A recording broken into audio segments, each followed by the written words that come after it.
Hello.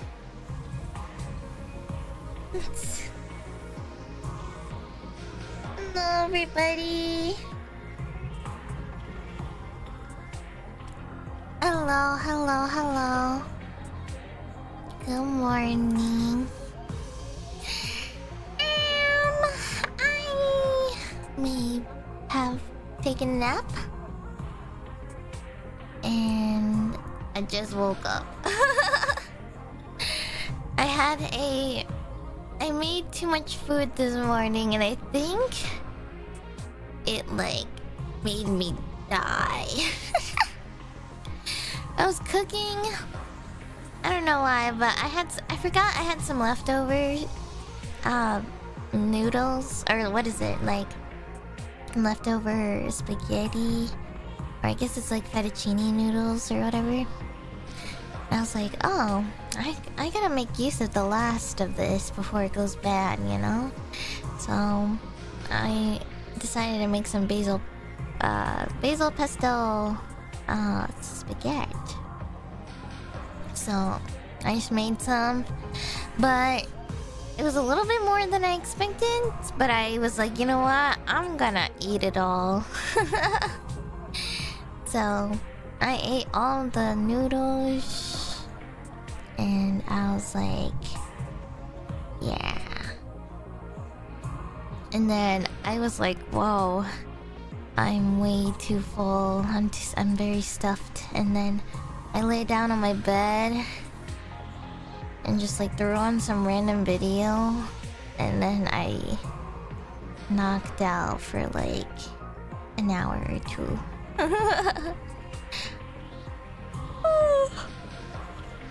Oh my god. That was my mistake. And you know what? It's kind of crazy because I poured myself some apple juice with ice in it. I woke up and that ice was completely melted. So it was just kind of funny to think about because I was like, wow. That's how bad I passed out. Like, I had apple juice with ice cubes in it at my desk, and then I laid down on my bed and I knocked out. Woke up, the apple juice and the ice cubes are gone. Or, I mean, the ice cubes are gone. But yeah. But the apple juice is still there. I mean, luckily apple juice doesn't get watered down that badly, so it still kind of tasted fine. If anything, it kind of lessens the concentration, just even a tiny bit, which is fine. So it honestly doesn't even matter. Heat insulating mugs. I actually am using one. I am using one, but I didn't have a lid or anything. It's just like an open lid mug. I'm using the half Yeti cup actually. This is not even mine. This is like my parents or something, but it's like a half size cup Yeti mug. So but yeah, but I wasn't using the lid though, so that's why it melted. But even so, the ice still melted. I mean, to be fair, I kind of had it in my room, and my room is not very well. Well, let's just say it's a little too insulated. So it gets warm in here. As of lately, actually, it's been getting really warm. So I think I'm back to having a warm room now, because back then it used to be cold.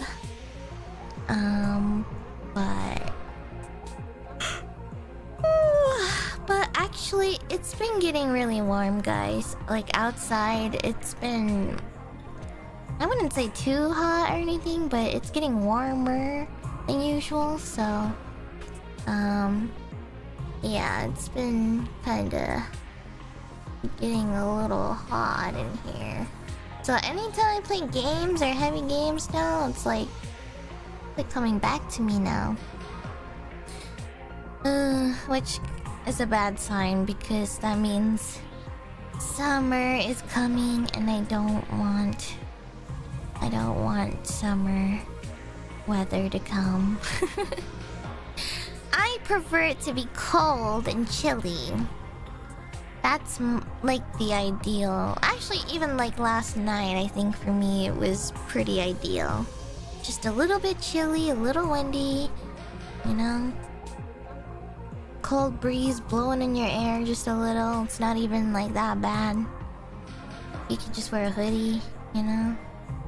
So, yeah. But in any case though, let's get started, everyone. No more yap. I believe we gotta go to the last route. Or major branch. There's still many miniature routes, but... guys, I am not excited because... Look at how much we've done, guys. Look at how much we've done. After this, no one can ever question my skills in visual novels. After beating 100 line, I think I can call myself the ultimate visual novel reader. But yeah. In any case, let's go all the way to the beginning.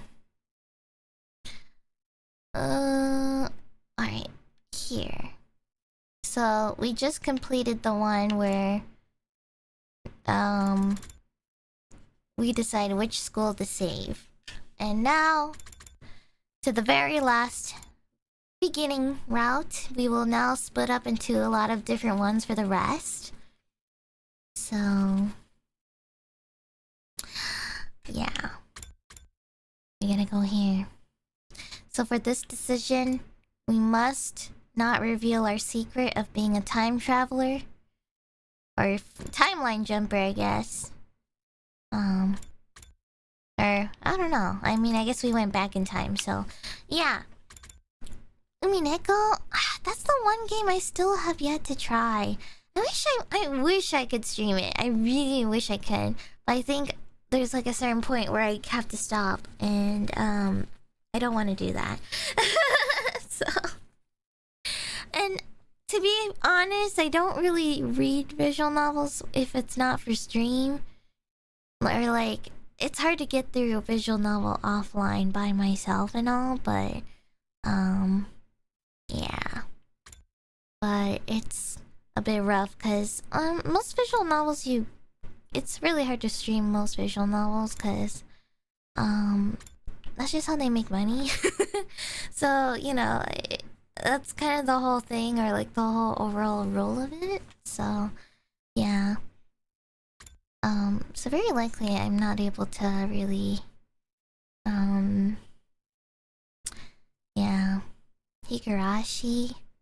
You know, surprisingly, I am actually very into Higurashi lore already. I really like that one a lot. I do want to, like, thoroughly go through that one, but I know it's kind of long. But I'm a major fan. I'm a mega fan of Higurashi. Even well, I've already kind of read a lot of spoilers too from the visual novels already. So that's like the one anime I actually like looked into, like the wiki and stuff, and kind of like looked into. But I love Higurashi. The concept is so cool. It's very, very good. So, anyways, let's jump here.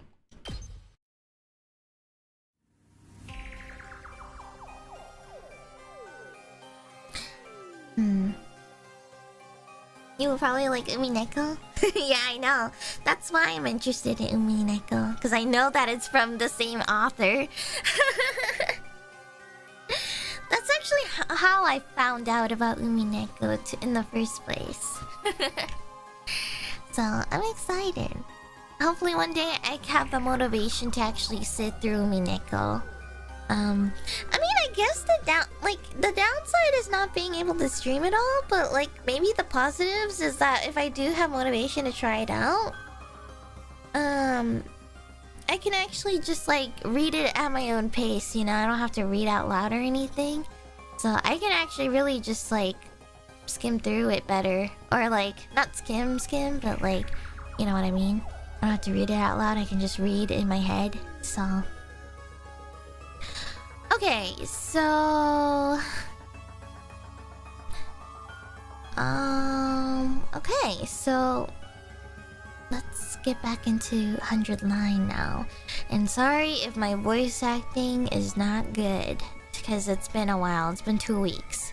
So, I might have to kind of get back into the rhythm. If I want to get everyone on my side, I should really tell them the truth. But it's not like they'll all believe I'm a time traveler right away. Even if they did, they could come with its own problems. If they learn about the future, history will change again. If you change too much, you won't be able to predict what will happen as easily as before. You could probably help the others avoid making the same mistakes as before without telling them everything. Of course, there's no way of knowing if that's the right choice either. Being able to predict what will happen next is a huge advantage. I didn't want to lose that, especially not if it could help me guide everyone toward a brighter future. With that in mind, I did the only thing I could. So, for context everybody, just to remember. So, for the longest time we've been playing the routes where we told everyone the truth. And right now, we're going to make a major decision to not tell everyone. So this will change the course of everything from the very start on day 3. So this is gonna be interesting because I wonder what really changes here, because obviously I feel like part of it is that when we did tell the truth, I think somehow Veshness may have figured something out or heard things, but I'm not quite sure yet. I'm not asking for spoilers or hints or anything, but you know, this is going to definitely change a lot, and also, you know, people like Ato as well. So we're basically going to be playing the prologue again, except just making some small changes, which could be major changes though still, but I don't know. Because when we told the truth, there was a lot of unexpected things that happened. So I'm wondering now if all of those unexpected things change, because there were new bosses or battles that they didn't expect to come.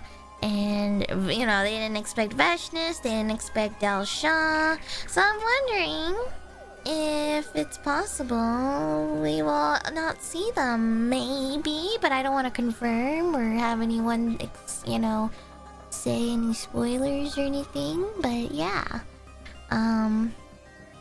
But, well, we'll see.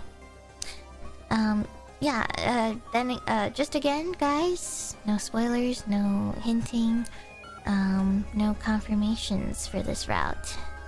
Let's do it. Huh. Why'd you clam up all of a sudden? Answer us. Huh?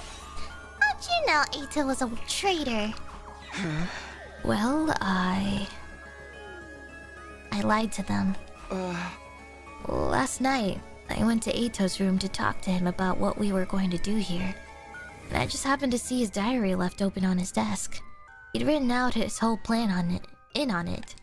What? Sorry. Huh? That's not what you told... I gave Sirei a sharp look. I hoped that he would see the message in my eyes. I'll explain later. Anyway, that's how I found out what Ato was up to. Everyone exchanged dubious glances. They clearly weren't sure whether to believe me or not. Well, it's not important how you got this information. What we really need to do is figure out if he really is a traitor or not. Hey, you're right.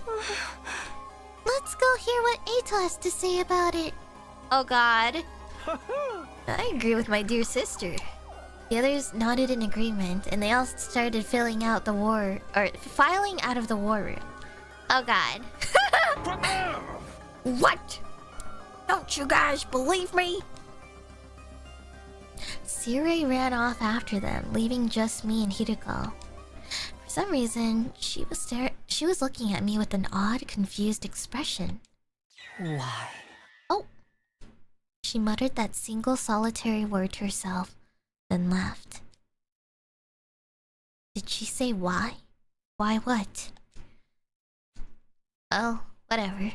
I'd better go after the others myself. You know, this is another thing I really hate when characters do. They're like, huh? What was that? Must not be anything. Yeah, whatever.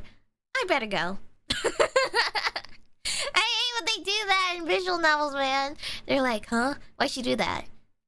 Whatever. Might as well move on. They said they were going to talk to Eito. That means they're heading for the courtyard. I don't know why, but Hiroko standing in that room by herself staring at me, low-key kind of felt like... Oh, Sirei. Do I have to manually leave? I do. Okay. But anyways, I think looking... Oh, Jesus Christ. Looking at Hiroko just standing in the middle of the room like that, making that expression, it kind of felt like what kind of nightmare is it? What is it called? Fuck! What is it? There's a word for it. It's like why am I blinking out on it? It's like when you have a nightmare and you can't move. Sleep paralysis, Steven. Thank you. I don't know why, but for some reason, and I stared at Hiroko in the middle of the room, and she was making that expression. For some reason, from a distance, it felt like I was looking like at sleep paralysis for a moment, you know? Because it just felt very uncanny of her to be standing in the middle of the room like that, you know?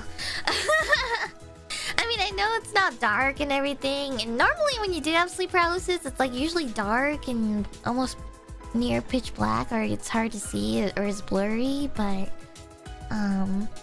yeah, I don't know, it just kind of gave me that sleep paralysis vibe. I don't know why, but it kind of scared me a little. I was like, ooh, I need her to like, they needed to like zoom up on her, because I think the PNG was also like a little bit like half quality, I guess, from a distance, so I don't know, it just kind of felt uncanny. I found Sirei waiting for me in the hallway. I thought about it and realized there was no need for me to get involved. It's no skin off my nose if the others want to get Aosuke's side of the story. What's she gonna tell them? You're being tricked. Sirei and Takumi are lying to you. Even if he did say something like that, he's got no evidence to back it up. Unless he does, then it's kind of over.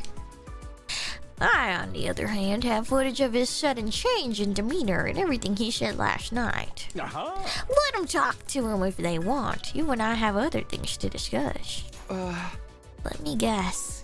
You want to know why I didn't tell them the truth? That's right. Explain my thought process to Sirei. If everyone found out about what was coming, the future would change again. To maintain the advantage my foreknowledge gave me, I decided to keep them in the dark for now.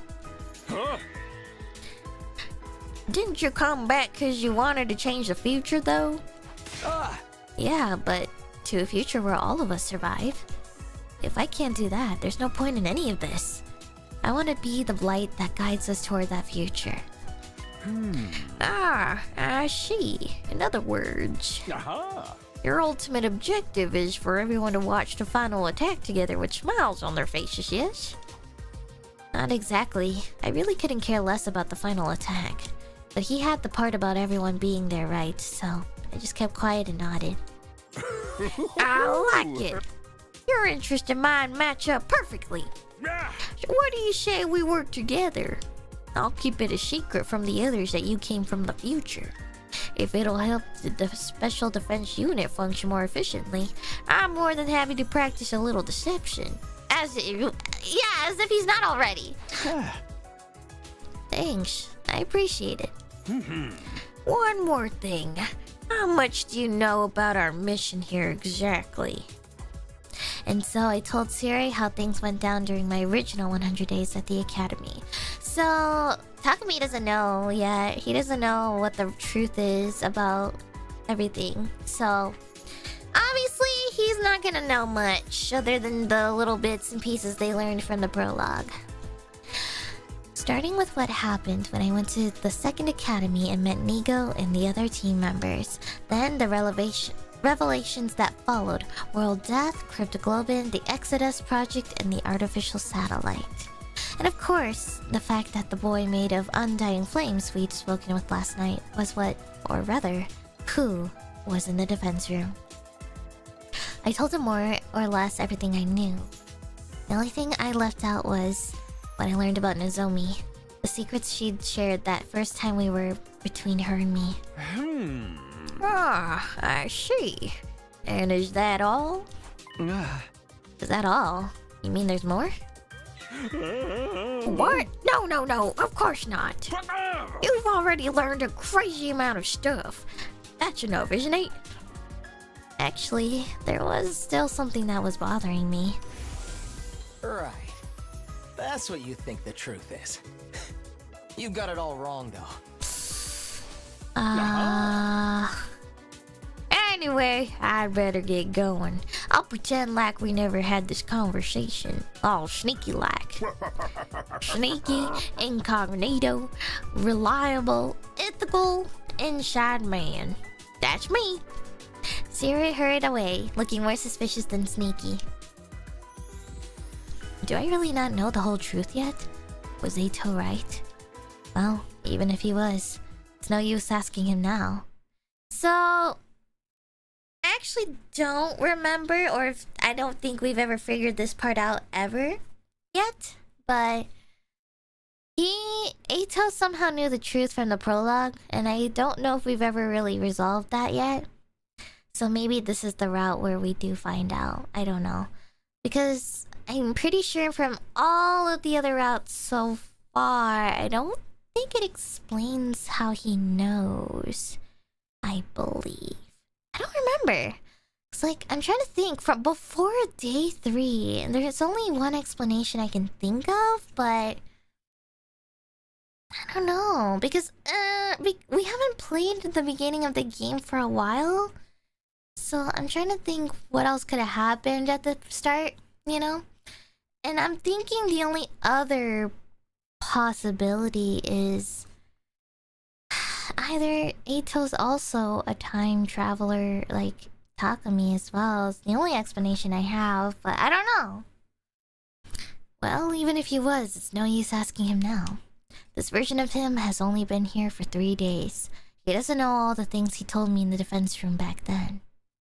Oh, I'm sorry. He didn't know before day 3. He learned during the journey of the prologue. Somehow, but I don't know. Well, I guess the other one is he was sneaking outside the school, maybe. That's the only thing I can really think. Still, though, maybe I'll go talk to him anyway. Everyone else is probably there already. Alright. Okie doke. So, to the courtyard.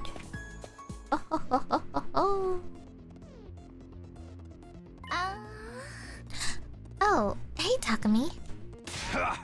Eito fessed up already. He told us everything. Yeah, he said we look like a bunch of freaky monsters to him. For me, that's actually a compliment. Practically a promotion. In fact, Most of the time, I'm more on the level of something a monster would leave in its litter box. You're a monster poop? But that's interesting in a whole different way. Huh? His hatred of mankind seems to be the real deal. At any rate. He even said we should all be destroyed. It all lines up with what you and Sire told us. Not him in the cage already.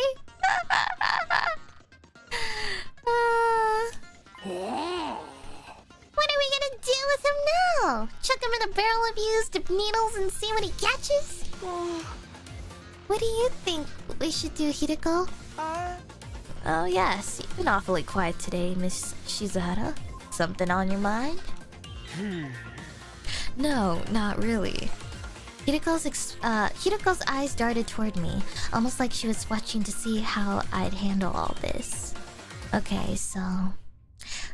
That's interesting. Yeah! I'll go along with whatever you say, Mistress Hideko. Oh my god, I missed this. Would you like his appendix? I'll bring it to you on a silver platter. Huh? Why just the appendix? Oh. I'll leave the decision to Takumi. Huh? Huh? Oh. You're the one who stopped Eito last night. No. You could have killed him then, but you didn't. Oh. I can only assume you had a good reason for sparing him. Honestly, I don't think I did. It just didn't feel right to kill another human being in cold blood. I don't know though. Was that really all there was to it?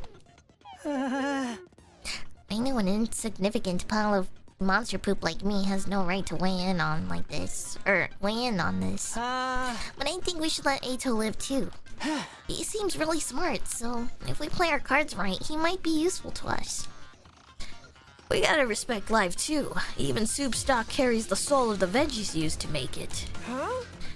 I have no idea what you're talking about. Sorry. We're agreed on letting Eito live then? We're agreed? That's a weird way to start a sentence. He shouldn't be a threat so long as he stays in this cage. It's got some kind of weird tech to negate his powers. Huh. Aw, so I don't get to rip out his appendix? If this were a killing game, he'd be a perfect candidate for the first murder victim. Well... we already killed him before the killing game. That's the funny part. In the killing game route, we killed him before he could even... Well, actually, yeah, he's like the very first victim, technically. The matter was decided. Eito would be kept in his cage in the courtyard from now on. As the others left, no one spared a word for the prisoner himself. All they gave him was brief glares of contempt. Takumi, you did come here from the future, didn't you? Oh! Huh. You seem intent on hiding it now, but that's what's going on here, isn't it? You're keeping it a secret from the others. It's okay. You don't have to explain why. I can figure that part out myself. Unlike the rest of them, I'm not an idiot. Did they tell you my story about reading your plan in your diary? Oh yes, I could tell right away that you'd made up some excuse. So I went along with it. I told them I really did keep a diary and that I'd written down my plan to kill Sire in it. I played the part perfectly, if I do say so myself. Why though? What's your angle? What indeed? Maybe I just didn't want to let them in on the truth. What really happened that night is a secret between you and me now. Oh my god. The dot is so funny. Oh my god. Also sorry, I realized how close I was to the screen. Hold on. I think this might be better. Hold up. Maybe like this. Sorry. I think when I was taking screenshots, I accidentally changed my initial position. Like I have a way to like every time I start up the app, I have like my fixed position already. So I accidentally pressed that button when I was taking screenshots, so I had to like guess what my original old spot was, and I think I was still a little too zoomed in, so but I think it's fixed now. Technically, Sierra and the creature wreath and flames know too. What? Wreath and flames know too? But still. In other words, he saw an opportunity and took it. He's holding on to this information until he can use it to his advantage. Speaking of that thing made of undying flames. Stop right there. I don't have to tell you anything. I'm asking the questions here. The you I fought in the future said that you learned the truth about this war. A truth not even I knew. Do you have any idea what that could have meant? I'm not the same person you knew in that timeline. I'm as clueless as you are. Not that I wouldn't like to know why humanity is forging such an abhorrent war. Of course, you could tell me that yourself, couldn't you? I left without saying any more. I looked back just once. Eito was watching me intently, his eyes alight with intelligence and malice.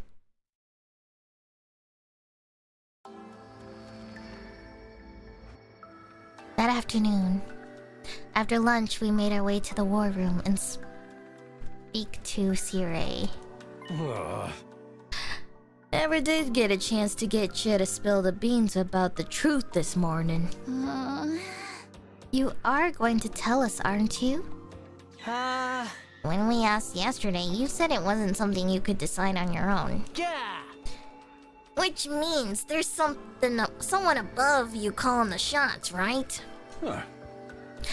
Yeah, but don't sweat it. I got permission. I'll tell you everything. Alright then. No time like the present, I say.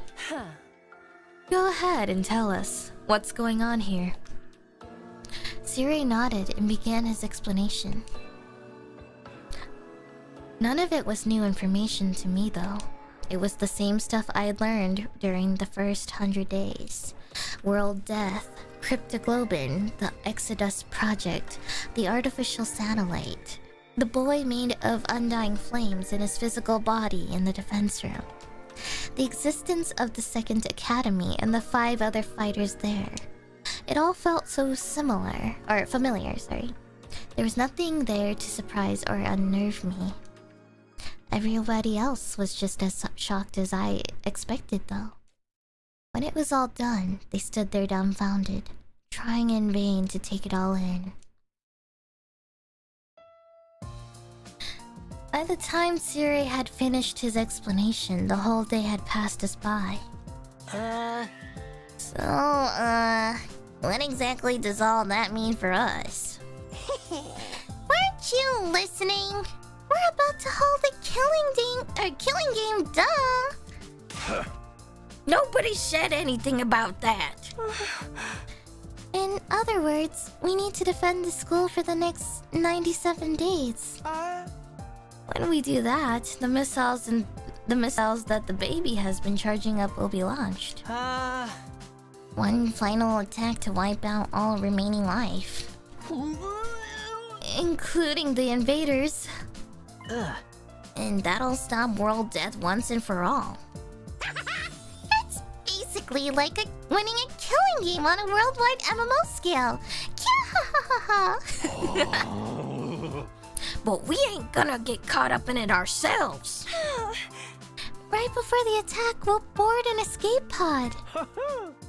And take off into outer space. Then we'll join the rest of humanity back on the artificial satellite. I knew you guys would get it. How could you not when I explained it so well? For some reason, Kiriko remained silent through all this. She refused to even make eye contact with any of us. It seemed like she was thinking hard about something. And this explanation has helped elevate your will to fight to a whole new level. Am I right? Hell yeah, I'm ready for this. Yeah! Let's kill us a whole bunch of invaders. Yeah. Yeah, you convinced me. If it means making it back to the satellite alive, then I'm in. I'll give it my best shot. I might need a couple of barf bags, though. I'll fight too. No, I'll do whatever it takes to protect my dear brother. What? But dear sister dearest. Don't try to stop me. You can say what you want, but my mind's made up. Huh? I don't think I've ever heard you speak so forcefully. I guess that's it. That's that then. How about you, Shoma? Honestly, I don't think a festering dung beetle like me will be of any real use. But I felt this weird surge of power pulsing through my body last night. I feel like I've ascended to the level of, I don't know, a festering stag beetle. Yeah, man, that's the spirit. Takumi, Hideko, you two have been fighting right from the start, so I guess there's no point in asking you, huh? We'll be fighting with the full team in our next defensive battle, then. Seems that way. Let's all work together and wipe out those rotten invaders. Oh yeah, I'm really feeling it now. Hooray! Come on, let's do a motivational cheer to celebrate. All together now. Special Defense Unit, best in the world, indestructible and undefeated. What the fuck? Never lose, never yield. Special Defense Unit, fight on! Wow, such unity from the start.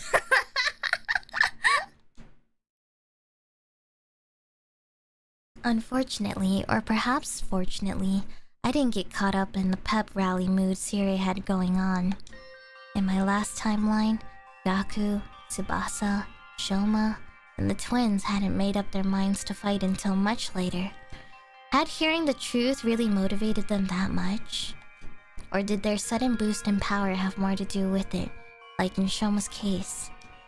Was the juiced up cryptoglobin flowing through them giving them more confidence than before? Either way, I was grateful I wouldn't have to convince them to fight all over again. At the same time though, this could mean history would change again, deviating from the future I knew even more. When I thought of it that way, I couldn't help feeling uneasy. I felt an intense gaze on me. I looked around and locked eyes with Hideko. She was looking back at me, also with a weirdly uneasy look on her face. She's scaring me. I don't know why, but she's scaring me, man. It's just the way she's just acting is kind of scaring me, guys. The meeting in the war room came to a close. After a somber late dinner, the others decided to turn in for the night. I did the same and returned to my room. I lay down on my bed to just space out for a while, but then... Oh no, is it Hideko? I got up and went to the door to greet my late night visitor. Huh? Hideko, what's up? I wanted to ask you about something. Oh?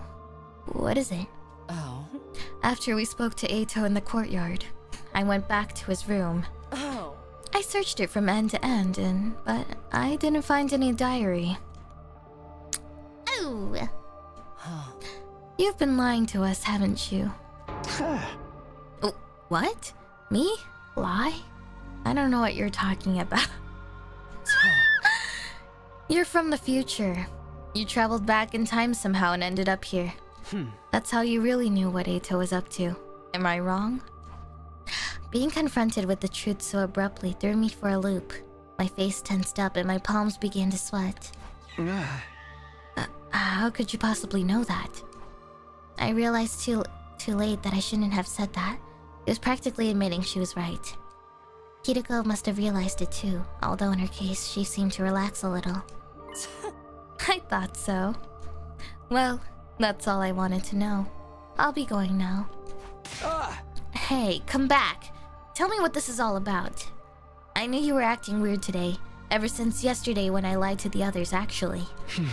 When they all left, you stayed behind, and you asked why. You didn't look happy either. What did you mean by that? Just how much do you know already? Or anyway. Hideko didn't answer. She just looked away. Her brows were furrowed and she was biting her lip in thought. We stood there in silence for a while until she gave a sigh and spoke up again. Let me sleep on it. I'll tell you everything tomorrow, if I don't change my mind before then. You will? Yes. But I'll tell you one thing right now. Two, in fact. Keeping your time travel secret from the others was probably the right choice. The same goes for not killing Eito. Huh? Until tomorrow, then. Oh. With that, Hideko left the room, leaving me alone with my confusion and angst. Oh, you know what, guys? Back then, when we killed Eito and we told the truth, I think she said something different in this dialogue. I think she didn't... I don't think she was motivated to actually tell us everything because we killed Eito, and at this point we told everyone the truth, so I think she was saying the same thing where she was like, I don't think you should have told everyone, or I don't think you should have killed him, blah blah blah. So maybe this time she actually reveals everything?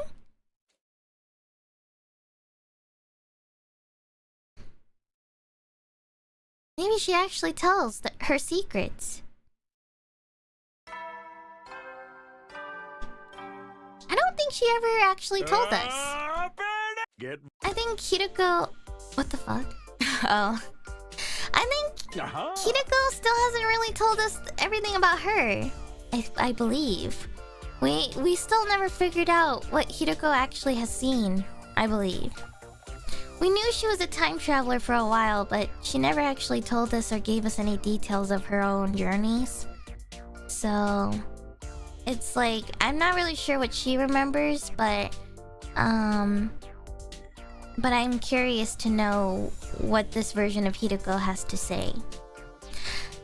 Now that you've had your breakfast, I have two very important announcements to make.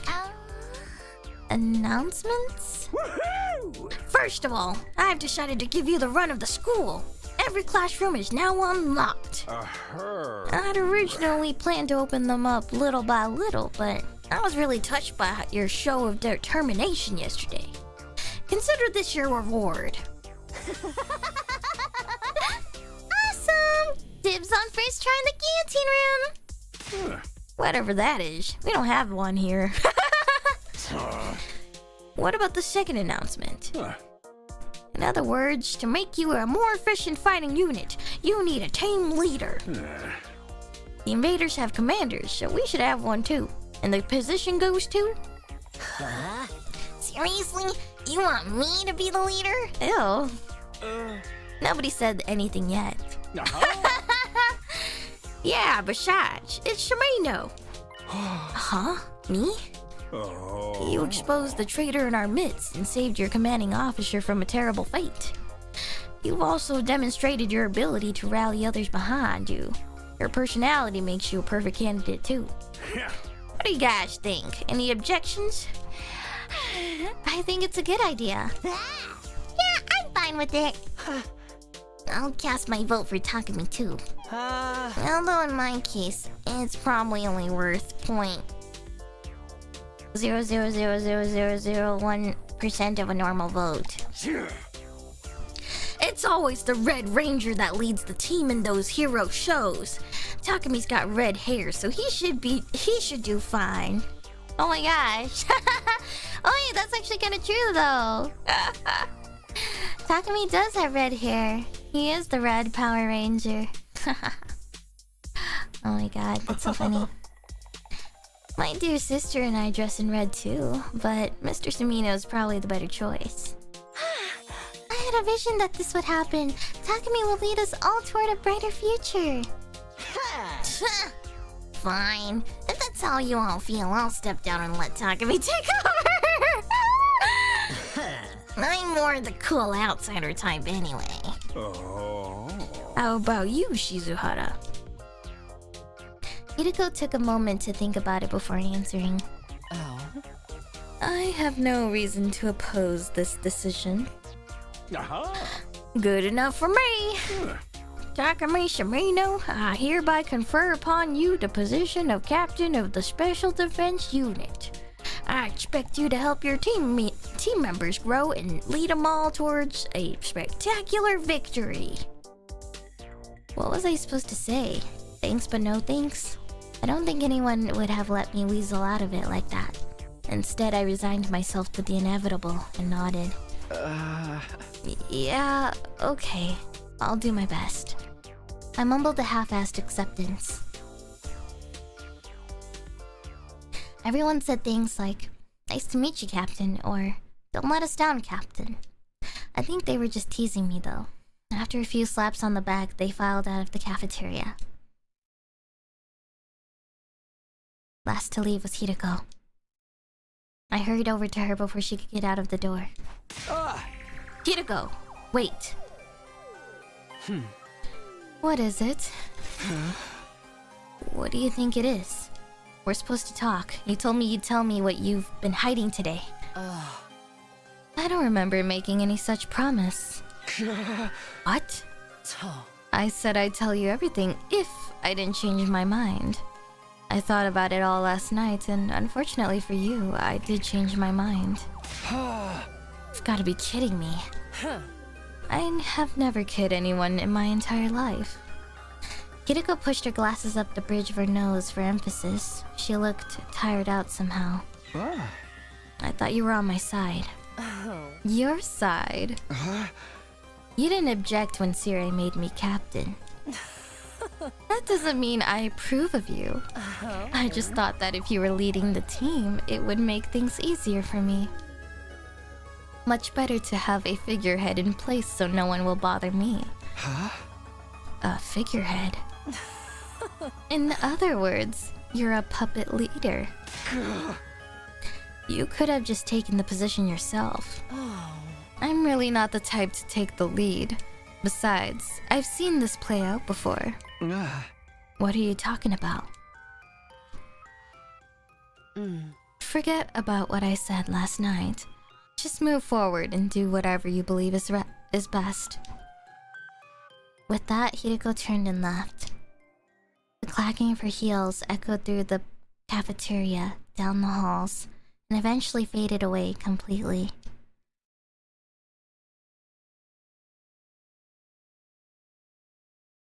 I couldn't stop thinking about what Hideko had said. How did she know I'd travel back in time? She told me to forget all about it, but that was easier said than done. I couldn't focus on anything else. My mind kept drifting back to this mystery. I needed to get the truth out of her. There had to be a way to convince her to tell me what she knew.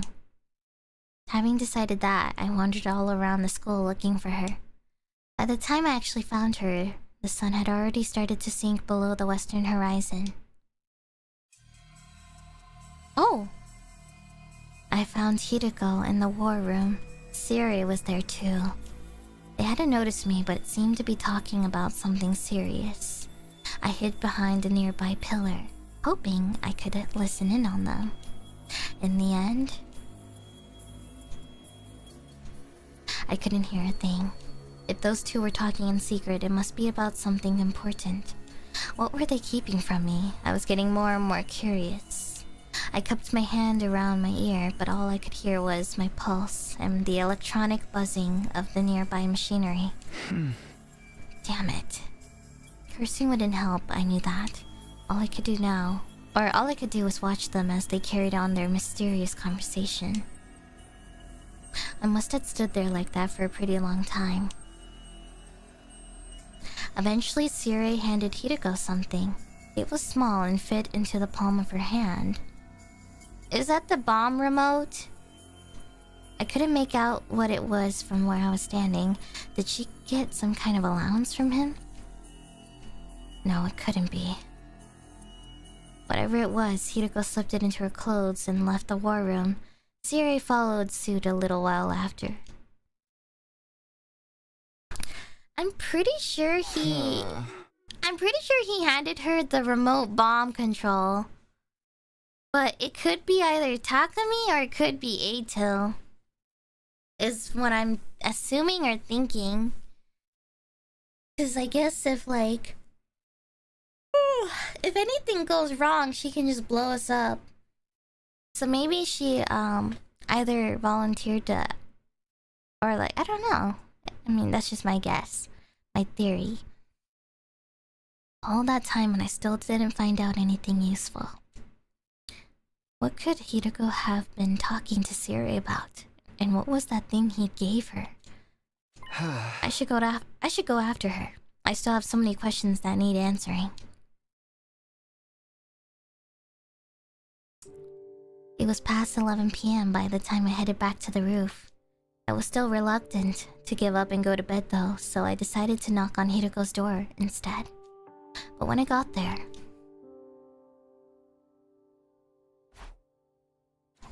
there was no one there. It was like Hiroko had disappeared completely. This is ridiculous. Just where did she go? As I stood there wondering to myself, I heard a noise. It sounded like propellers? I looked over to the railing and down into the schoolyard. There, hovering near the wall of fire, was a drone with a fire extinguisher mounted to it. And standing next to it... Hiroko! Hiroko activated the extinguisher and created a hole in the wall. She stepped through it and out into the night. Where is she running off to now? I scrambled down the stairs, hoping it wasn't too late to catch her. Drone? I arrived in the entrance hall and sure enough, one of the fire extinguishers was missing. I grabbed the remaining one and headed outside. Once I was past the wall, I walked around for a while but didn't see any trace of Hiroko. Guess I shouldn't be surprised, she could be anywhere out here. But now that I'd come this far, I couldn't just give up. Between what she had told me last night and her conversation with Siri today, Hiroko had a lot of explaining to do. I wanted to know why she was wandering around off school grounds at night too. Just what is she up to? Still glancing around, I made my way down a narrow alley between two crumbling old buildings. That's when I saw it. As I was turning a corner, I caught sight of someone. They were a pretty long distance away. It was dark too, so I couldn't make out any details, but even from behind, it was obvious enough who it was. Hiroko. She was standing outside the entrance to a building on the edge of the town ruins. It didn't look like a house. It was probably some kind of office or facility. She looked around her one last time before slipping inside and disappearing from view. I hurried after her. What is this place? Guess I'll head inside. I went through the entrance gate and headed toward the main building. I opened the door as slowly and quietly as I could and went inside. Right away, I noticed that one of the doors in the hall was slightly ajar, and the light was spilling out from the room beyond. Isn't this the place where they hid the time teleporter thingy? I crept closer and peered through. Yeah, this place. What the? My hand shot up to cover my mouth. I'd almost said that out loud. This is technically not new to us, guys. I knew that. I do remember this building. Hiroko was in there, alright, but she hadn't noticed I was here yet. I noticed some kind of large machine casing a few feet away from the door. I darted in and snuck behind it. Phew. With a sigh of relief, I took another look around the room. Why did he sigh out loud? I feel like if I was sneaking and being quiet, I wouldn't even let a single sound out. It was packed with weird-looking machinery, most of it rusting or broken. Maybe this was a research lab once. Doesn't look like it's been used in a long time. I poked my head out from my hiding place to see what Hiroko was doing. She seemed to be operating one of the machines, pausing every now and then to adjust her glasses. That should do it. Now... She walked over to a giant locker and pulled the door open. Inside were, well, they were some kind of all-body suits like what deep-sea divers or astronauts would wear. Oh shit! There were several hanging in that locker, more than 10 at least. There were helmets too, old-timey heavy-looking ones. Kiriko grabbed a suit and a helmet and took them out of the locker. Huh? Wait, she's not going to change right here, is she? The thought of being here while she undressed got me really nervous. Luckily or unluckily, she didn't actually strip down, but put the suit over her clothes.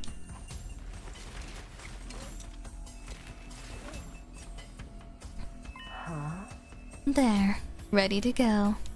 I'm running out of time if I don't make the leap soon. Did she say leap? What was that all about? At the back of the room was a control console of some kind. Hiroko walked up to it and brought her fist down on a big red button. That done, she stepped up to a circular platform next to the machine. She got to the center of it and stood there. Then particles of light started to fill the space around her. Huh? Wait a minute. What the heck? I had no idea what was going on, but my pulse was racing. My mind was drawing a complete blank. There was just one thought in my head. Run into it? One thought and a rising sense of panic. Hiroko was going to disappear. I'd never see her again. I couldn't let that happen. Hiroko! Oh! Huh? Oh. Oh my god.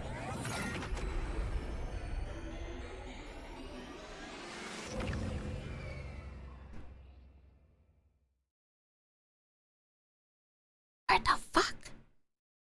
I'm not really sure what happened after that. But when I came to, I was on the floor and Hiroko was holding me in her arms. Oh damn! Takumi doesn't look good! At least, I think it was Hiroko. She had a helmet on, so I couldn't tell for sure. The next moment though, that question was answered. Takumi, are you alright? Get a hold of yourself! It was muffled, but it was unmistakably Hiroko's voice. I felt a wave of relief wash over me, followed by sharp pain. What were you thinking? Jumping in without a leap suit? Leap suit? That's what it's originally for? Oh, I see now. I mean, maybe this suit wasn't originally for the sponsor. Like, well, I don't even know now. I'm thinking about it. Hold on. I have so many questions. So, I guess this wasn't originally just like a defensive suit. Huh. So the suit was made for the time leaps. It wasn't actually made... I mean, it's definitely a great defense suit, but like... This is the original intent. It's actually a defense suit for time leaping. I think, if it's in this room with the others.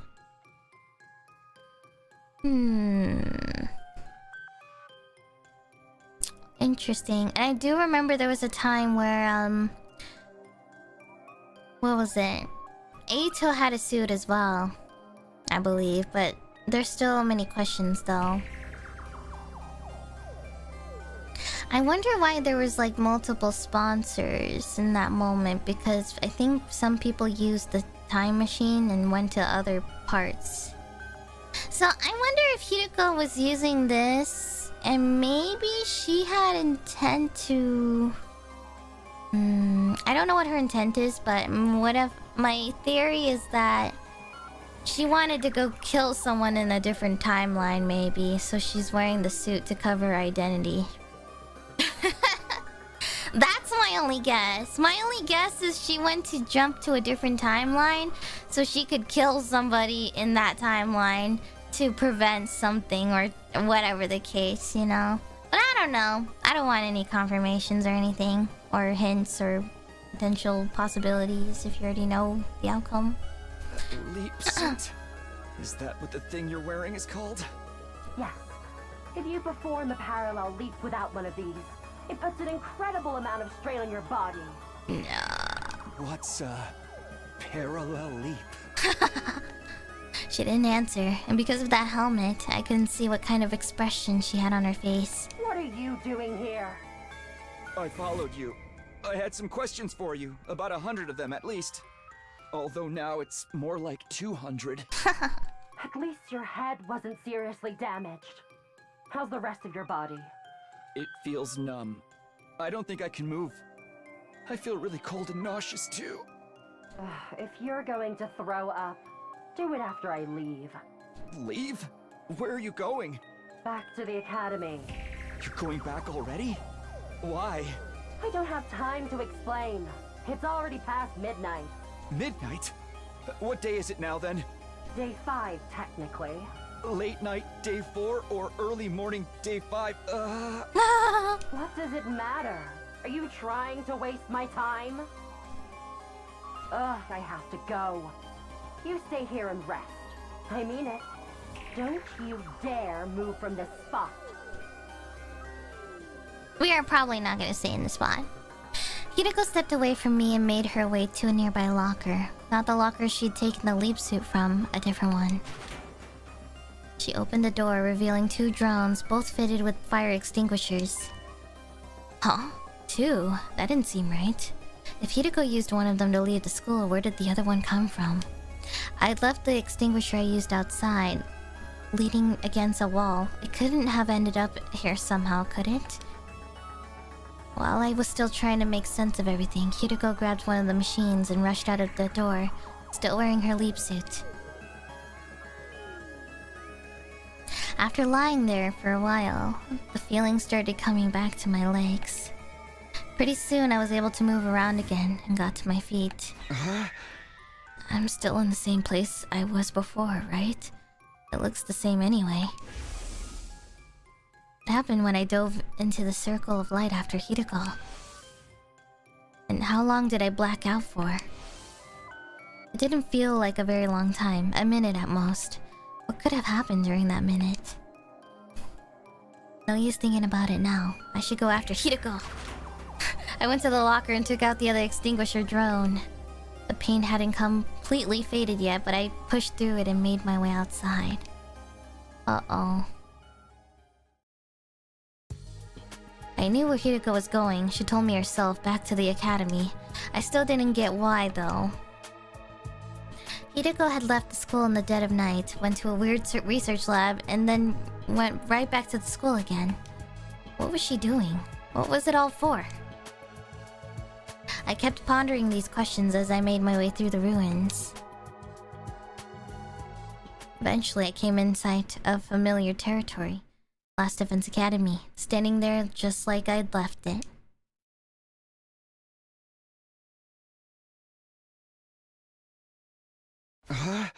Now, where's Hideko? Oh god, I'm scared. Oh no.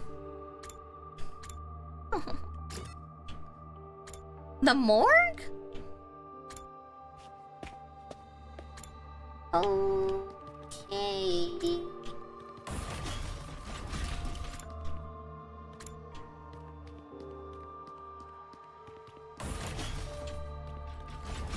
I'm scared.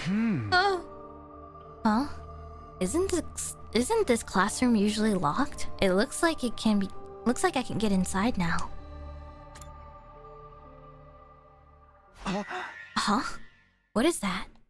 Several desks were lined up in the strange classroom. Oh. And there was something lying on top of one of them. Something vaguely human-shaped under a white sheet. Is this Eito's body? I slowly walked up to it, grabbed the white sheet, and pulled it off. Ah! What? Eito? So this is definitely... Well, this has got to be towards the killing game route, probably. No, it can't be. It's the timeline above, so it's one of those. He was shut up in his cage. There's no way he could have gotten out. So then how? How did he get here? And why is he dead? But before I could do anything, a loud noise erupted from somewhere else in school. It sounded like it came from above me. Confused and bewildered, I rushed into the hall and up the stairs. When I got to the 3rd floor, I heard the noise again. It's coming from the infirmary. Wait! Is this the part where both sponsors stabbed Takumi? Maybe? I don't know. Oh, hold up.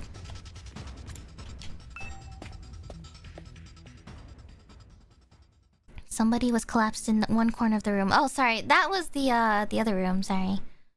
But, unless... She still had the weird suit on, but her helmet was gone now. I could see her face clearly. It was Hiruko. I scrambled over to her and propped her up just like she'd done for me earlier. Hiruko, are you okay? Come on, hang in there. I shook her shoulders and her eyelids fluttered open. Where she saw me, her eyes went wide with shock. And then, for some reason, she kicked me in the stomach. I went flying like a rag doll. I smacked into a corpse recovery drone and it fell to the ground with a clatter. And that wasn't the end of it either. When I looked up, Hiruko was standing right in front of me. Oh! She reached down and began squeezing my neck hard. It felt like she was trying to wrench my head clean off. Hiruko, what are you doing? Please, stop it! I tried to pry her hands off me, but I wasn't strong enough. Whatever happened in the research facility had taken too much of a toll on me. Please, Hiruko, at this rate, I'm really gonna... I never got to finish. The next moment, I blacked out completely. What the fuck? I don't know how much time had passed after that. My consciousness drifted back at some point for a little while. Everything was still kind of fuzzy though. My vision was blurry. It was hard to make out what was going on around me. But I had the vague impression of someone standing in front of the revival-matic. It was Hiruko. There was a corpse recovery drone on the floor next to her. Was somebody inside? I couldn't really tell from where I was. I tried to sit up, but in the state I was in, I couldn't even lift my head up. So I just lay there and watched. The last thing I saw was the recovery drone getting sucked into the large machine. And then everything went black again.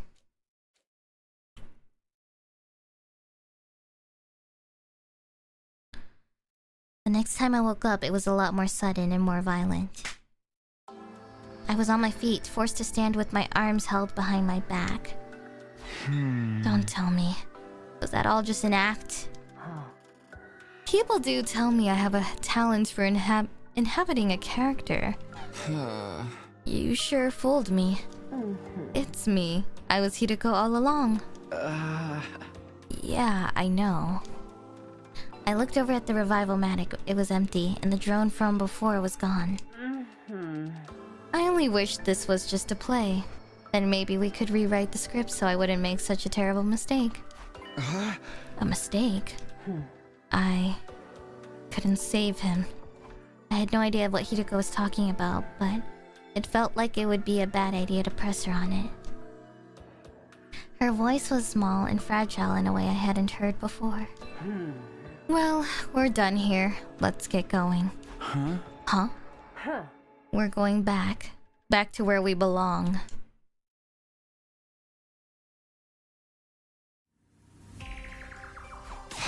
Wait, Hiruko, tell me what's going on. Why are we going back there? You mean the lab? This is some kind of research facility, right? Just what kind of research do they do here? Kiriko wouldn't answer me, she just kept going, leaving me no choice but to follow her.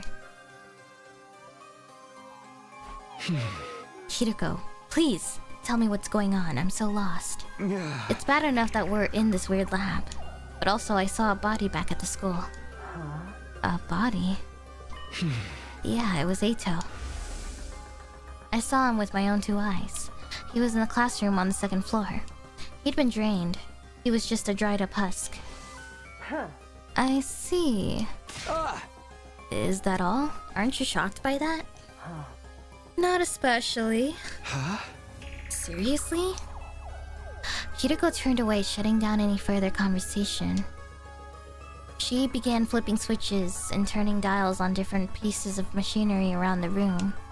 I trailed after her, asking question after question, but she ignored me and just kept working. Then she opened up the large locker. Put this on. That was the most she'd said to me in a while. Oh. Well, how do you like it? You called this a leap suit, right? See how it adjusts to fit your height? That's one of its special functions. It will automatically shrink or stretch to fit the dimensions of whoever wears it. It's not like I'm insecure about being short or anything. Well, we should get going. Kiriko stepped away from me. She pressed the red button on the control console and stepped onto the round platform like I'd seen her do before. Come on, hurry! She barked an order at me and I instinctively complied. It'll start any moment now. What will? 3, 2, 1.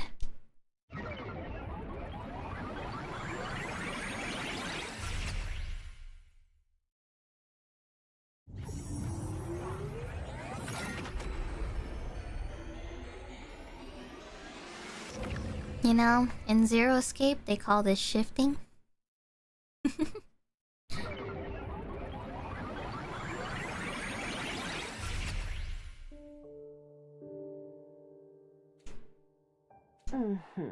It's done. Huh? Let's head back. What? Back where? Are we going to go through this every time? Where else would we be going back to? Kiriko stepped off the platform and hung up her leap suit in the locker. I did the same, still totally at a loss about what was going on.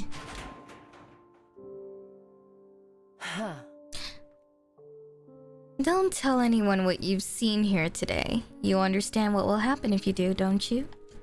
Behind her glasses, her eyes were filled with murderous intent. I gulped nervously and nodded.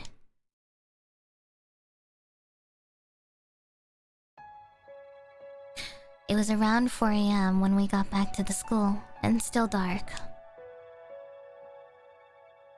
My list of questions I wanted to ask Kiriko was fast approaching 300, but I didn't have the energy to bring any of them up. My body got put through the ringer at the lab, then kicked and strangled shortly after. It was no wonder I was exhausted. She still hasn't apologized for any of that. Oh well, only one thing to do now. I went back to my room and fell onto my bed. All of a sudden, I felt more tired than I had in a long time. I allowed myself to relax soon fell asleep, or fell into a deep, deep sleep.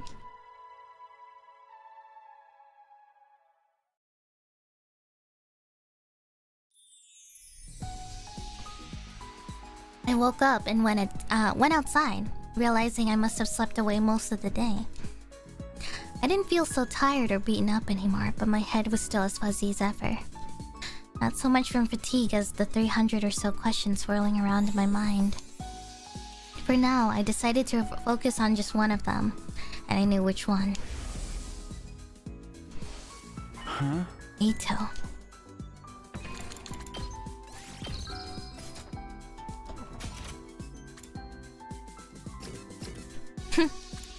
Oh boy.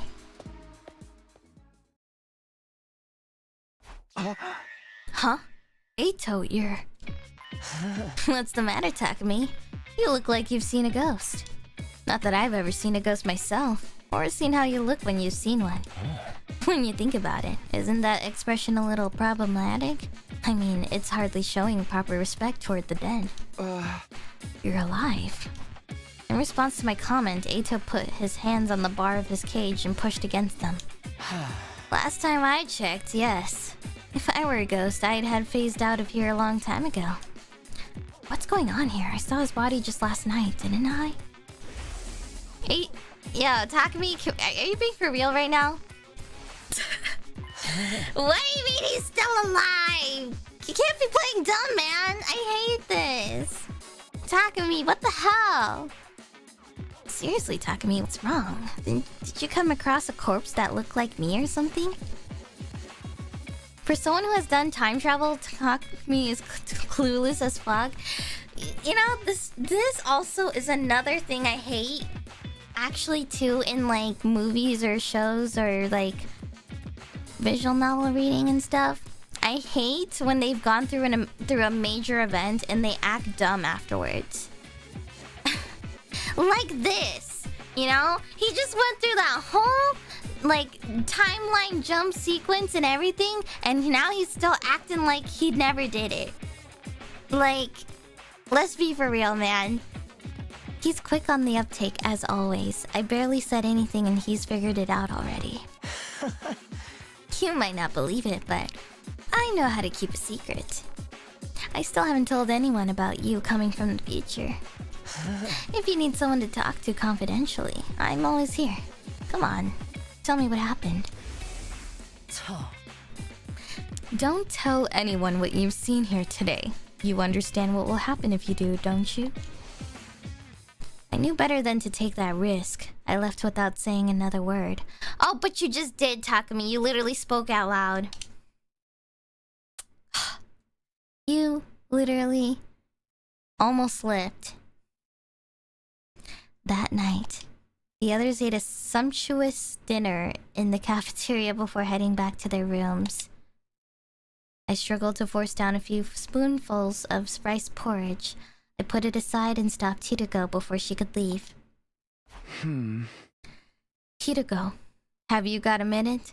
I really need to talk to you.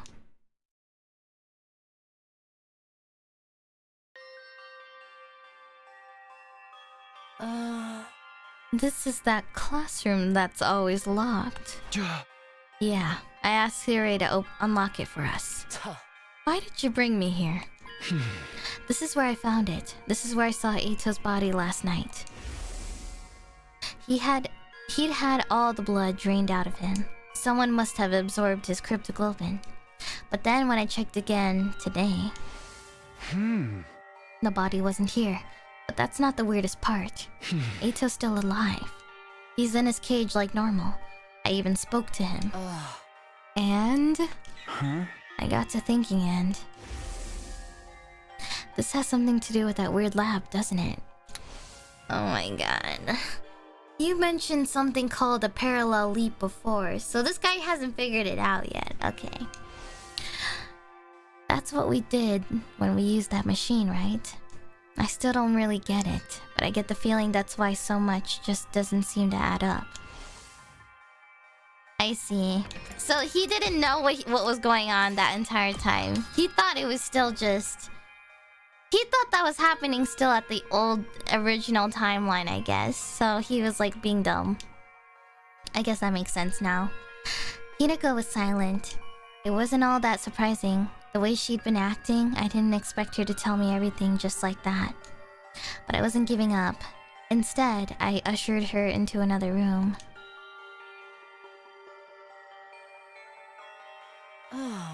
Why here? You spoke to Siri about something important in here yesterday. You were spying on us? I'd prefer it if you didn't put it like that. Either way, it's not a pleasant habit. Oh, sorry, that was her. When you finished talking, Siri gave you something. What was it? Just some dried kombu kelp in case I got hungry. Okay, now tell me the truth. Again, no answer. I sighed, shook my head, and moved on.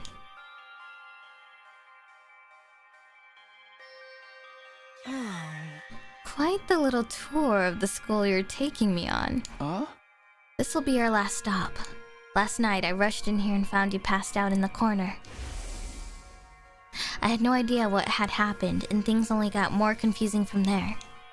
When you woke up, you kicked me in the stomach and tried to strangle me. Maybe you can explain that? Huh? You still haven't apologized for that, you know? I didn't have a lot of choice in the matter. It was a regrettable accident. An accident that nearly killed me. Fine. I'm sorry. You've got your apology. Can I go now? Kiriko was already turning to leave, but I grabbed her arm before she could go any further. I'm not done yet. After you nearly killed me, I came to just for a minute. And I saw you in front of the revival-matic with a corpse recovery drone. Who was inside the drone, Kiriko? You said I couldn't save him. Him? Who? Were you talking about whoever was in the recovery drone? Was that all you wanted to ask? Just one more thing, and this one's the most important of all. You already know that time travel exists. You knew I came here from the future. How? Kiriko pushed aside a lock of her long silky hair and looked away. She was clearly nervous. She was biting her lip, fiddling with her choker, tapping her heels. Finally, she made up her mind and spoke up. Also, I thought she already said that she knew, so I'm confused. Alright, I'll tell you. You will? On one condition. Starting tomorrow, I'm going to have a lot to do. I might struggle to get it all done by myself, so I'll need someone to help with it. Huh? You mean me? Naturally. What exactly would you want me to do? Just do as you're told. Follow my instructions and don't ask questions. I need to be able to work in peace without stopping to explain things to you. Provided the work gets done, I'll answer all your questions on the evening of day 9. You really will this time, right? You're not going to change your mind again. Okay, so my thought process is that I still believe this has something... sorry. I think this has to do with Gi. I think. And I'm just thinking that maybe... I think it has to be with Gi, I'm pretty sure, because maybe it was us that was in the drone. The other Takumi was in the drone. And that's why she strangled us.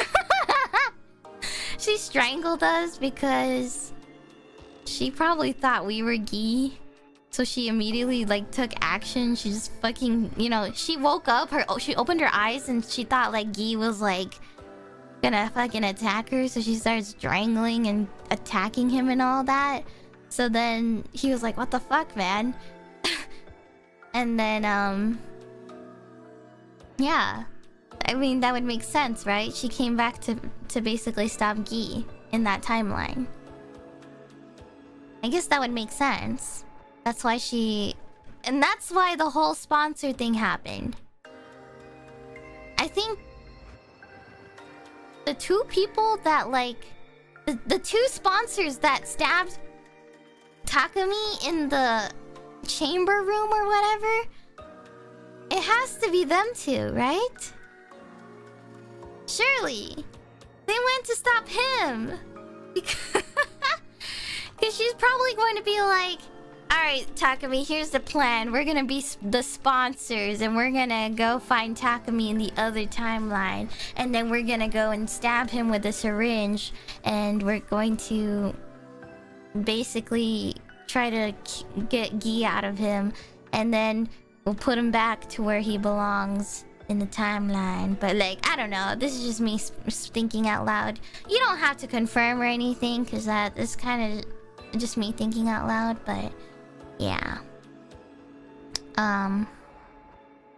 But that's basically my whole thought process, because, you know, there was multiple sponsors that showed up in the one timeline where Takumi was like basically encountering 1 to 2 sponsors at a time, and I'm pretty sure that one of those, I'm not saying all of them are, but some of those were definitely the works of Hideko and the other, this Takumi, this version of Takumi. I'm pretty sure that was them, and they were working together to stop Gi, who is inside that version of Takumi in that timeline.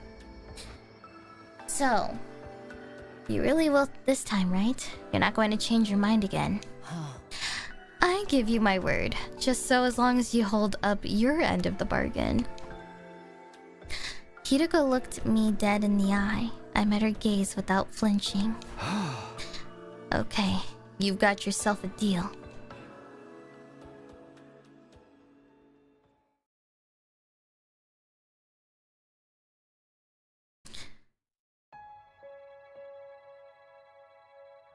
Hideko called on me in my room shortly before dawn the next morning. Oh? I'll get right to the point. I'm going to Second Academy today, and I want you to come with me.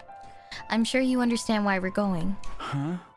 To get Nigo and the others, right? Hideko nodded. It was no surprise she knew about the other campus. Siri had explained it to everyone a few days ago after all. Ah! Hey, wait a minute. Today? You don't mean right now, do you? Of course. It's not even 4:30. Time is of the essence. We need to get back here before tomorrow. Tomorrow was day 7. That was the day the first commander we faced came back to fight us again. You mean for the battle? How did you know about that already? And that's a penalty. I told you not to ask questions, or are you incapable of holding up your end of the deal? I reluctantly held back the torrent of questions welling up inside me. Now, go and wake the others up. Huh? We'll need more than 2 of us for this journey. We need to put together an excursion team. Okay, but why do I have to be the one to do it? I know it's such a pain, isn't it? Are you starting to see why I made you captain now?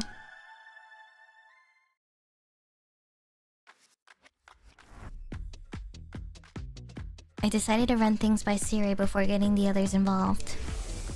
In my future, the other academy was attacked on day 10. During that battle, Moko was taken prisoner and later killed. It's better for us to avoid losing soldiers if we can help it, right? So I was thinking of going there and bringing them back here. Why so early in the day, though? Because there will be an invader attack here tomorrow. We'll have to leave soon if we want to make it back in time for that. Siri spent a few minutes thinking the matter over. Alright, I'll allow it.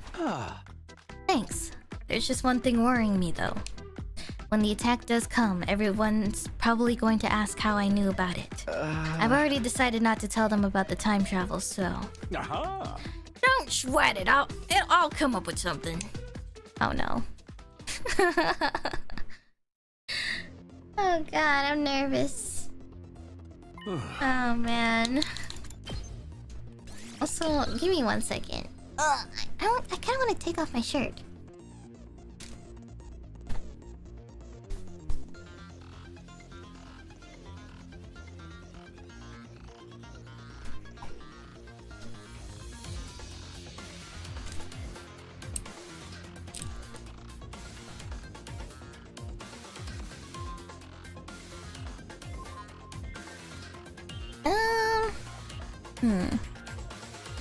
Maybe it's time to switch back to shorts too.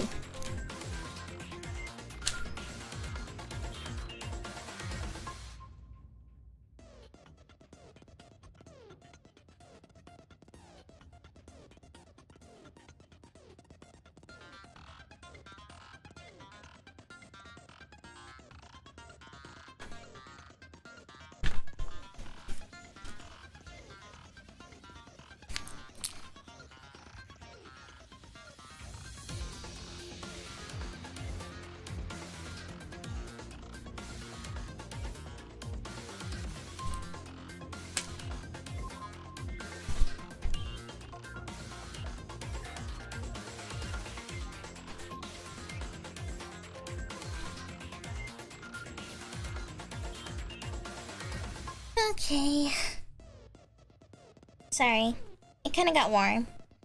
Earlier I was freezing, but I think I am starting to feel warm. Okay. As it happens, I received word from the artificial satellite. Sherry was explaining the situation to the rest of the team. Yeah. According to their intel, there's going to be another attack sometime tomorrow. Imagine the attack doesn't come tomorrow. They were able to deduce this by analyzing the enemy's movements from above. There's going to be a lot more of them than you saw on your first day here. So, I've made the decision to call in the troops from the other campus to supplement our current fighting strength. I had to hand it to him. He sounded convincing. The others accepted the story without a second thought. So, you're saying we need to get there and back all before tomorrow? Hiriko was playing her part too. You'd never have guessed this was her idea in the first place. So, who's going and who's staying? Shimino, Shizuhara, Kawana, and Ginzaki. You'll be our excursion team. What about me? I want to go murder the guys at the other campus too. Oh! Nobody said anything about murder, Miss Amamiya. I get Takumi and Hiriko. We've seen they can fight, but why did you pick the other two? Yeah, why did you pick us? If we end up having to fight while we're out there, wouldn't Takemaru or Danami be a better choice? But that would leave us without any experienced fighters back here. Just think about what would that mean if the excursion team didn't make it back in time. I guess that makes sense. Can you handle it, Tsubasa? Yeah, I think so. I haven't eaten today, so if worst comes to worst, I won't have a lot to throw up. How about you, Shoma? He'll be fine. I've been giving him some intensive training the last couple of days. Right. That's why I look like this now. I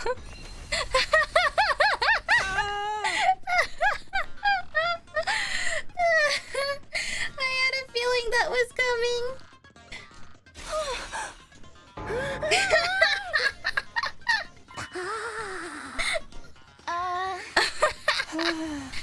I can even control it now. If I relax a little, I go back to normal.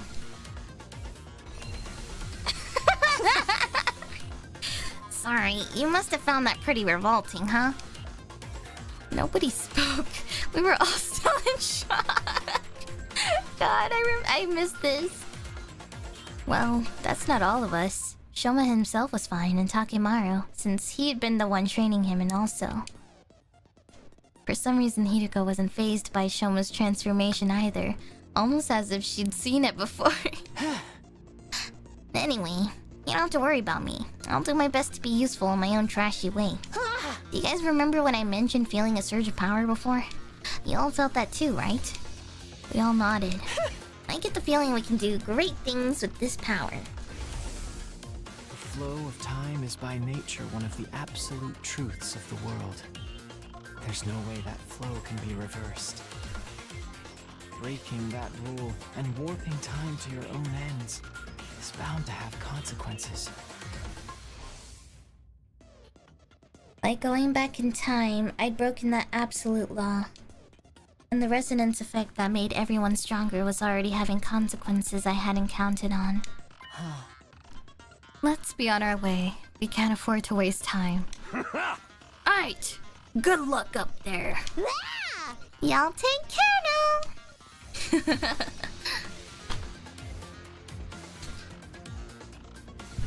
With that, the members of our excursion team went to the war room for an additional briefing from Sire. Apparently there was a shortcut we could take by putting out flames in strategic places. This route would cut down our journey time considerably. It still wasn't the kind of round trip we could make in a couple of hours, though. If we made it back before sunset, that would be enough for me. You know, that's very interesting how close it is, actually. It looks pretty close, guys, because whenever we do explorations, I swear we be traveling to like all sorts of places, like the mines, the other towns, the forest area up north. Like, it just doesn't quite make sense to me, but whatever, I guess. Oh, sorry. Is everyone ready? Yes. Ready? I don't know. Well, we'll take good care of the place while you're gone. Then let's go. Wait, I still need to go to the bathroom. Oh god. Remember, I don't like that he said that because there was a route where he was dead in there. What? Oh. I see. I thought we were actually waiting for him. But yeah, I didn't like that he said that because, yeah, he died in a bathroom stall. So I'm a little bit traumatized by him saying that. I'm afraid of Shoma using the restroom alone. According to the map, the shortcut is right over here. Or right over there. How do you know that? Siri told us so, didn't he? Oh yeah, I guess. Don't just stand there mumbling. Get a move on. Or get moving. We can skip this. I'm actually surprised that they do like the... I'm actually very surprised that they actually still do the whole exploration for this, but...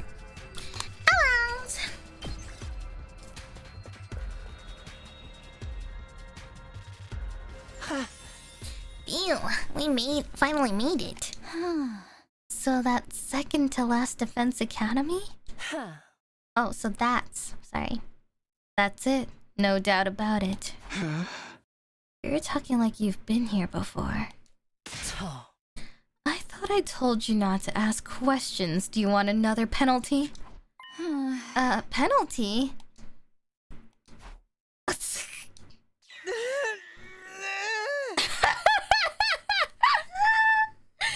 I hope they have bathrooms. I'm ready to burst. Shoma dashed off toward the school and disappeared inside. He could have just gone on the way here. Oh, sorry. I don't know why I said that like that. He probably can't go outdoors. He strikes me as the delicate type. Then, as the rest of us got closer, I saw her. Nozomi. My pulse started racing. My breathing got heavier. Yo, this guy needs to calm down. I felt an uncontrollable burning in my chest. Nozomi was alive. She was alive again and right here in front of me. Without thinking, I almost reached out to touch her. But I fought that impulse and pulled it back. Right. That's right. This was the moment I'd been waiting for. The whole reason I made this trip. It wasn't because Hideko told me to. Even if she hadn't, I'd have insisted on coming anyway. This was all to see Nozomi again. This time, I'd do whatever it took to protect her. You must be Takumi, right? Huh? And you two are Hideko and Tsubasa? I don't understand. Nigo probably told them? How do you know our names? Hideko, Tsubasa, and I shared a confused glance. But then... Oh dear. I'm most terribly sorry we weren't here to greet you. Greet us? We had to help Kyoshika get her sword out of her you-know-where. Technically, it was her short sword sheath. It was stuck in there pretty tight. It took us a while to pull it out. Her, you know where? You don't mean... Please, don't get the wrong idea. It was launched in the drain pipe in the bathroom. That's all. Lady Kurata thrust the holy Jumanji sword sheath in there, in a moment of impish high spirits. it was clogged. What was I supposed to do? Just what do you think my beloved sword is? Well, I think it's something you used to. Don't say another word. Whoa. Back up a minute. Can you answer a question, please? Yes. What's all this about coming out to greet us? We received a communique from the Honorable Sira, you see. I see. So basically, Siri called ahead and let you know to expect us. Not just that. He told us the other stuffs he's been keeping secret too. Oh, thanks. So we can skip the whole explanation. He explained how the circumstances have changed. Wait, I still don't get it. If Siri could contact you, why did we have to come to get you? He was only able to get in contact a few hours ago. The electronic interference has been rather fierce of late. But you know what's going on now? About the attack on Last Defense Academy tomorrow. Yes, we do. That makes things easier. I wouldn't want to waste time explaining things to you. Nico, get the school bus ready to leave. It already is. I'm afraid that I won't be joining you, though. Huh? I'm unable to abandon Second Academy. I've been ordered to guard it with my life. Ordered? By who? Was it this Siri person? No, these orders came from someone higher up. Nico looked up as he said this. Up at the huge celestial body in the sky, lit with countless mechanical lights, the AS. The enemy hasn't realized the skull is only a decoy yet. Sooner or later, they will attack it. When that happens, are you planning to self-destruct? Oh my, how did you know? Sorry, I won't allow that. We can't afford to lose you. If I thought Hiriko was showing a softer side of herself, I was wrong. The very next moment, she dashed toward Nigo and brought her heel down viciously on his head. Oh! What the? Whoa, that was sweet! I wish I could do axe kicks like that.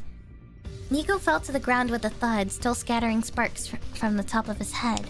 Some part of his body was making a high-pitched, staticky whine I'd never heard before.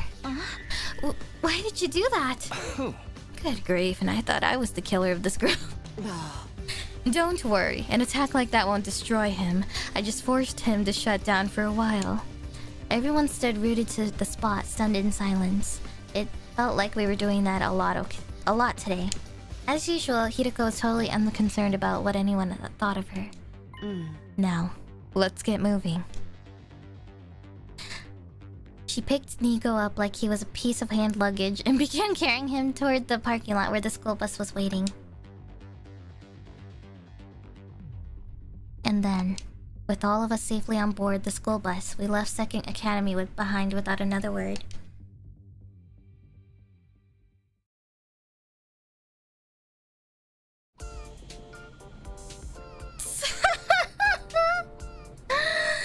Why is it just... That's so funny.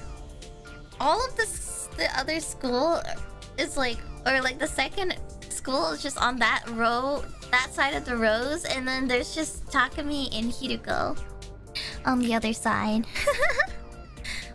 This whole... Wait, what about Shoma? Wait! Wait! Where's Shoma? I forgot about him. No, they left him! He went to use the restroom. This whole episode had added another 100 questions to the list of things I wanted to ask Hiriko about. But I'd just have to keep them to myself until the end of day 9. I sat squirming in my seat, reminding myself to be patient, no matter how difficult that might be. By the way, Does it feel like we're forgetting something important? Oh my god. Something important? I've got all 28 volumes of my favorite manga. Manga? What's so important about that? And I've got my signed world championship belt. Ugh, nobody cares. Now that you mention it. Weren't there supposed to be 4 of you? Oh. Oh no! Shoma! We forgot all about him. We made a U-turn and rushed back to the second academy. Sure enough, we found Shoma in the courtyard there, tears streaming down his face. We picked him up and made a fresh start on our return journey. It's fine. Really, I don't mind. It's no wonder you'd forget about me. I know my existence is about as flimsy as a 0.01 millimeter thin piece of rubber. That's not true. Did you actually understand what that meant? Not exactly, but I kind of got the gist of it, you know? There's only one thing you can use a rubber that thin for. Oh my god. Don't say it. We spent the rest of the journey doing our very best to cheer Shoma up. Eventually, we built his self-esteem back up to its normal, albeit still low level, and Last Defense Academy came into view on the horizon.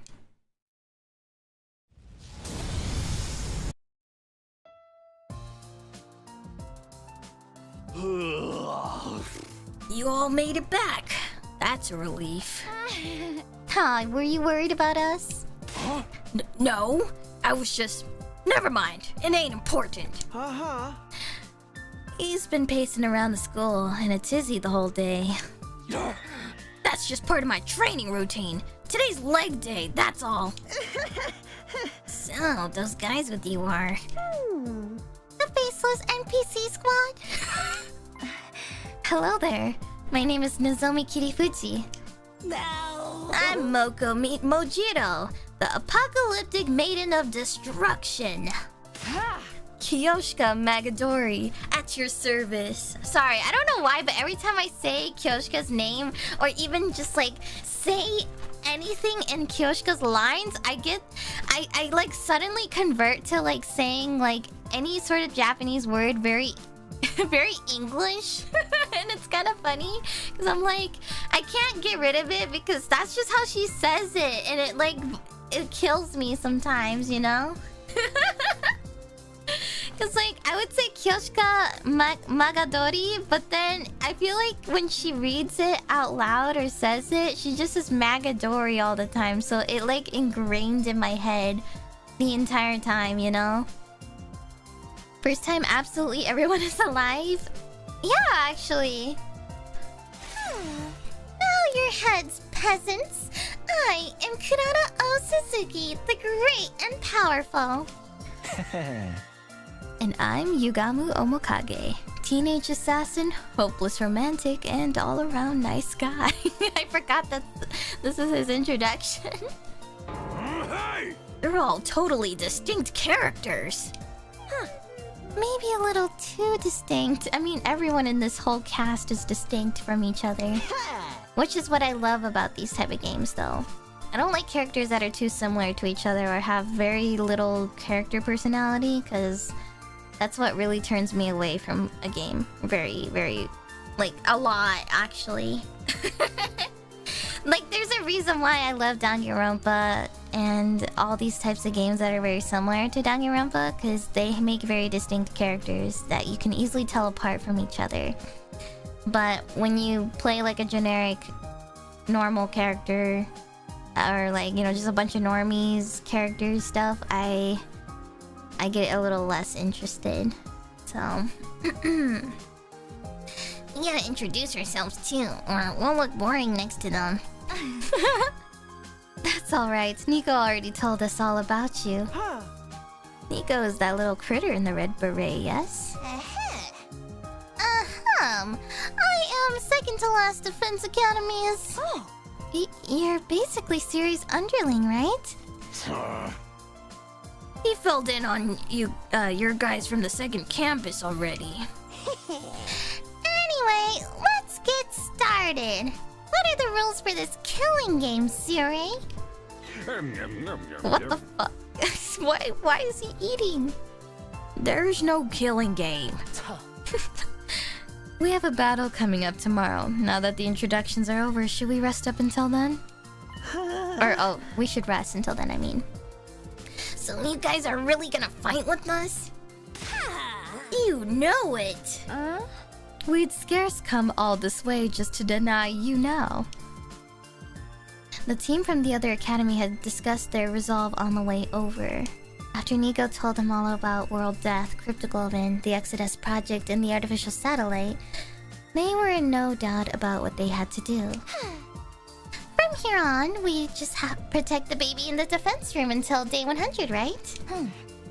Then the missiles he's been charging up will be launched in all directions. All the invaders will be wiped out, and that'll be the end of World Death. But right before, we shoot off in the escape pod to meet back up with the rest of humanity on the AS.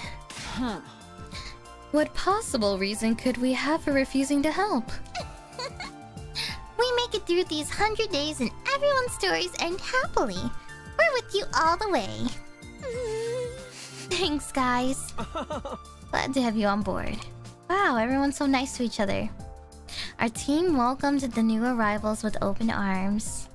Oh, it just melts my cold metal heart to see you all getting along. Those invaders won't know what hit them now. What do you mean? What do you guys say to another cheer? All together now. Special Defense Unit, best in the world, indestructible and undefeated. Never lose, never yield. Special Defense Unit, fight on! What the fuck? I can't put my finger on it, but something feels off. Didn't we have a lot more teething troubles getting everyone to work as one big team last time? Well, it's not like I want everyone fighting amongst themselves, so I guess this is fine. I mean, that's true. I think in a lot of the other routes, there was always, like, conflict with each other. So I think this is probably one of the first times in a while where everyone liked each other and there was no discourse between everyone.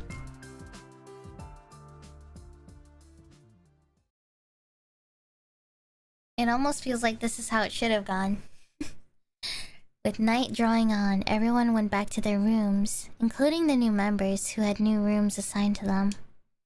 For some reason, Nozomi stayed back after the others had gone. Huh? Is something wrong? No, I just wanted to thank you for going to all the trouble of coming to collect us. That school was only a decoy, so if we'd stayed there sooner or later, we'd... Anyway, I really appreciate it. Knock it off. I haven't really done anything to deserve your thanks. If you want to thank me, do it after we make it through this. Right here on day 100. I never expected you to say something like that. Sorry, too corny? Not at all, I agree. We'll pick this up again on day 100. That's right. This is what I'm here for. This is why I came back to the past. To protect Nozomi, and to make sure everyone survives. This time, I won't make the same mistakes. Well then, Takumi. Good night! With those parting words, Nozomi left and went to her room for the night. I thought I was alone, but then I heard a noise. I turned around, but there was nobody there. Must have been my imagination! Sorry. Still not totally convinced. I made my way to my own room. There was a faint aroma of lavender in the air.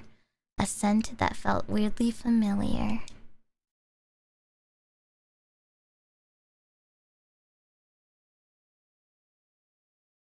Oh.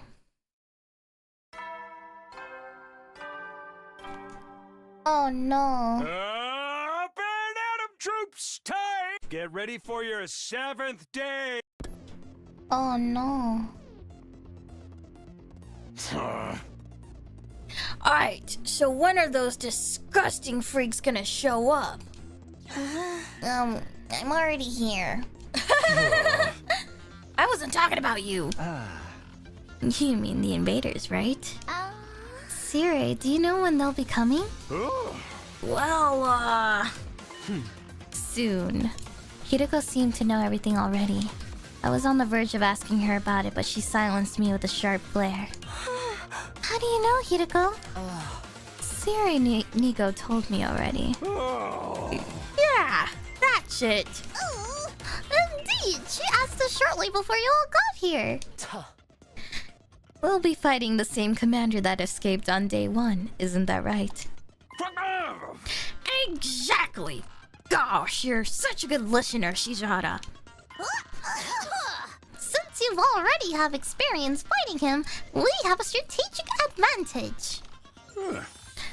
Not to mention, we've got a much bigger team than this time. Yes, quite. It should be no challenge at all.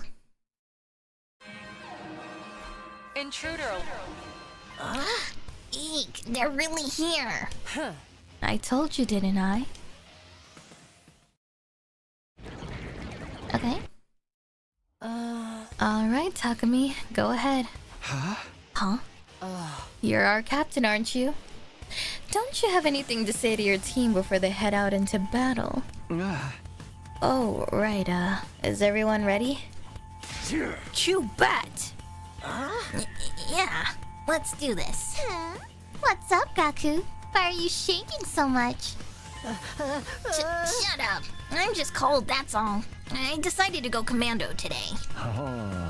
You could at least pretended you were trembling with anticipation or something. I'm ready. I took a whole bunch of anti-nausea pills, so I... The holy Jumanji sword is always ready. So long, she longs to spill the blood of the wicked. I can go whenever.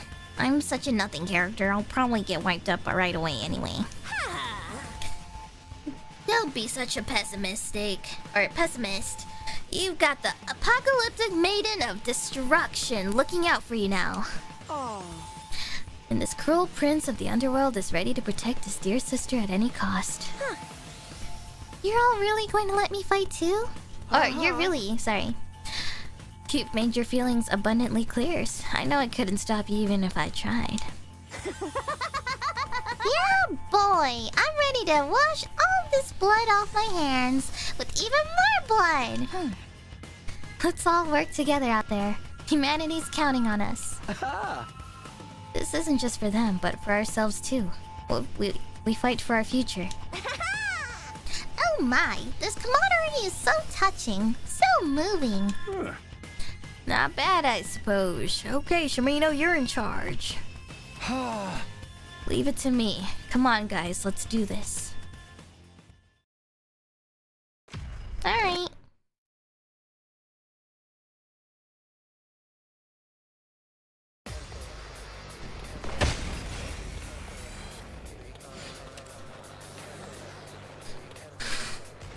Skip!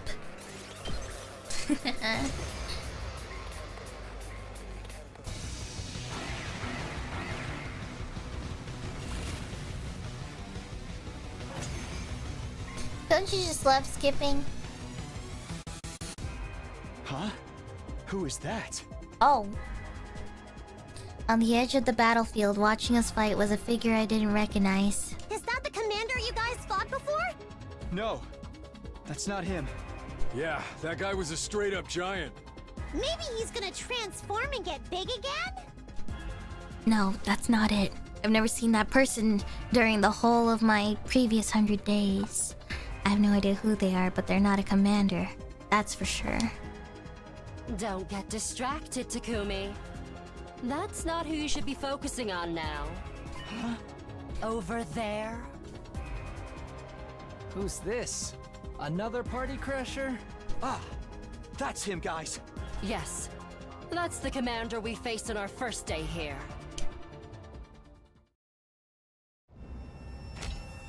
God of the planet, hear my plea and lend me thy strength. Blood of my bond release! Blood of my bond release!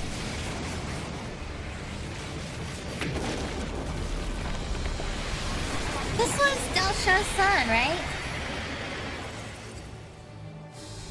Mervrum? We haven't seen this guy in so long. Mervrum, the paragon of order. I will run this time. I'm done running away. I have to stand and fight. All of you stand aside! If you don't, then in the name of order, I will strike you down! Wow, he really does just look like his dad. But his dad is so much cooler. Sorry. He's got color scheme. He's got yellow. See? He transformed and got bit! Told you so! You were talking about someone else when you said that. Hoodie over there hasn't done anything, though. Hoodie? Hoodie over there? Hoodie? The person in the hood, duh. Who is that? Why is someone I've never seen before showing up all of a sudden? Did the timeline change again? Oh, leave them, Takumi. You're the captain now. We need you to lead. I know. Everyone, concentrate your attacks on the giant commander. I believe he called himself Mervrum, yes? Got it!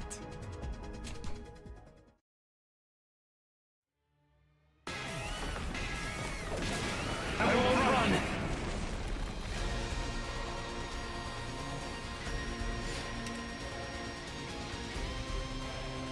Skip!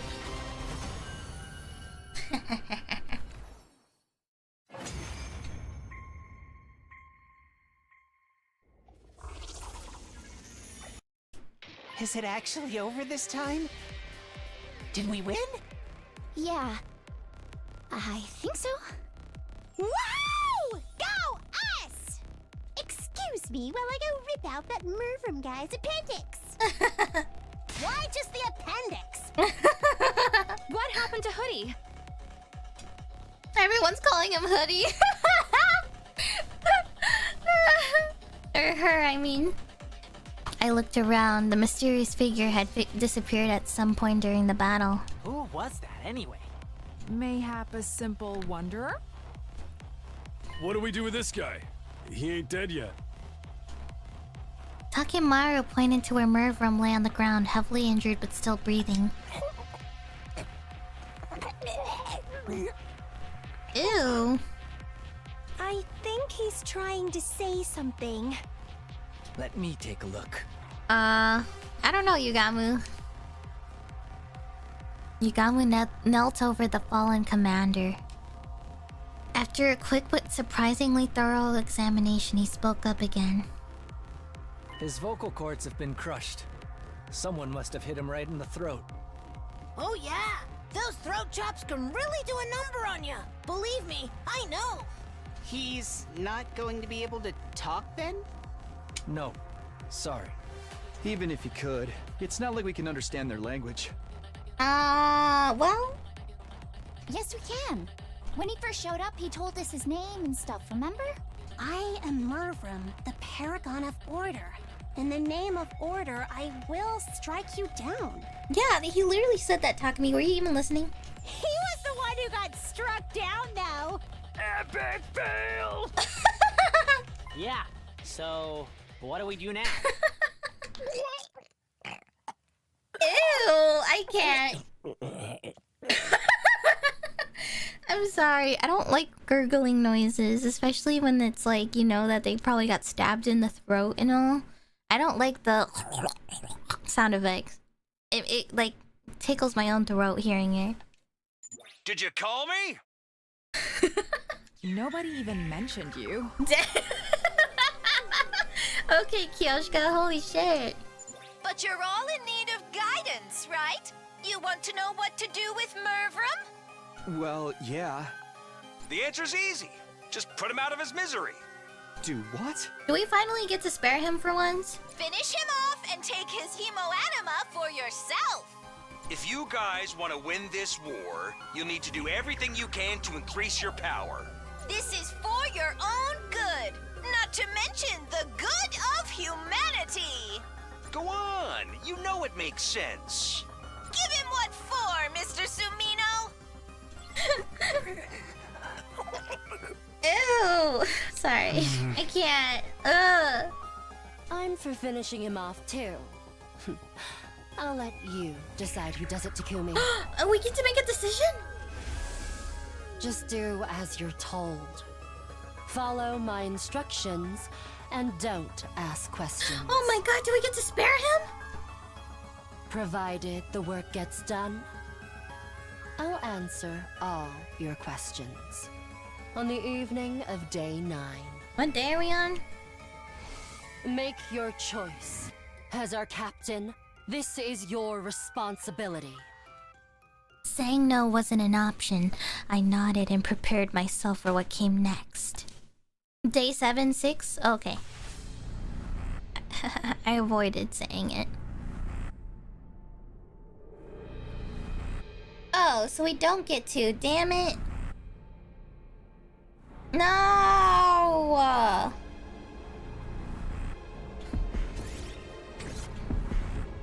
Who was I doing next? Gotta me.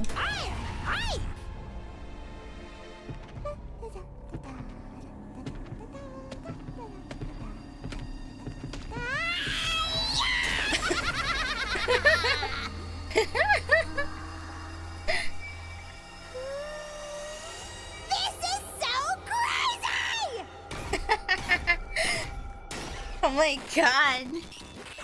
Whoever voices Dadami is so freaking good. Such a great Ian actor. And I don't say this very often, so that means a lot.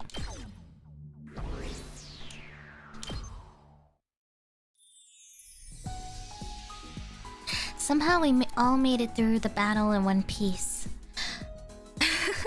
I took a shower afterwards to try and get my head together. We decided to meet up in the rec room that evening to celebrate our victory. It's a little early, but maybe I'll head over there now. Okay, so we are on day 7. Cool.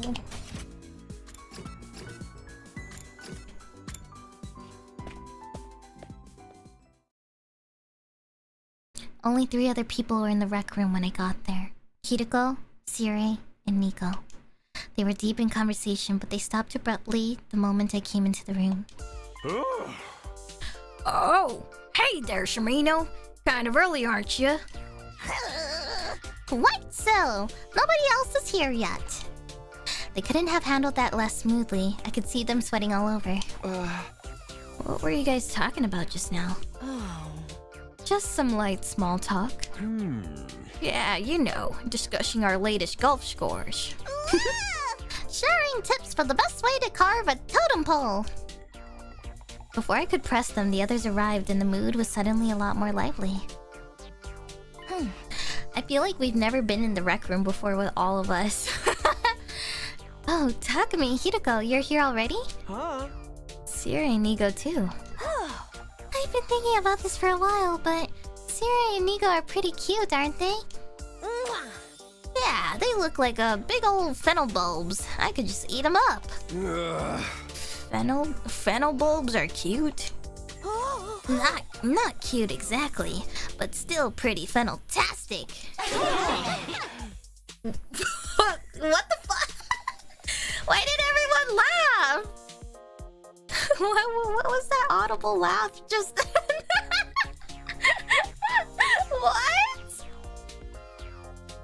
I didn't like that.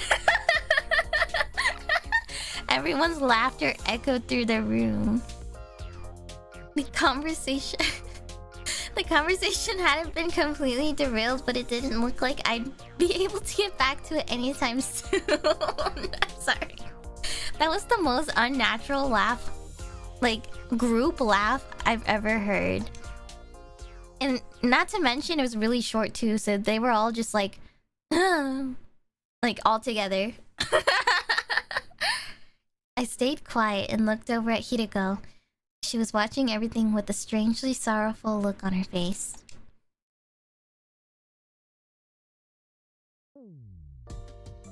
From there, the little party got started. Everyone seemed to have a good time. Although for me, I was just trying not to get caught up on all the doubts and questions running through my mind. I still got a general idea of what everyone was talking about, though. Who'd killed the most enemies in the battle? Who pulled off cool moves and when? Stuff like that. Basically complimenting each other on a job well done. I wish I could get in the mood and join in with them, but I just couldn't. My head was still filled with that uncomfortable fuzzy feeling, smothering any words of joy or celebration I might have had. At least time wasn't dragging. Before I knew it, it was getting late. Man, that battle was really something. Yes, indeed. I can't stress enough just how inspiring you all were. Now I know you're all enjoying yourselves. But we think you should call it a night here. Oh no. Alas, and forsooth, must the banquet end already. Just what have you been drinking, Kyoshika? Something carbonated, probably. What? Then why? Fizzy drinks affect her like alcohol for some reason. How did you know that? Well, anyhow, you should all get some rest. You've got a big day tomorrow. A big day? What's happening tomorrow? Oh, didn't we tell you? You'll have to fight another defensive battle tomorrow, you see?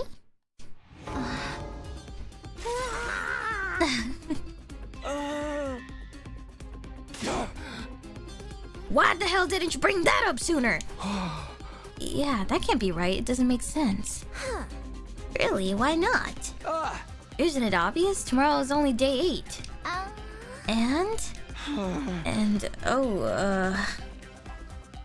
In my last timeline, nothing happened on day 8. There was no attack here at Last Defense Academy, or over at Second to Last Defense Academy.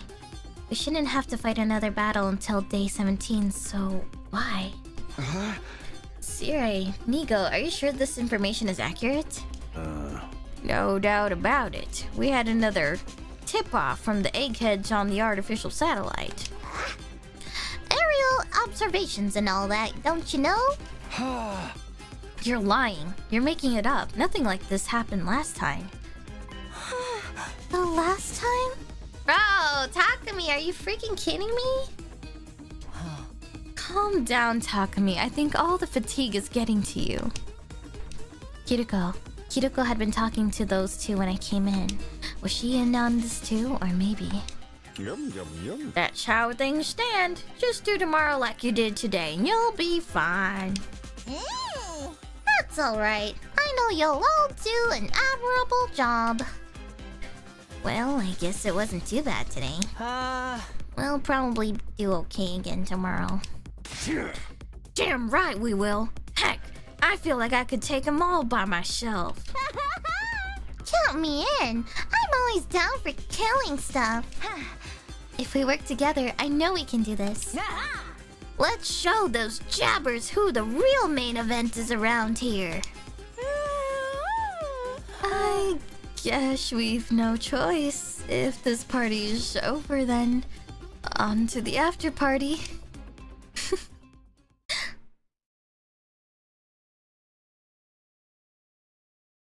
I had barely closed the door to my room when he appeared. No after party after all? Huh? You were there while all that was going on? I can send this body pretty much anywhere inside the school. You could have shown yourself then. The others should be able to see you now. Kind of like how they could understand Mervram in the battle today. Yes, that's because of you coming back in time and your cryptoglobin resonating with theirs. And it turns out that's affected the enemy as well. Mervron was stronger than the first time you fought him, wasn't he? His cryptoglobin was resonated and powered up too. And that one change has led to another change. Let me give you an example. Let's say Rocket A takes off at point S, travels 60 miles through space and arrives at point P. After that, Rocket B also takes off from point S, but its angle of trajectory is 1 degree different. After traveling 60 miles, how far away from point P do you think Rocket B would be? 1.05 miles. Just 1 degree results in a mile-long difference. In other words, even the smallest deviations can lead to big changes in how things turn out. Like with the enemy tech coming tomorrow? Yes, for one, the commanders are stronger now, so they're able to mount attacks sooner than in your timeline. And that person in the hood appearing must be another of those changes. Hoodie, as you ended up calling them. I don't know who they are or why they're here either. But I don't think they're here to help us. I'm sure of that much. Can they stop saying hoodie, man? I feel like them saying hoodie feels like a slur. I don't know why, but it's just like, it just sounds like it, you know? And their presence is proof that history has begun to change significantly. Your knowledge of the future might not be as useful as you think anymore. That's okay. I came back because I wanted to change history after all. Then why don't you tell the others about it? Do you want things to change or not? Well, how can I put this? If it's like your example, I want to keep the difference in Rocket B's trajectory as close to 0 as possible. It's never going to be exactly the same, and there's sure to be some unexpected changes along the way. But whenever I can, I want to stay in control and keep us on an even keel. Will you help me with that? Will you keep the time travel stuff a secret from the others? It's a moot point. I'll probably never talk to them anyway. Why not? I'm not like you. With your 100 days worth of experience, I don't really know any of them yet. I guess there's something in that. I know we can't rush things, but I would like you to get along with them. Oh? Why is that? Because one of my goals here is to change your future as well. My future? The version of you my last timeline told me. Next time, I want to befriend all of you. I want to argue with you and fight with you. And until the moment I die, I want to do everything I can to live.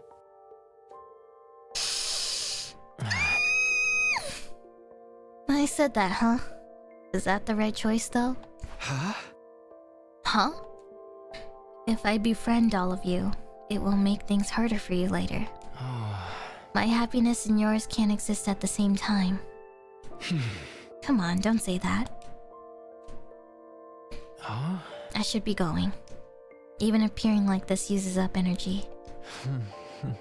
Siri's told me not to waste my strength on anything that isn't important. And our conversation's not important? That question finally got a smile out of him. They are to me. I wouldn't trade them for the world. Still gently smiling, the ghost boy disappeared. Have you seen the Shion Happy Meal tweet? No? Where is that from? I never seen it. Even after he'd gone, his flames remained a little longer, faintly shimmering in the dark before fading away.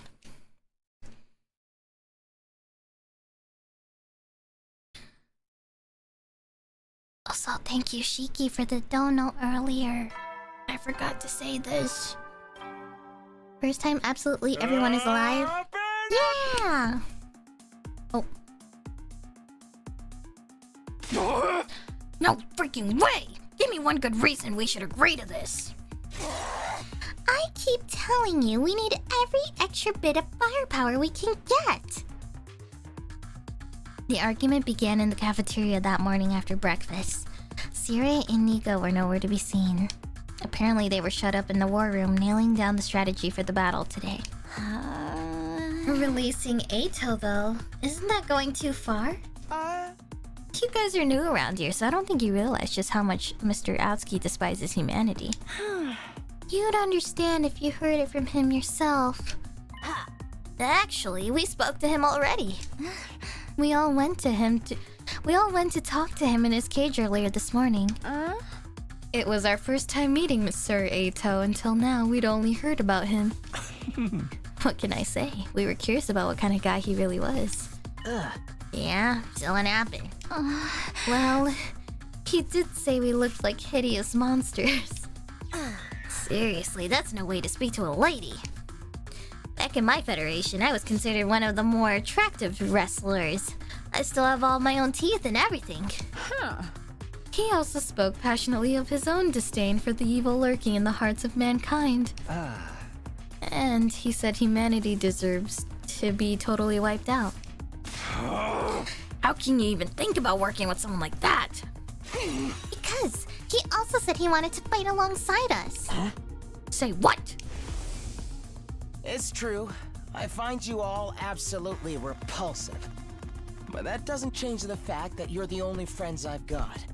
Aww. I want all of us to survive more than I want to destroy humanity. So please, allow me on the battlefield again. I don't know if I trust him, but... And you believed him? That's all it took to get you on his side! Not exactly, but it doesn't seem right to keep him locked up like that. He never actually committed any serious crimes, right? Of course he did. He tried to destroy Siri. Tried and failed. You can bet he would have if he could have. If Takumi hadn't stopped him, he'd have succeeded. Besides, attempted murder's still a crime. Is it really murder in this case, or more like destruction of property? Either way, the punishment feels a little harsh. It'd be a different story if he'd, say, torn the team apart from the inside and killed a bunch of people. Yeah, about that! That's exactly what he did, and without any of us ever knowing it until it was too late. It's just that no one here knows that, not the new guys or the ones who started out here. The fact that they were even thinking about giving him another chance shows they have no idea what he's really capable of. If they'd experienced what I have, if they'd seen what he did. I was seriously considering telling everyone the whole truth, but before I could. I'll kill him. When Hideko said that, everyone turned to look at her. If you let Ato out, I'll kill him. And then I'll kill myself. The air in the room immediately got a lot more tense. I heard someone gulp, and it echoed like a gunshot in the silence. You're not being serious, are you? Dead serious. If Ato is allowed to go free, it's all over for us. We'd be better off resetting the whole thing. Resetting?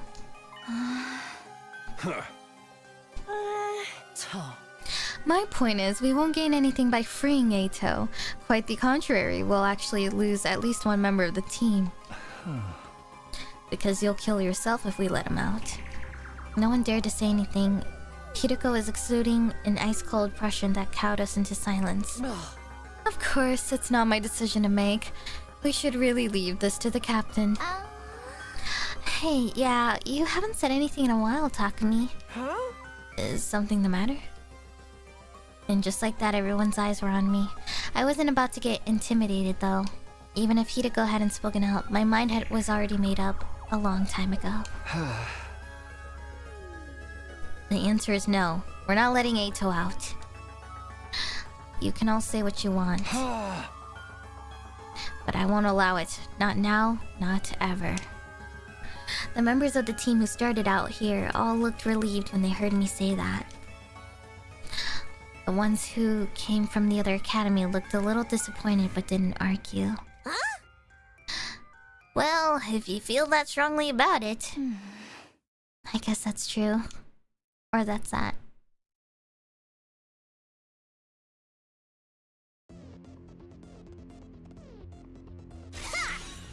I'm so bored.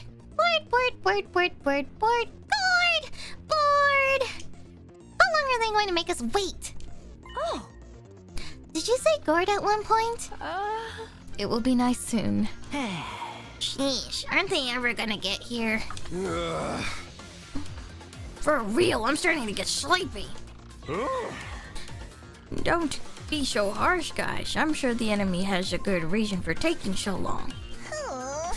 Perhaps they missed their train and had to wait for the next one. How about we all do that to kill some time? Do what? A killing game, of course! Who wants to die first? Sorry, Dadami. It looks like the killing game will have to wait. Well, that stinks. I'll just have to kill a bunch of invaders until I feel better. Oh.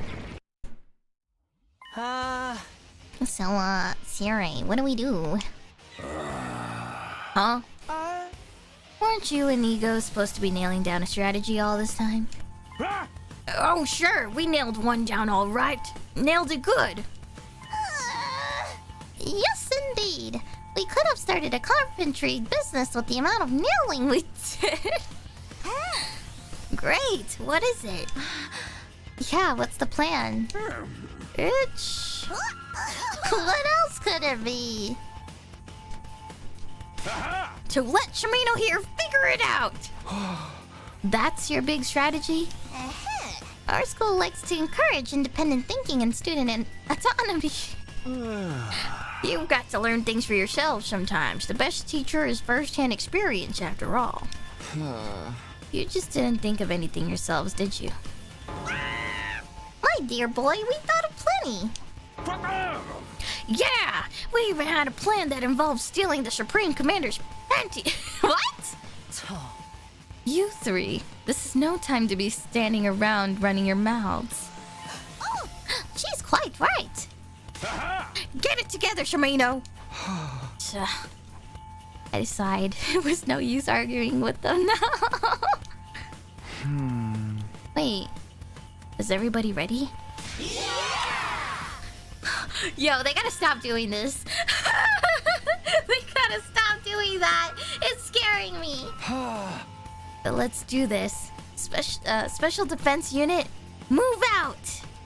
Wait, everyone's here. Actually, except for Ava, but does that mean? Well, darn. I wish we had Ava and everyone alive, so we could see this. And Ito! Oh yeah! Have we ever seen that? Have we ever seen a scene with everyone there? Probably not. Okay.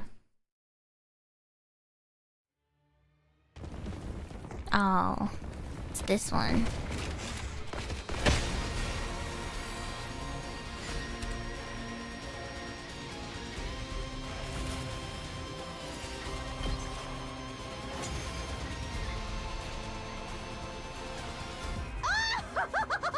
I could do this all day! This is easier than taking a splash in an inflatable bounce house! Don't let your guard down yet. Look over there.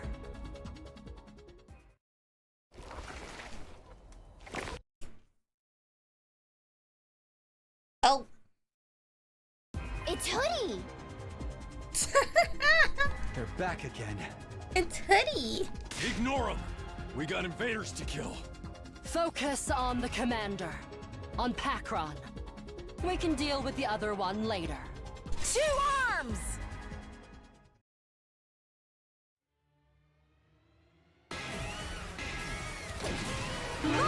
Hear me!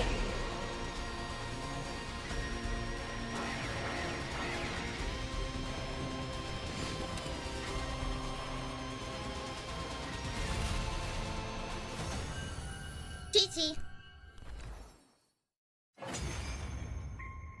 Easy game.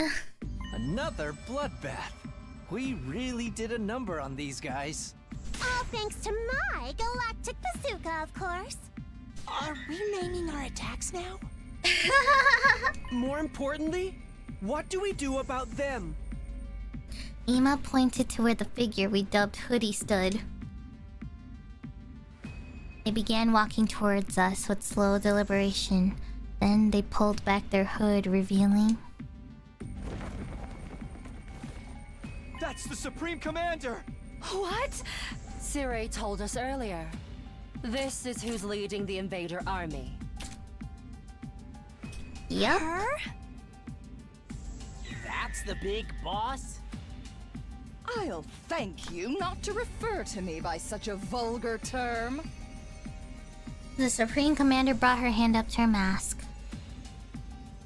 Among my people, I am known as Veshness, the paragon of hope.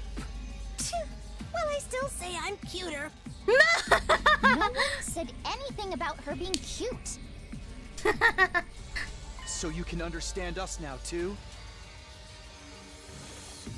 Veshness narrowed her eyes in response to my question. Was that your attempt at a bluff?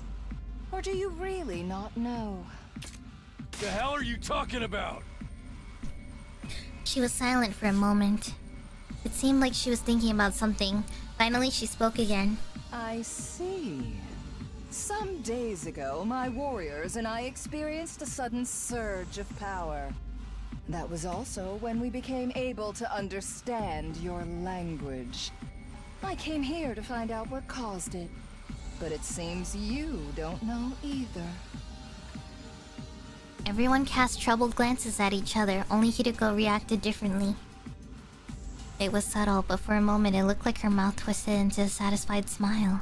All this is going over my head. We gonna kill this girl or what? So, apparently, I think us not telling people about our time travel causes Veshness not to know either. That's right. If we can defeat their leader... And I think that's why we'll end Hideko the is war satisfied. here now. Because she's happy that we didn't tell everyone. Don't bother. If you fought me now, I'd only massacre you in one fell swoop. And where's the fun in that? I'd rather take my time and make it really hurt. I'll pick you off one at a time to make it clear just how powerless you are, and inflict true despair on the rest of you. She pointed upwards as she said this, right at the artificial satellite. Now, if you'll excuse me, I need to take back Pakron's remains. Hey, those are ours. Pakron? That's the commander we just defeated, isn't it? In the last battle, one of you absorbed Mervrum's cryptoglobin. You saw that? Yes.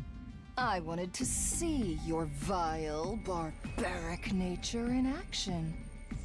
But I won't let the same thing happen today. Huh? Veshness moved before we had a chance to react. In a flash, she leapt over us to where Pakron's corpse lay, gathered it in her arms, and was gone. Oh. Wow. Pretty mortifying how easy that was for her. Damn it! How enraging! If you have to get a rager, do it in your own time. I'm sorry, what?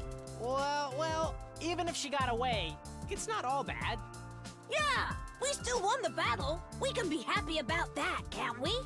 I guess you're right. All right then, here we go. Special Defense Unit! Best in the world! Indestructible and undefeated! Never lose! Never yield! Special Defense Unit, fight on! God, I'm self-cringing. We'd made it through our second battle, or our third, if you counted the one on the very first day. And so far, none of us had died. I just hoped we could keep this up. But I didn't want to bring the others down thinking like that.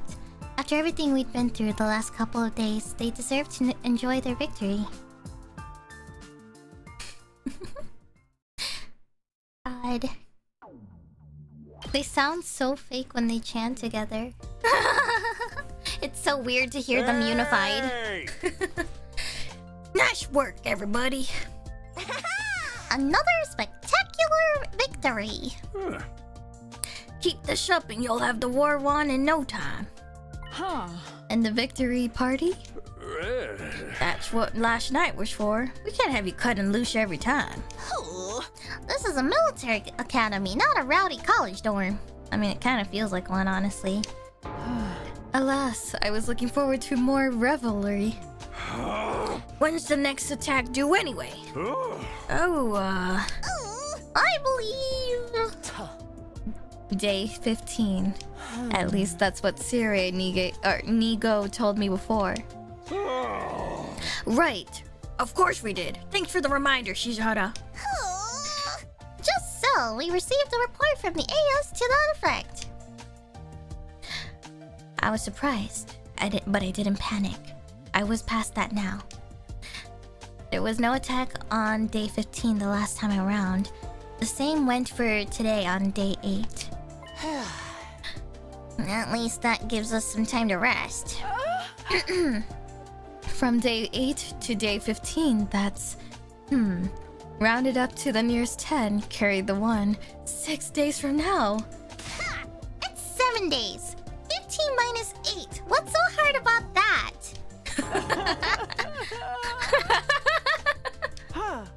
That means after today, we've got 6 whole days to take it easy. Yeah! You guys want a tightrope walk across steel girders and take bets on who falls first while we wait? Sorry to break it to you, but you won't have time for any of that. We'll need you all to start training in preparation for the next battle. Oh, for the love of murder. Guess we should have seen that coming.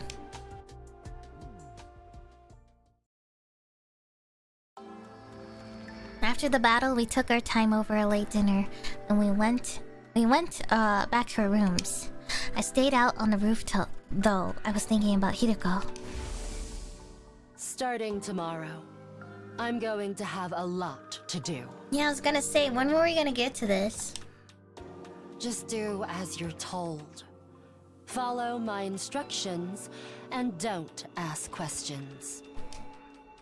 Provided the work gets done, I'll answer all your questions on the evening of day 9. Interesting. Specifically on day 9. That was on day 5, and for the past 3 days, I'd done everything she asked me. There really was a lot to do. We'd been so busy, I hadn't even had time to think about all the things I wanted to ask her. But all of that was about to change. Tomorrow was day 9. The day I'd get my answers. I'm holding you to it this time, Hideko. I won't back down until you've told me everything. I was conscious of a weird, restless feeling in my chest. Was it from anticipation, or was it something more like fear? At that point, I still couldn't say for sure.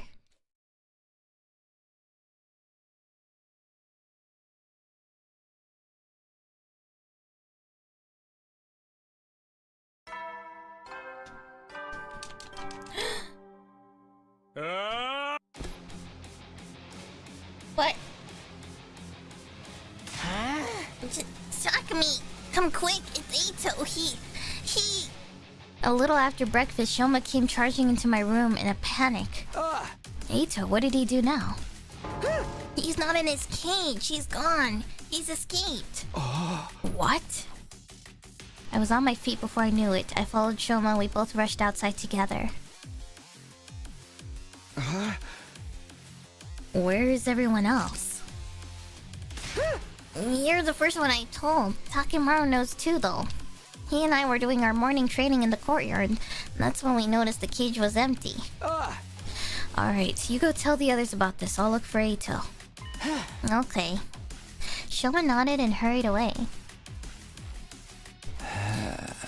Ito's escaped, but how? No time to stop and think about it. I have to find him before he causes any trouble. Is Siri and Nigo gonna be broken? Don't tell me.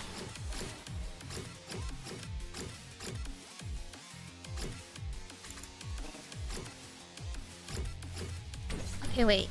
Look for Ito? I have to wander around the school? Manually? Oh, Lord. I have to look for him manually? Oh, no.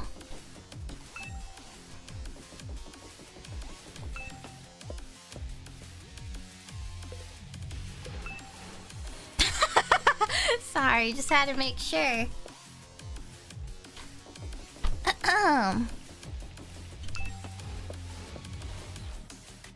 Alright, I don't know. How am I supposed to know? I have to look in every single room? Oh wait, no, the fenced room door. That one's available. The wall of fire is still blocking off the defense room. It doesn't look like Ito's been here.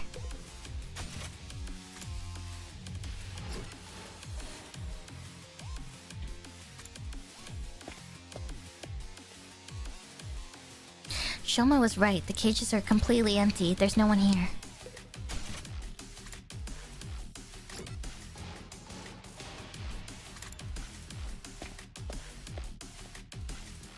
Both fire extinguishers are still here. That means Ito can't have gone outside the wall.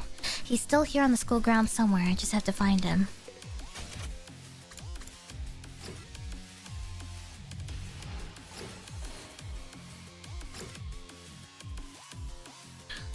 Oh.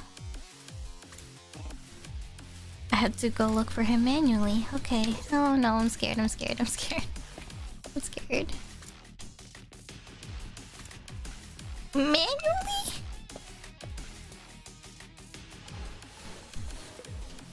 I have to check every single room. Oh my god.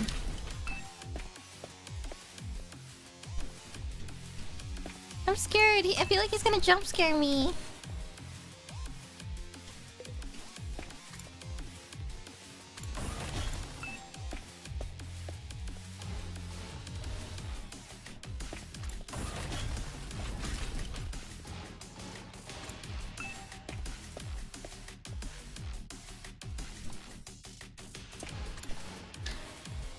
I don't like this. I don't like this at all.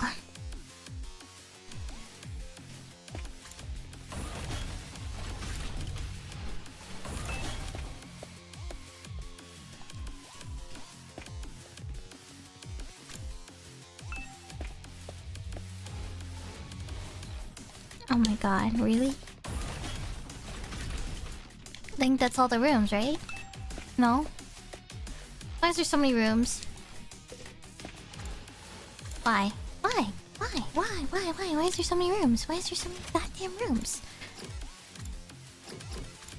I have to go up the stairs manually. Okay, great. Awesome. Okay, let's just go right. I can't believe they're making me do this. This is messed up, guys.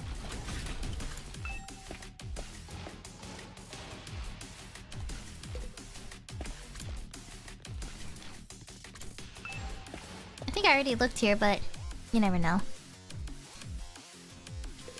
Okay. Sometimes it's weird about the triggers.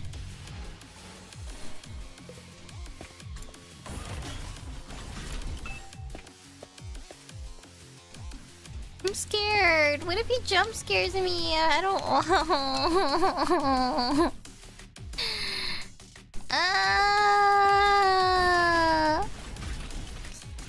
What if he jump scares me?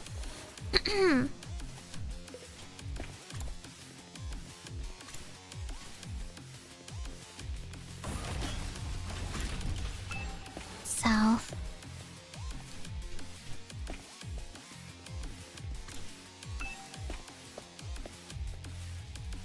Have we made a full loop already? We did.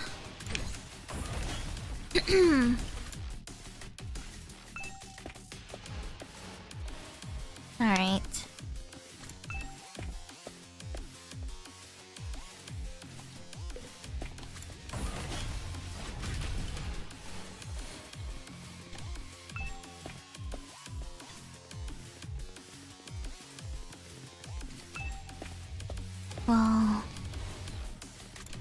war room.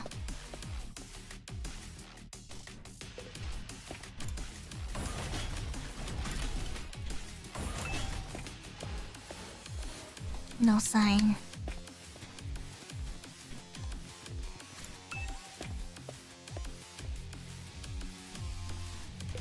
Nothing here. Okay. Connecting hallway. We already went here, I think.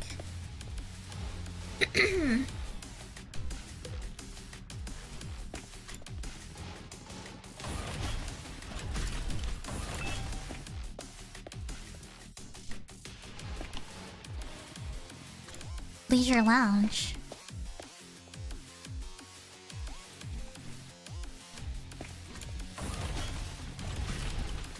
Rec room.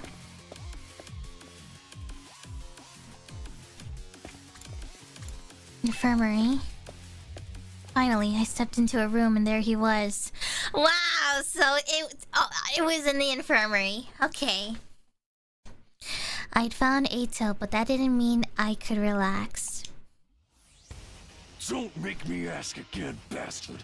Just what the hell are you doing in here? He looks so unfazed.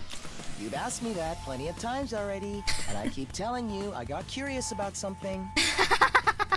I wanted to learn more about how the revival-matic works, so I just... That's not what I mean! Man, I really wished I could have a Pape of, I know there's Papes that exist of, the cast. I think mainly Takumi and Ato. But I really wish I could have Ato's Pape, so I can just punch it and throw it around my room, you know? I don't know why, but I think having an Ato Pape would be kind of cute. How did you get out of your cage? Tell me that! Hey, calm down, Takemaru. How am I supposed to be calm at a time like this? Ain't you the one who said it'd all be over if this guy got out? I did, but... Now fess up! How did you escape? Takemaru shook Ato violently, but he didn't look the least bit concerned. I had some help from a friend.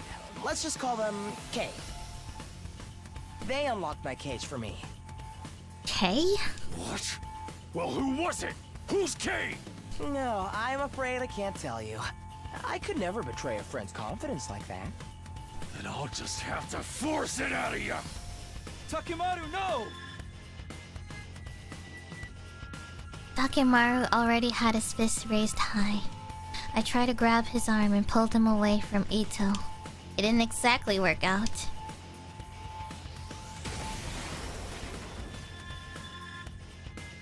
A jolt of pain shot up my spine. I'd been knocked back so hard and fast my guts were still doing somersaults even after I came to a stop. For a moment I had no idea what was happening. The next thing I knew I was on the floor. Takemaru must have sent me flying. And I crashed against whatever was directly behind me, which just so happened to be the revival-matic. Huh? Sorry, man. Guess I overdid it a little. Are you alright, Takumi? Yeah, I think so.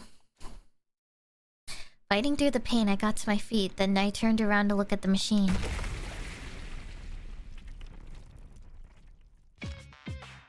Huh? Oh? Yeah? It's broken? An ominous plume of black smoke was rising from the wreckage of the revival-matic. I had a feeling things were about to get a whole lot worse. This is bad, right? That's one way of putting it. It wasn't long before everyone else heard the noise and came running. Garg! Just what the heck did you guys do in here? The revival-matic! It's... oh dear, oh dear, oh dear, oh dear. Ato, you did this, didn't you? Ato just sighed and shook his head in exasperation. Perhaps you'd care to explain what happened, Takumi? I reluctantly gave everyone a quick summary of the events that led to our current predicament. So, basically, Takemaru did it? Huh? It wasn't on purpose. Takumi grabbed my arm and I just lost control. Whoever is to blame, this is a catastrophe nonetheless. Yeah, if we can't use the revival-matic anymore, then any of us die in battle. Then we stay dead. There's no coming back anymore. The whole group seemed to freeze up for a moment. A lot of them started to glare accusingly at Takemaru. Come on, everyone. It's not all that bad. Maybe we can repurpose the wreckage and use it to grill fish. I'd better inspect the damage and see if I can repair it. Before you start, it's back to the cage for you, Outski. I don't remember saying you could wander around as you please. You guys take him back to the courtyard. Nigo and I will get things started here. What?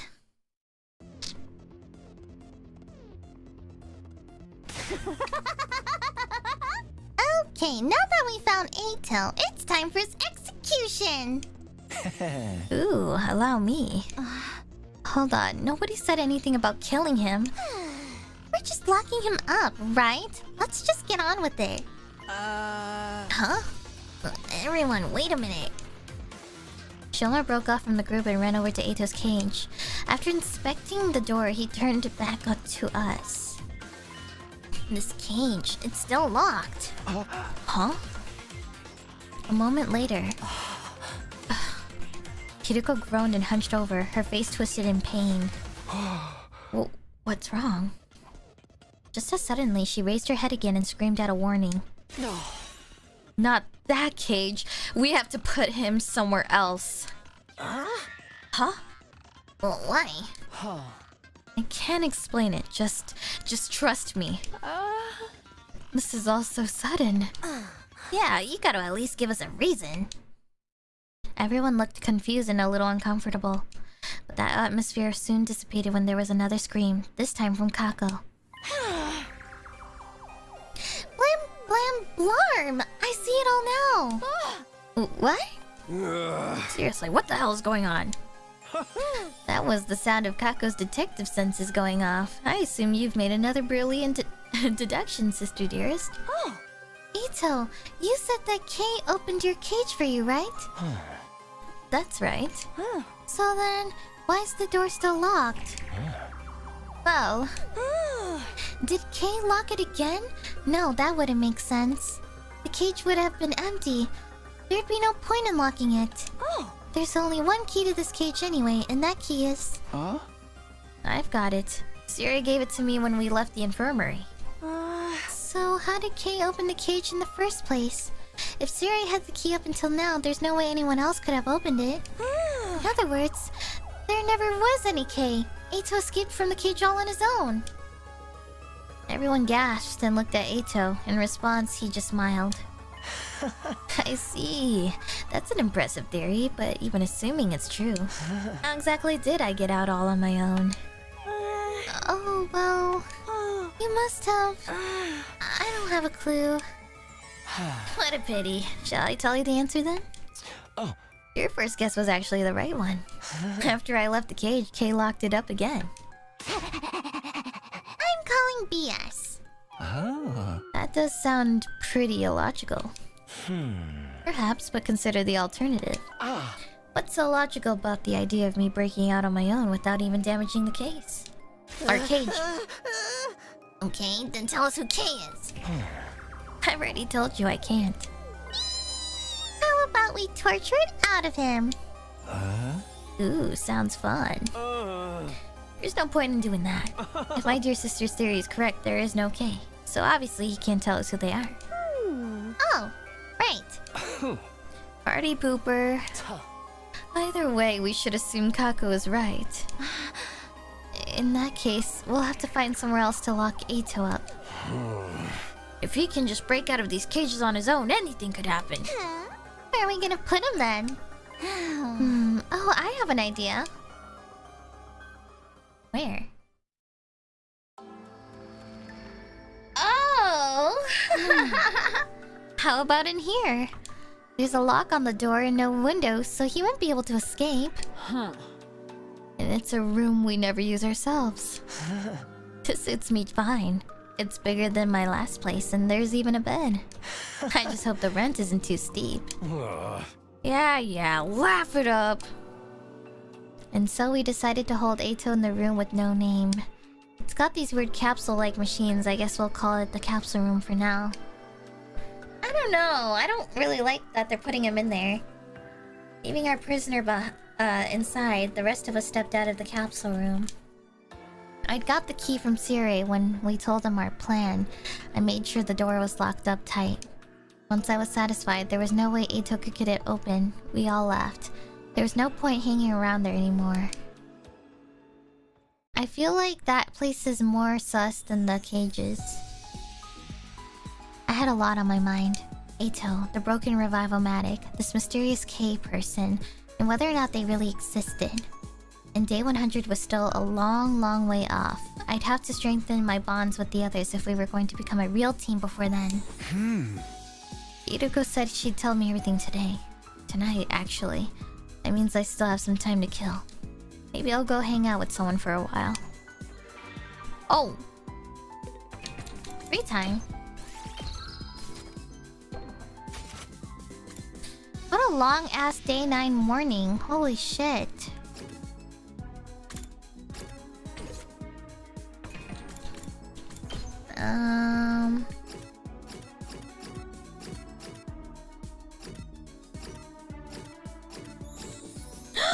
Kurada's here!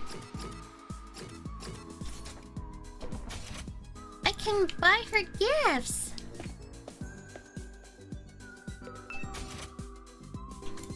Ooh.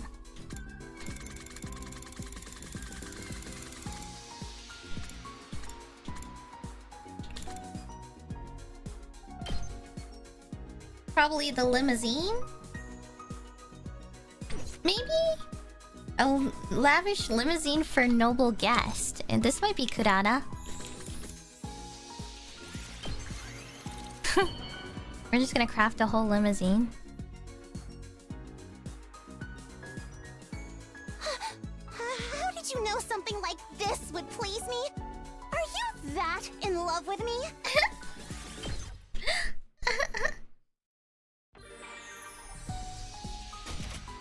Alright.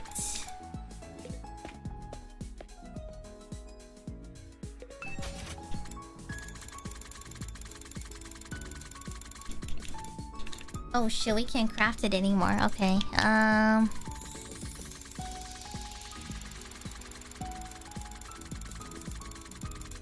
wow, we're broke. Holy shit. Oh, we're broke, guys. We are hella broke. Oh my god. Uh-oh.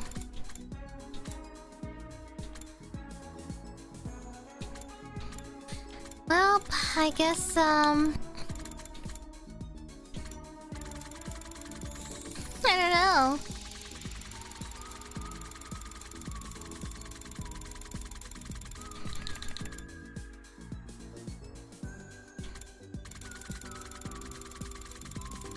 There's like nothing I can do.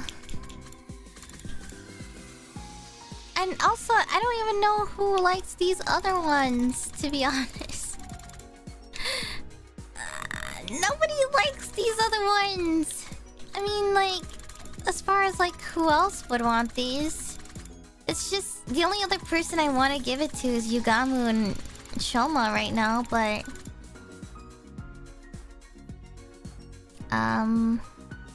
we can't explore because it's the afternoon. I'm just gonna have to take the L. I'm gonna give her towels. Maybe. Or, let's see, what is world domination. Thanks. The eroge might work for Yugamu. Okay, we can try that.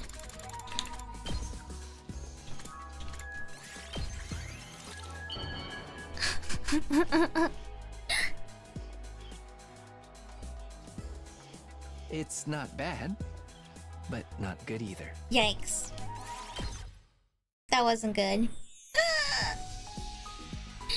Before I knew it, the sun was sinking beneath the western horizon.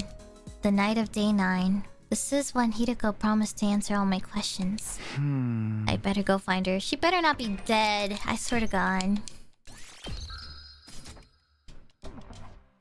I didn't have time to look for very long. I happened to glance around the roof and spotted someone sitting on the other side of the fence. It was Hideko. What's she doing over there? I hopped over the fence and sat down next to her. Oh. Huh? This was something I hadn't expected. Hideko looked different. It was her eyes. They were usually so sharp and cold, never betraying the slightest hint of weakness, but now they were filled with tears. Big, wet tears that ran all the way down to her face. I didn't understand. Why had the sudden change? What was going on? This was so far removed from what I'd come to expect from her. My brain just couldn't process it. I felt like I should say something, but I couldn't find the words. What do I do? What do I say? What can I say? The normal thing to do in this situation would be to say something comforting, something considerate. But in my confused state of mind, all I could come out with was something totally meaningless. Are you crying? Oh my god, Takumi.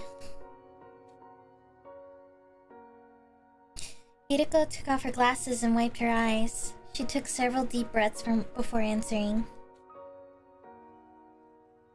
No, I'm not. You definitely are, though. Did something happen? Something? Like, you know, something sad or painful or... No, not really.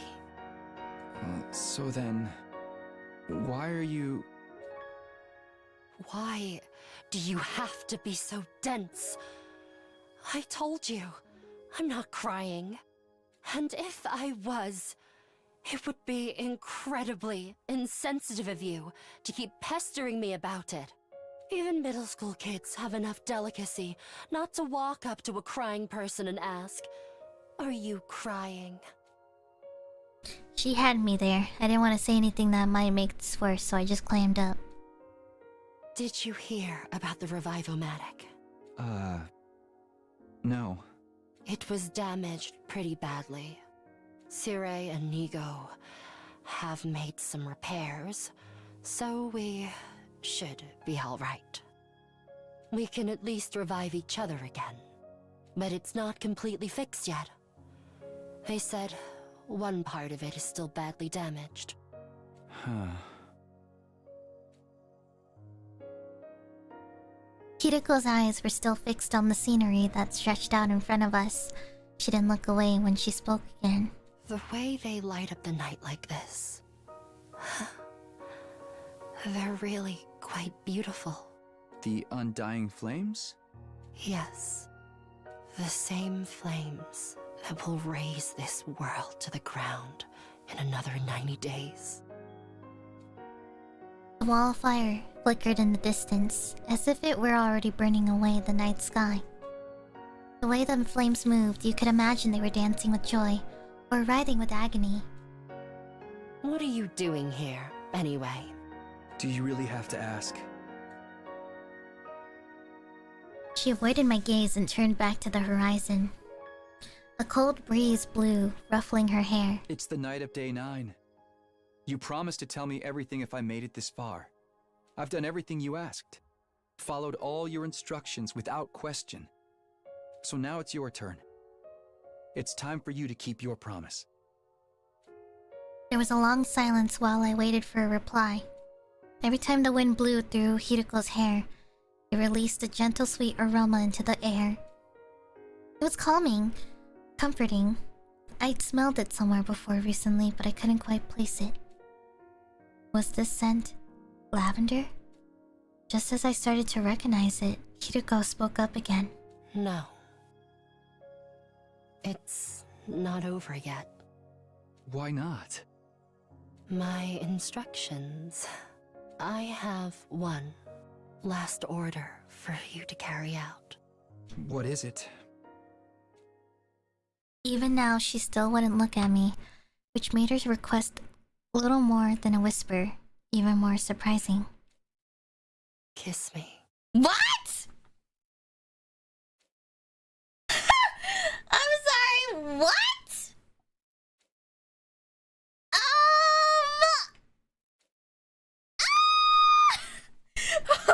What? Huh? Not for the first time that evening, I found myself at a complete loss for words. Is this the Chiriko from that one timeline? Was she serious? Was it a joke? I really couldn't tell. No, it had to be a joke. There's no way Hiroko would. Or maybe it was a trick. Maybe this was her plan all along. By giving me an impossible order like this, she could weasel out of our deal right at the end. You failed to uphold your end by refusing to carry out my orders. I don't have to tell you a thing. I could imagine her using that excuse to call the whole thing off. This girl was an evil genius. Although, what if it wasn't a joke or a trick? My palms were sweaty. My throat was dry. I needed to decide how to deal with this and fast. Don't tell me this is a choice, please. I couldn't just stand there like a statue all night. I don't understand. How did it come to this? What am I supposed to do? Oh my god, don't tell me. There's no time to think about it. I just have to make a choice! What do I do here?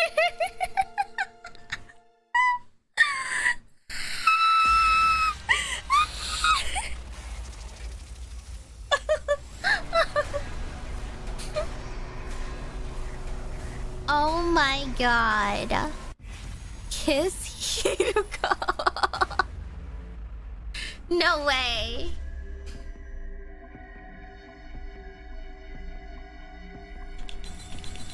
Oh my god. I didn't think this was going to be a choice. That's crazy. I mean, I think we all know what we're gonna pick first. Oh my god. Lock in, guys. What the fuck? Shameful is the man who spurns a woman's invitation. Well, not exactly. I was just trying to mess with Hiroko. I would bring my face ever so slightly near her, making her believe I was serious. Then when she panicked, I'd tell her it was all just a joke. That was the plan anyway. But this is why you should stick to what you know. Because before, I could even lean in closer to Hiroko. It was like she sensed something was up. You idiot! What's the matter with you? Oh my god! Hey! Ew! Takumi, why? Why are you ruining this for me? Who's the real idiot here? Takumi. Hiroko shoved me by the shoulders and I plummeted headfirst off the edge of the roof? She fucking pushed me off the roof? My head's... My head split open like a watermelon and splattered my brains all over the place.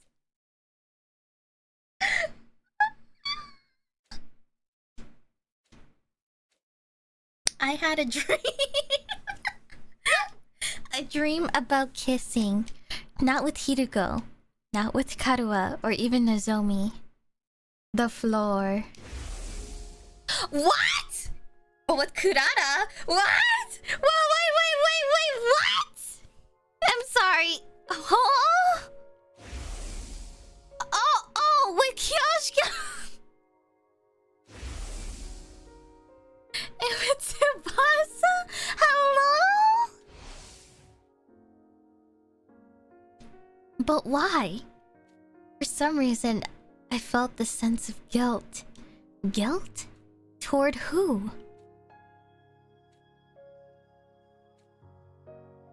fuck is happening? Is this the end? Oh. I thought it was... What?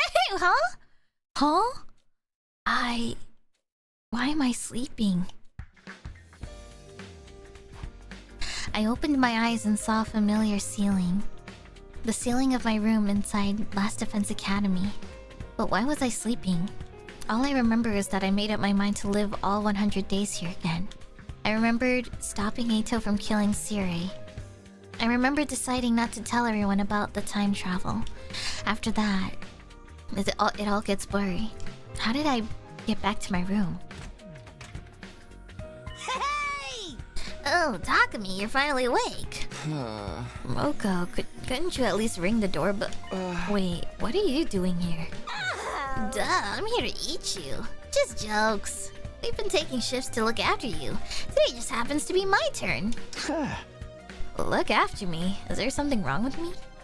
More importantly, you should still be at Second Academy. What? I swallowed down my remark before it could escape my lips. If I said the wrong thing, I might accidentally reveal that I'd traveled through time. Moko must have sensed something was off from my behavior. Oh, did Hiruko have something to do with this? Maybe she did that on purpose. No, man! So if we didn't kiss her, then what? What? Takumi, do you have any idea what day it is today? Huh? What day? The last memory I have of is day 3. So his memory goes back to day 3 from the start?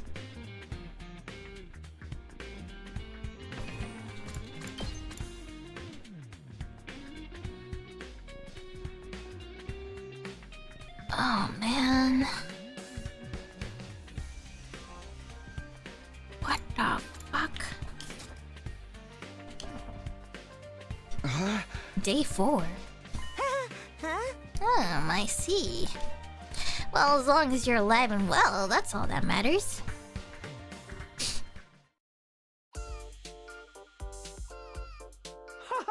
Well, do you get the general idea now? Yeah, I think I'm good. Hiruko and I fell off the roof on day 9 and lost consciousness until today, day 24. Right? Wait, so the both of them? Yeah, that's about the size of it. How about you, Hiruko? Oh, I'm a little confused, but I believe I understand. After waking up, Moko brought me to the cafeteria where everyone was gathered. They explained everything that happened to me and Hiruko. Let's see if I have this right. On the evening of day 9, Hiruko and I fell from the roof and died. Our bodies were found and immediately brought to the revival-matic for resuscitation, but the machine bugged out and I was brought back with an incomplete memory. That's why my memory stopped suddenly. Hiruko didn't remember anything past day 3 either. No! In other words, how we fell off the roof and what exactly happened to us was as much of a mystery to her as it was to me.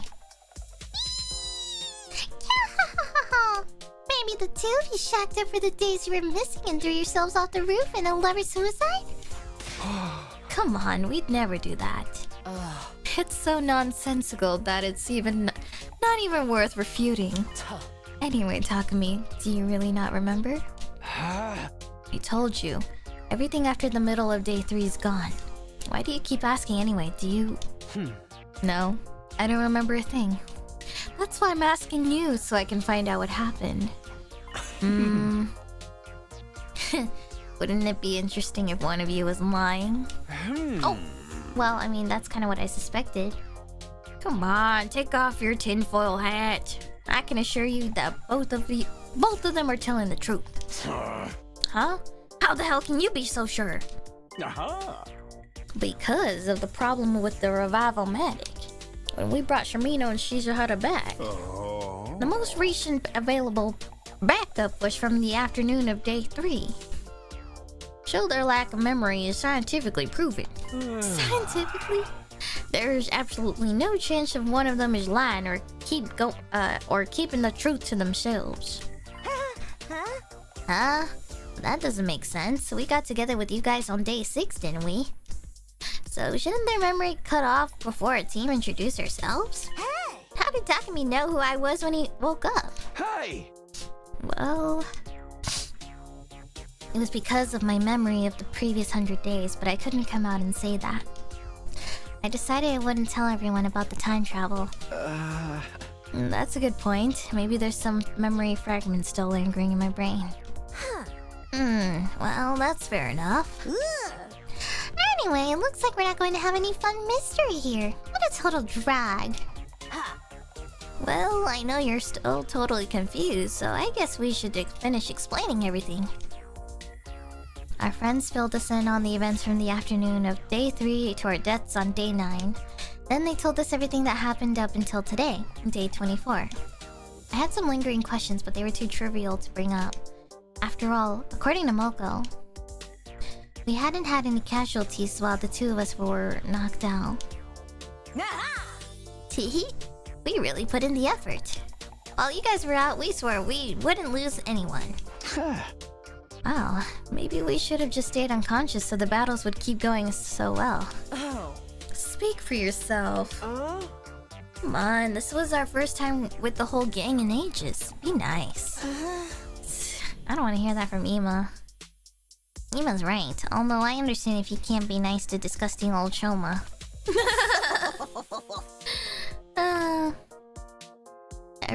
Everyone's here and in one piece. Things are good now, right? Right, everyone was so worried you guys might never wake up. Seriously, I was so freaked out. Well, thankfully nothing bad happened, so now you're all caught up. Wait, actually... What is it? Kurada Kyoshika Tsubasa. What? Forsooth. Huh? The three of you were so worried about them, but you haven't said anything today. Oh, right. I'm just feeling like...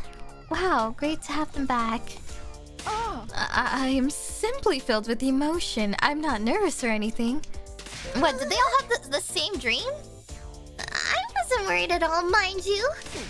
Keep running your mouth and I'll super glue it shut. Uh-oh. Then how am I going to get my protein? Wait, did they all have the same dream? Oh, right, that dream.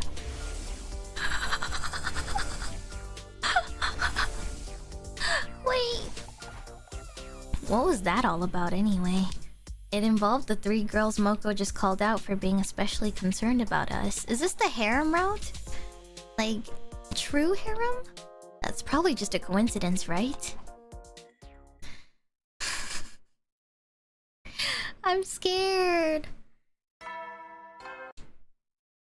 What did we get ourselves into? Day 25 is upon us, huh? It doesn't actually feel like day 25. Every time I wake up with gaps in my memory, I wonder what I'll have gained this time, and what I'll have lost in return. Well, there's nothing I can do to bring them back, so I guess there's no sense in dwelling on it. All I can do now is live out the rest of my time here without any regrets. I tried to convince myself with positive thoughts as I headed for the cafeteria when I suddenly heard a voice. How many times do I have to tell you? Stop! No ifs, ands, or buts. That's the final word. And how many times must I tell you? You have no right to say that to me, Lady Kurata. Hey, you two, calm down. Oh, this concerns you too, you know. You're just going to stand around and pretend this has nothing to do with you? I'm not pretending anything. Oh my god, they're talking about it. The girls are talking. Are they fighting? And hey, aren't these 3 the very same people who... Whatever, I just need to stop this. Oh god, oh god, oh god, oh god. Oh my god. Hey, what's going on here? Even though the three of them had just been practically screaming at each other, now it was so quiet you could hear a pin drop. Are you fighting over something? I don't know how to put it. Why did you of all people have to show up now? Me of all people? Is there some sort of problem with me? Well... Not exactly with you, but because of you. Because of me? Why are the three of you fighting because of me? Because we had dreams. Oh. Hey! Dreams where we kissed you, Sir Takumi. It made me believe that you and I are bound by a red string of fate. Hold it! You're not the only one! What? Wait a second, what's going on here? Was this connected to the dreams I had about the three of them? I can't bring myself to say it. Tsubasa, you tell him! Keep it factual and detached, don't embarrass me! Huh? Why me? Why not? You're involved in this mess too! I mean, yeah, but... It's really embarrassing, but... Takumi, we, Kyoshika isn't the only one who had a dream like that. What is this route? She means a dream about kissing you. She's trying to be indirect, you tactless moron! Actually, Kurata and I dreamed about it too. Let me get this straight. While I was knocked out, Kurata, Kyoshika, and Tsubasa, they all had dreams about kissing me, just like I had of them. I had wondered if maybe I wasn't the only one who had to have a dream like that after how they were acting toward me yesterday. The three of them must have suspected something was going on, so they arranged this meeting. As a result, they found out that they all had the same dream, but that wasn't the end of it. Kyoshika claimed that she was destined to be with me. Kurata was not amused, so this kicked off a squabble. Tsubasa tried to intervene, but she had the same dream, so she got tangled up in the argument too. And that, in short, is how we got here. I see. Yes, I see. I see. I swear, if you say that one more time, I'm absolutely dying of embarrassment here, and that's all you have to say? Well, I've never experienced anything like this before.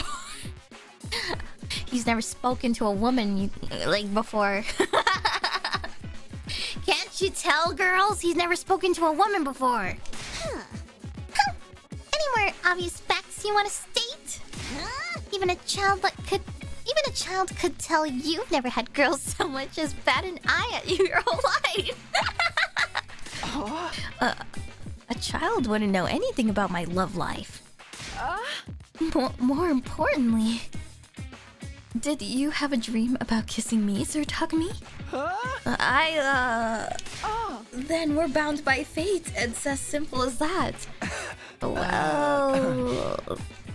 Huh? Did you really dream about her? What? That can't be right. You must have been dreaming about me. What the This is so embarrassing. I wish I could just disappear, but I guess there's nothing left to hide.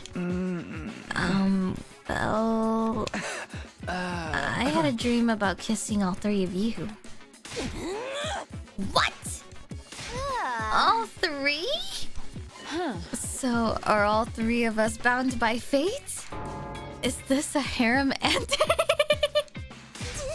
Shut up, you harebrained moron. I bet he's truly fated to be with only one of us, and the rest are red herrings. Maybe... Whatever the reason is, this is a peculiar situation. There's no chalking it up to coincidence. The dream I had must have some kind of meaning. The problem is figuring out exactly what that is. I heard everything. Moko, I'll handle this torrid love affair. what, a competition? Huh? Handle? Normally, when it comes to love, everyone is free to make their own choices. It's no place for outsiders to butt in with their shrieks of excitement. We should live out our own loves and love the loves that we love. Is this her attempt at philosophizing? But right now, Destiny is calling us to join on her journey. If everyone just falls in love willy-nilly, our sense of unity will come crashing down. Even more so if multiple people love the same person. So did I get myself into a comedy route, guys? I think I might have done that. I think as if I didn't kiss Hideko, I would have gone back to the serious route. God damn it. I mean, who knows? It could change. So I'm here to give order to this love. From now on, you'll fall in love according to the rules I've set. Excuse me? You think you can show up completely uninvited and... Without further ado, the rules of engagement are... 1 round every 25 days. One-on-one, winner decided by knockout. 1 round every 25 days? One-on-one? By knockout? That sounds dangerous. Obviously, for whatever reason, Takumi is the new hotness for you ladies. The 3 contenders are Kurata, Kyoshika, and Tsubasa. Indeed, I am besotted with Sir Takumi. Well, however you want to put it, I don't care. Yeah, I guess I agree. I hope Tsubasa wins. I am biased, guys, but Tsubasa has been my #1 since that route. Ever since the Tsubasa route, she has been my #1. I'm rooting for her. But with so many of you madly in love, we can't have you all make a move at once. It'll only lead to fighting, and it'll be way too much for Takumi to handle. So, we'll split the remaining 75 days between the 2 of you. From tomorrow, day 26, until day 50, one of you will make your move on Takumi. From day 51 to day 75, and from day 76 to day 100, same deal. You'll confess and receive your answer during the time frame allotted to you. In other words, absolutely no flirting or courting outside of your time. I see. So that's why you said 1 round every 25 days. Exactly. Thanks for the summary. Any questions or objections? Wait a minute. Who put you in charge? Get your nose out of our business. She's right. We never asked for any rules. You seduced me with your lengthy explanation. Wow, your bestie Moko goes out of her way to help you, and this is how you speak to her? You didn't really mean it, did you? Well, come to think of it, maybe having a concrete plan would be good. I concur. Now that I think about it, it's a great idea. Wow, you guys are like so emotionally intelligent. Love it. So emotionally intelligent. Love it. Takumi, Tsubasa, do either of you have any objections? No, none from me. I do. I have so many objections. Think about it. This is crazy. What about how I feel? How you feel, but that's what we're trying to figure out with this game. Wait, don't tell me. Does your heart already belong to another girl? That would change everything. The first person I thought of was Nozomi Karua. Do I like her romantically? I wonder. Before I got here, I had some thoughts about her as a member of the opposite sex, and she's someone important who I still very much want to protect. But at this very moment, I can't say I like her romantically. To me, she's my purpose, the reason I am who I am. God. Takumi, that is the most pathetic thing I've ever heard come out of your mouth. You can just be your own person, you know? No, not really. I don't have any objections then. She's precious to me, but it's not romantic love. I swear. Okay, then that's all good. Any other questions then? Just being sure I have this clear. The first slot is from tomorrow until day 50, right? At the first person confesses and Takumi decides to date them, what happens? Then we have our winner, and the game is over. I'm a believer of pure love. No seconds or thirds. Then... going earlier gives you an advantage. Wait, that makes me sound really eager. I can't tell you when the best time slot is. That's for Takumi to decide. Wink. What does that even mean? If there's no other questions, then let's figure out who gets to enjoy a taste of romantic whimsy with Takumi then. Oh god. Okay. To keep it fair, the person who wins rock, paper, scissors gets to pick when they want to go. I'm not going to lose. Me neither. That's the spirit. Oh, but wait! Takumi, could you leave us? Part of the excitement is seeing who will be courting you tomorrow, right? Sure. Chop chop, get on out of here, you little Casanova, you. I have a feeling it's gonna be Kurata first, but who's to say? I practically got chased out, leaving the 4 of them in the cafeteria. Starting tomorrow, there's going to be a competition for my love. What the fuck is happening? Maybe I'm still in a coma. What the fuck is this route?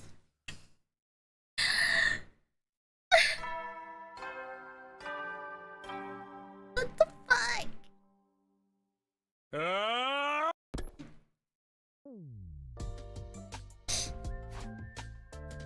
I also don't even understand because, like, it's just a kiss dream, guys. I feel like a kiss dream isn't enough for, like... I don't know, guys. I mean, I feel like if it was me personally, like, if I had a dream about, like, kissing someone, I wouldn't, like, immediately just, like, fall in love, you know? It was more... If it happens, it happens, you know? And it's like, what could you do about it, you know? But you don't just wake up and you're like, oh my god, do I like them? You know? I don't know. I feel like there's definitely like moments or dreams like that where you... I don't know. Well, I'm just like... Okay, is this where I start to... Am I going to say what my personal experience is? Because I will tell you guys right now, I've had plenty of dreams where I've kissed girls. And I wake up and I'm like, what the fuck? Like, I've had multiple dreams like that before. But I don't think too much of it, you know? Because I'm just like, whoa, that happened. And sometimes it even goes beyond just that too, you know? Sometimes... Oh god, this is so embarrassing, but it's definitely gone even, like, further too, you know? And, you know, I wake up and I'm like, what the hell just happened? And then I move on with my life and I don't think about it, you know? So, I'm just saying, like, this situation feels really strange to me because it's like they all had, like, the same dream, but then they all, I guess, decided to have this competition and stuff. Like, it's like they already decided how they felt in that moment. So I was just, like, weirded out by that. But... but yeah.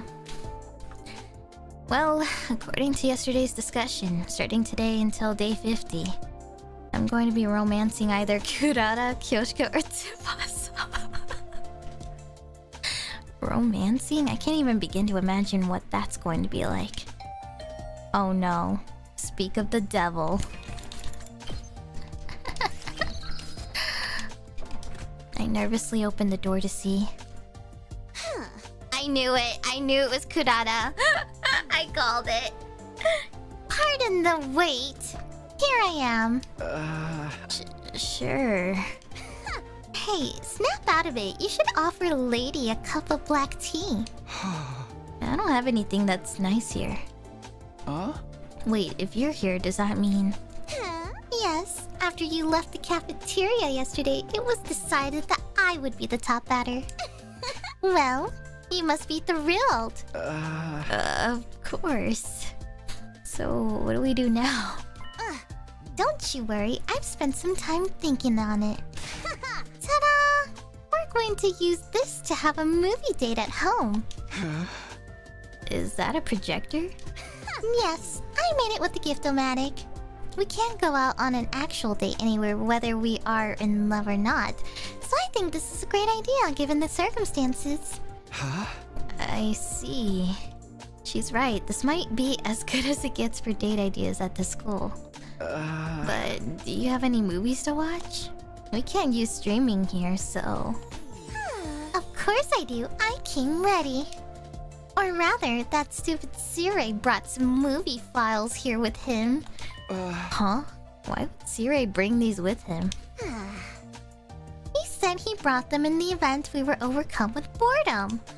But apparently he decided to keep that fact to himself because it seemed like we didn't need them after all. Just a stingy little rat, that one. Well, anyway, that's how I got the files. I don't like that she keeps referring to it as the files. Because it's making me think of something else and it's making me laugh.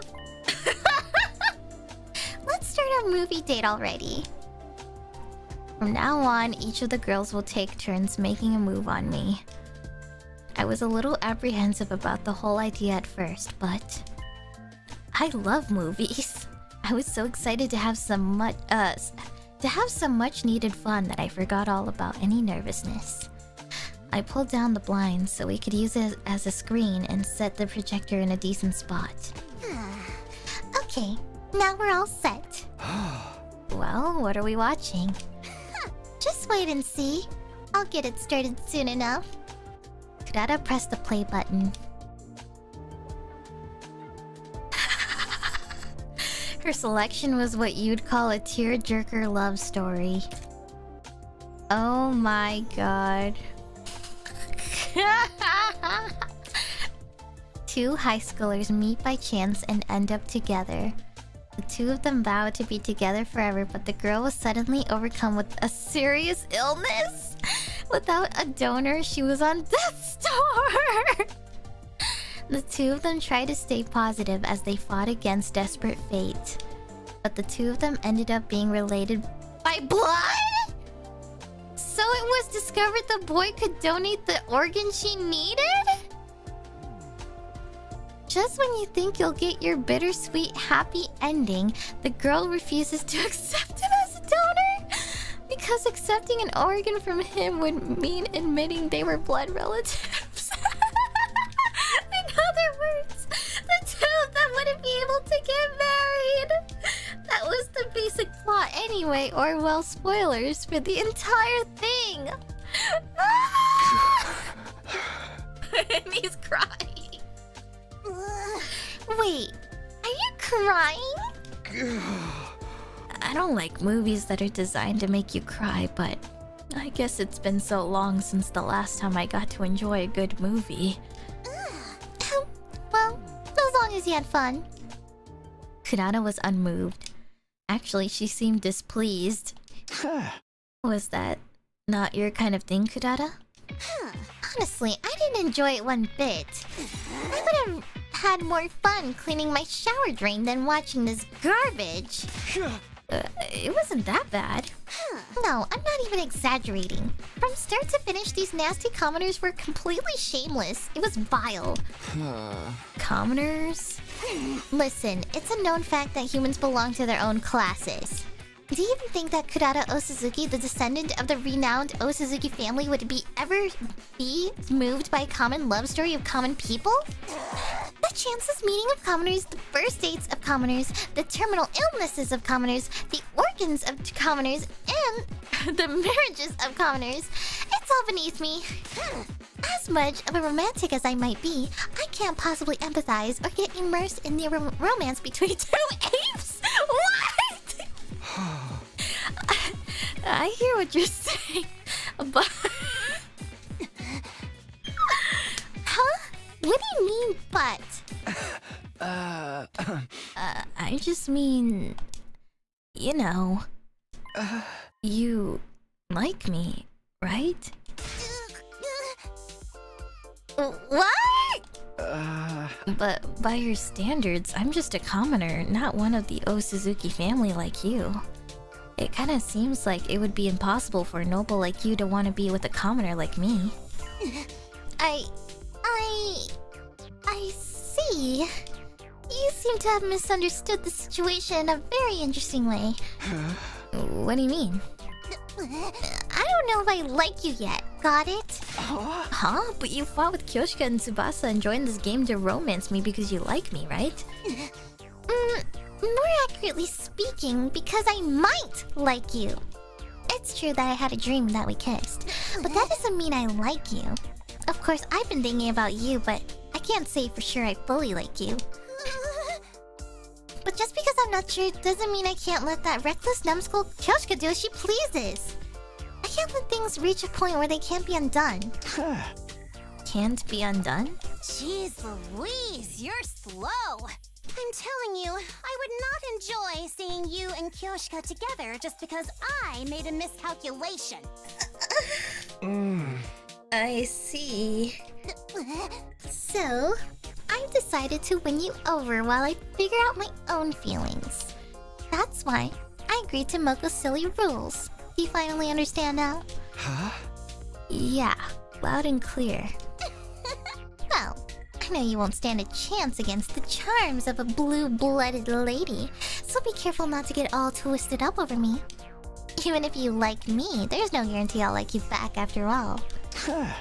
Yeah, I'll be careful. Thankfully, it doesn't look like that's going to happen.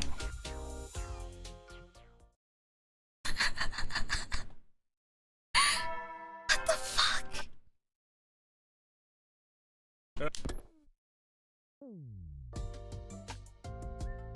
Is she just gonna come to my freaking place every single day? What the fuck? You must be the luckiest man alive.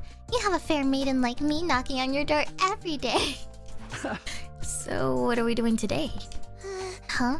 Didn't I tell you we're watching another movie today? What? But you didn't enjoy it at all yesterday. It all depends on the movie and how many commoners are in it. The Osuzukis are more than equipped to find truly interesting things interesting. My critiques of yesterday's films are as follows. It was mediocre, middling, commonplace, and completely average. Additionally, it was simply boring. Right. Let's pray that today's movie isn't a complete waste of my time. Childhood friends Nina and Mina are truly close despite having polar opposite personalities. The two of them promise each other that in the future they'll build a castle by the edge of a lake and live there together. But during their first spring as high school students, Nina suddenly disappears. Mina desperately searches for Nina until new facts come to light. Nina's father was murdered. Suspecting it might have some connections with Nina's disappearance, the police get involved, but Mina already knows. Nina killed her father. Will Mina find Nina before the police do? Will she be able to find peace with her dearest friend? A lesbian? What?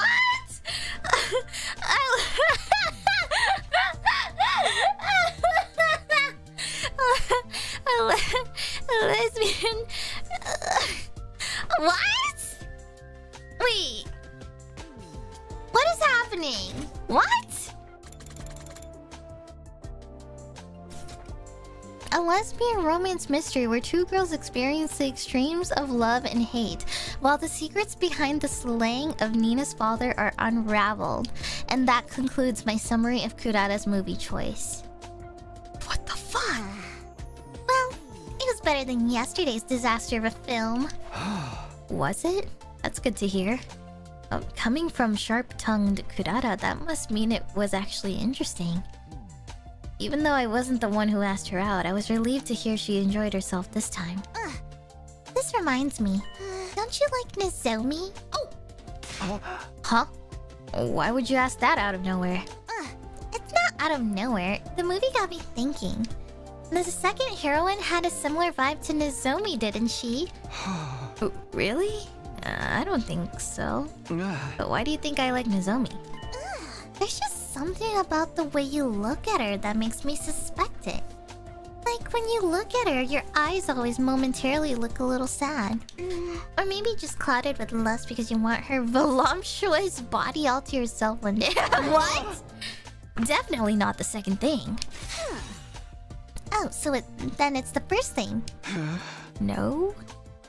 Well, maybe sometimes I stare at Nozomi when I see Karawa in her.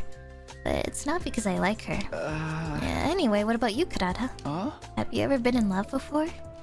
Have you ever dated anyone before? You want to talk about that? I don't know if it was exactly love, but I was engaged when I was little. What? Engaged? It's not that surprising.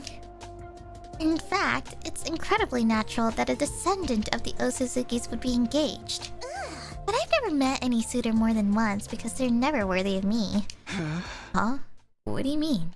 I must have been 6 or so. 6?! My father introduced him to me and told me I was to marry him. But he's a snot-nosed little brat. Anyway, you looked at him, he was nowhere near good enough for me. So I used every trick I had up my sleeve to make my father change his mind. I completely dragged him online for some terrible things he's done and supplemented it with some stuff I'd fabricated. Even in the real world, I physically dragged him by the... well, let's not get into that. No escaping you, huh? Thankfully, that helped scrap any discussions of marriage between us. Since then, a number of equally insufferable brats have been brought before me as potential husbands, but... well, I used a similar trick to take care of them. None of them were any good? I would have figured that anyone your parents would suggest as a marriage partner would be pretty normal. Every last one of them triggered a visceral aversion. Just breathing the same air as them repulsed me. Well, it's also possible that I was just too prim and fussy back then. I see. Well, you're a step up from them at least. It was painful just speaking to them, but I don't mind talking to you a little sometimes. I see. Don't misunderstand me, okay?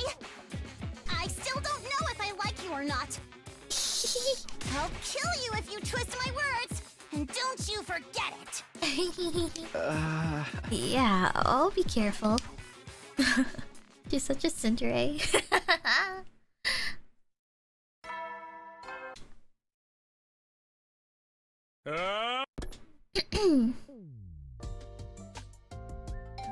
Jesus Christ.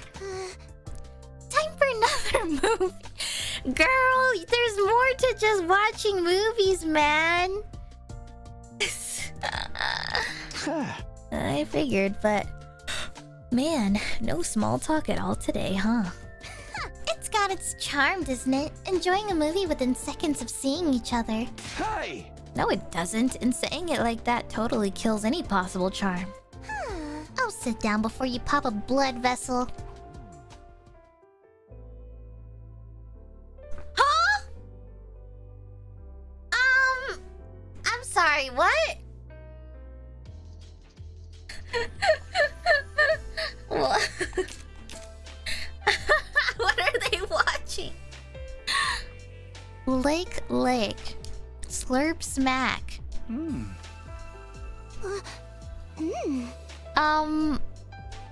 Kurata put on a spy movie this time.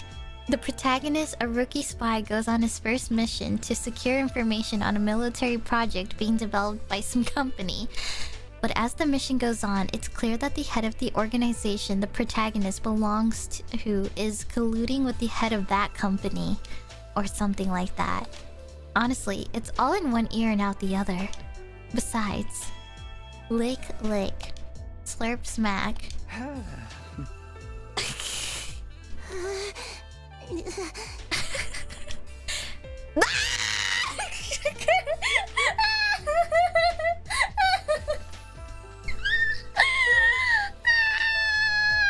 Yo, they straight up just said it! This sex scene just won't end. The last 2 times we watched movies together, Kurata and I never exchanged a single word, but I can't take it. It's just too awkward. Man, this is awkward. Oh, I prefer watching these more mature movies. Or rather, I don't feel like I'm really watching a movie unless it's this adult. I might even go so far as saying I watch movies for these kinds of scenes. Okay. Man, what's that all about? Oh? On screen, the protagonist was shot by the woman he just slept with. Huh? What happens if the protag dies? I got so scared! What's wrong? I understood as soon as I asked. Her mask must have come off when she got startled. I panicked and looked around for the mask, but... it must have just landed wrong. It was cracked in half, split down the middle. No! I've been punished! It's because I was... What? It's because I was being a naughty girl. That's not it. It was just a coincidence. I'll fix it real quick. Just hold on. I stopped the movie and set to repairing Kurata's mask. It was going to be a rush job, but it would have to do.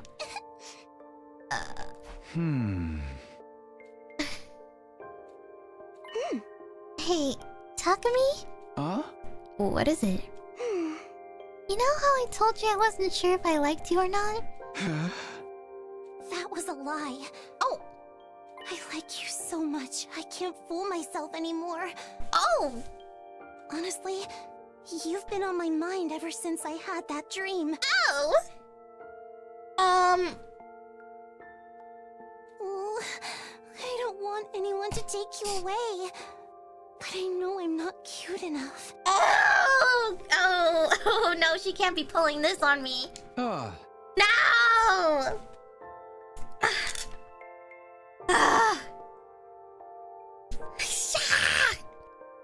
That's not true. Right. Kurata reversed her original personality when her mask is off. So does this mean this is how she really feels? Here, it's only a temporary fix, but you'll be able to wear it. Thank you. Kurata put the mask on, but her expression seemed sad. It was the same kind of face a person makes when they're saying goodbye to a longtime friend.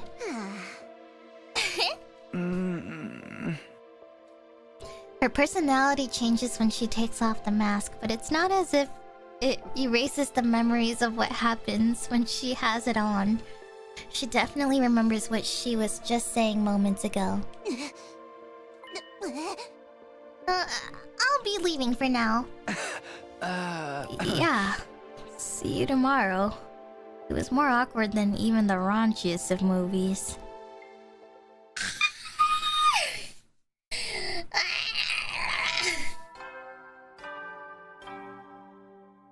Oh my god. What is happening, man? I was feeling a little anxious after what happened yesterday. I thought maybe Kurata wouldn't even come. But sure enough... Oh my. We meet again. We sure do. It's possible she was still bothered by yesterday's events, but... there she was anyway. Huh? Were you able to fix your mask? Yes, I glued it back together well enough. Small impacts like that won't be enough to break it anymore. Let's get on with the movie of the day. Oh. I wonder if she made sure this one doesn't have any awkward scenes. Kurata's pick for the day was a superhero movie. The protagonist was just your average high school student. After hearing that criminals were popping up around the city, he hides his identity with a mask and fights as a hero. The friction of trying to live a double life, the suspense of wondering if his true identity will be revealed. It was corny, but I enjoyed it from start to finish. Actually, maybe I enjoyed it so much because it was corny. Yeah, Spider-Man. Huh. You like this feel-good stuff? Yeah. I'm not great with complicated stuff. I like something you can just have fun with. You enjoyed this one more than usual too, right? Excuse me? Why would you think that? Are you suggesting I'm some sort of single-celled simpleton like you? Well, no, but... Wait a minute. Did she just call me single-celled simpleton? Huh?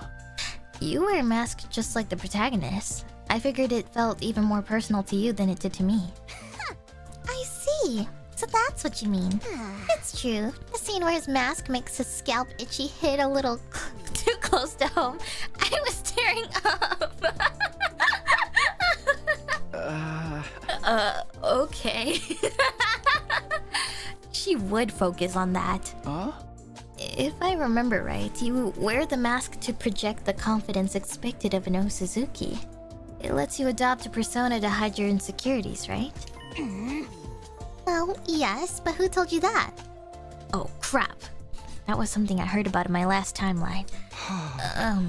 Probably Moko. You couldn't just say intuition? I'm so sorry, Moko. That muscle-bound moron has the loosest lips I've ever seen. But, well, I wasn't hiding it anyway, so who cares? It's true. I do put on a mask to hide my insecurities. But what about it?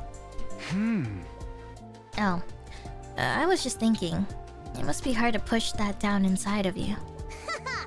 Indeed. An Osuzuki must always be on the side that's winning and gaining. They must be strong, frightening, and grand. That philosophy is a part of me now, but it was tough when I was younger. I live my life with this nagging feeling that this isn't the real me. But you absolutely don't need to feel sorry for me. In fact, it's your funeral if you do. Being the daughter of a wealthy family means I never had to worry about money. And in some ways, putting in effort comes easy. Easy how? It's stressful when you're riddled with anxiety and unsure what to do. But it was clear what I needed to do. I simply need to follow the path destined for me in order to become a person worthy of the Osuzuki name. My only real obstacle at the time was how much I hated myself when things didn't go how I wanted. I see. I understand what she's getting at. But it still strikes me as a little sad. It wouldn't hurt to be your true self in front of us, would it? What are you yapping about? I'm just saying, if it's ever hard or uncomfortable behaving like an Osuzuki, then there's no problem if you're the real Kurata when you're with us. I could never do that. Being aware of my place as an Osuzuki is what makes me who I am. Telling me to throw that away is like bleaching a panda's spots. I'd lose my whole identity. Oh, well, you don't have to if you don't want to. I just thought maybe it'd be easier on you. Enough of your utter nonsense, drivel, and codswallop. And is it just me, or is it hot in here? It feels like a sauna inside my mask. Feels the same as always to me. Oh? Then it's not the room that's hot, it's... I'm leaving. Okay. But... thank you. Huh? What for? Nothing. Goodbye. Ooh, she's a little Cinderella. She's so cute. What was that all about?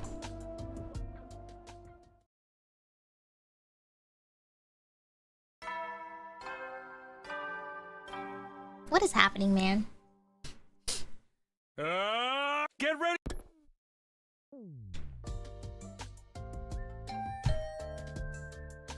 As per usual, when did this become the usual anyway? Kurata came into my room without waiting for me to invite her in. Or that's what I expected to happen, but... Huh? It's me, can I come in? Moko, of course. Hey! Oh yeah, brother, the Mokester is here! Is something wrong? Hey! Huh? Didn't Kurata tell you? Today's day 30. What about it? She really didn't tell you.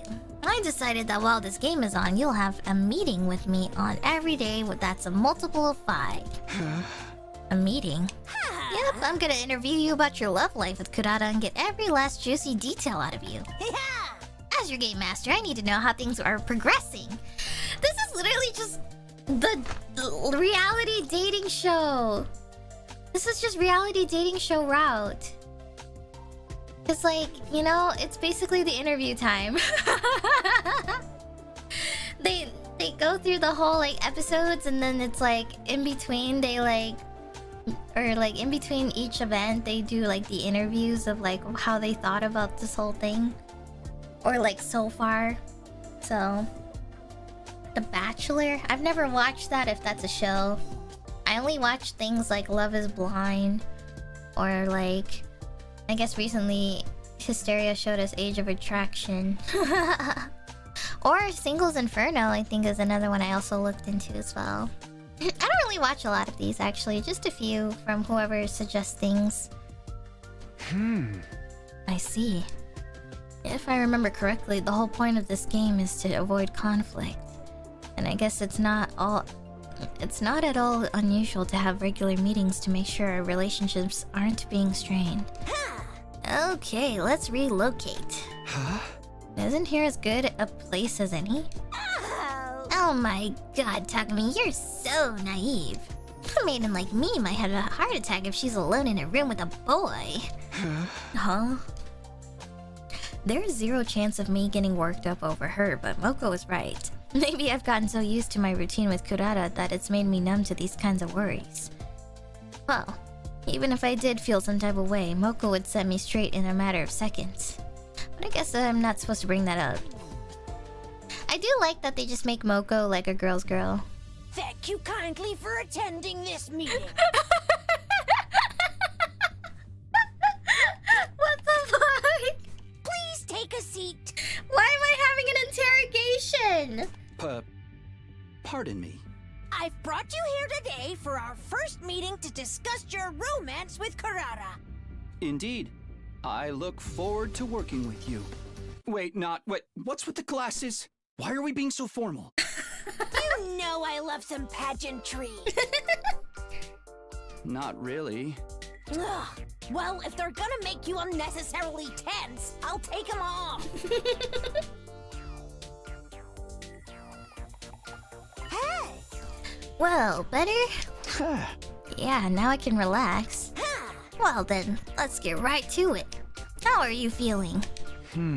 How am I feeling? Do I have to actually choose? Oh god. Obviously, I mean about Kurata. Are you all melancholic and wistful because you've fallen madly in love? Or are you not feeling any signs of the burning fire of love inside? I wonder. Honestly, I did feel kind of a rush. Kurata's mask came off and I got to hear her true feelings. Her true feelings? She told me she wasn't really sure if she likes me, but in reality, I've been on her mind ever since she had that dream, and she doesn't want anyone to take me away from her. You're right. How could you not feel your heart skip a beat after that? But I don't know if that means I like her. I see. I totally get you. It's all what the fuck is this word? Copacitate? I get the general idea. It's consistent with what Kurata told me too. What Kurata had told you? Hey! Oh, I didn't mention it? I've already had a meeting with Kurata. I can't look at things objectively without hearing both sides, right? I see. Maybe Moko is better suited to being a game master than I thought. No. Well, let's end this meeting here. I'm going to give you a little piece of advice, just as your friendly gal pal. Huh? What is it? As you've noticed, Kurata is pretty serious. Which means she seriously likes you. If you let her down, she'll definitely be really hurt. I'm not saying you can't let her down, though. And I'm not even telling you to let her down gently either.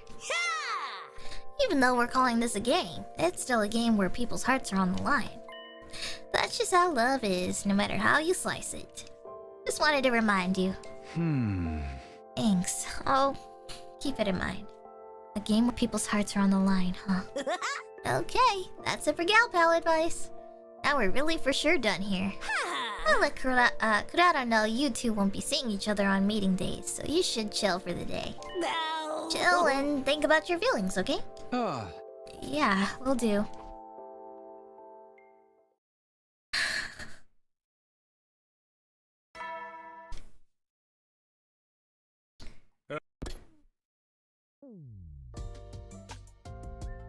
Oh boy.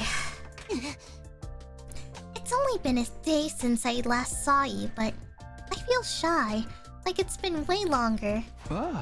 Right. The movie Kurata put on today was...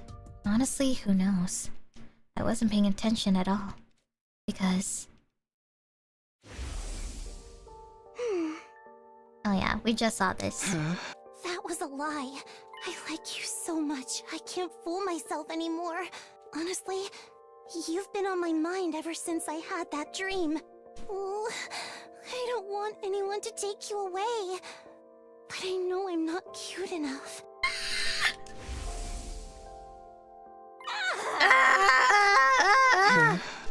Yeah, we get it. She's serious. She's serious. We gotta debate. I've been thinking about what Moko said ever since our meeting, but I couldn't find any answers. Do I like Kurata? Could I like her? Will I hurt her? Can I forgive myself if I do? Well, one thing's for certain. I wanted to be sincere with her. The more I thought about being sincere... Oh god. I started to get scared of spending time with Kurata. Oh... Guys! This is Dr. Finana. This is Dr. Finana route. It's District V all over again! But with 3 people! Oh my god! It's District V Dr. Finana, but with 3 people! Oh my god.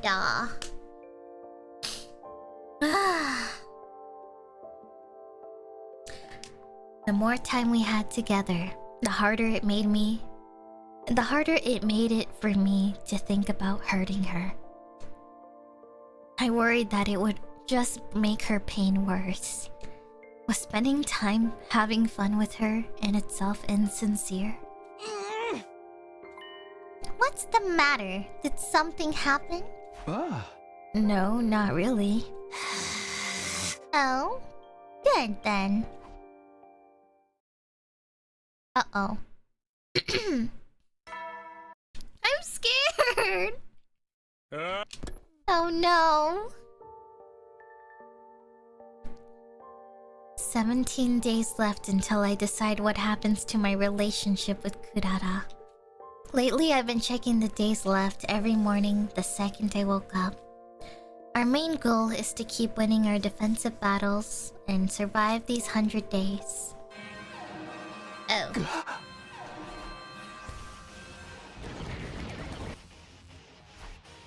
Damn, it's like the enemy could read my mind. I need to focus solely on the fight now. Off to the war room.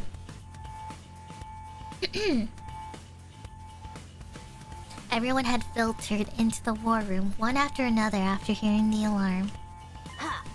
Okay, that's everybody. Oh, right. I know we were all out of the sorts for a while, but... Can we go ahead and say Takumi is team leader again starting today? But you managed so well without me, do you really need me to lead? Apparently I'd been appointed team leader on day 4. That was just what I was told anyway. I have no recollection of it. Pretending to be humble, are we? This is your first battle since getting back, so lead us like you mean it. He's right. I don't want to have to think for myself. You might be back now, but I'm still the MVP here. Got it, if that's what you guys want. A leader that ladies love. You're just like the hero of a shoujo manga. What? Yes, did I say something weird? Wait, you know about my love life situation? Oh, I didn't mention it? Everybody knows we're running a game to win your heart. This whole thing could cause some serious trouble after all.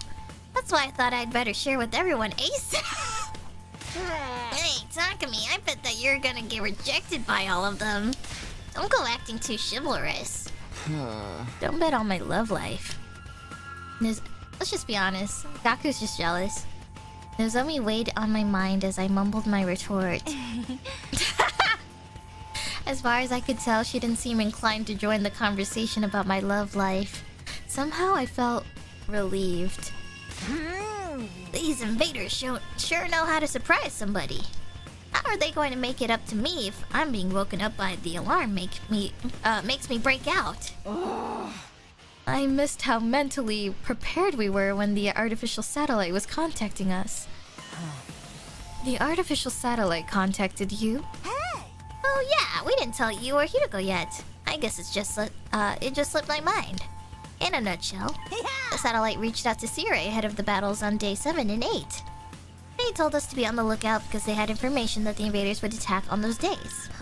But I guess the enemy must have found out, because we haven't heard anything like that since. I see. That didn't happen in my previous 100 days. If it was just a little change in trajectory. No need to think too deeply about it, right? Hey! Well, we're just back to where we started, so don't worry about it and just give it your all. You're right. Now's not the time. Let's beat these invader freaks to a pulp.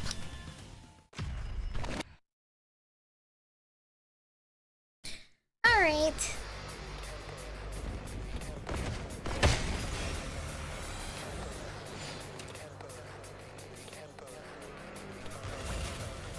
Skip.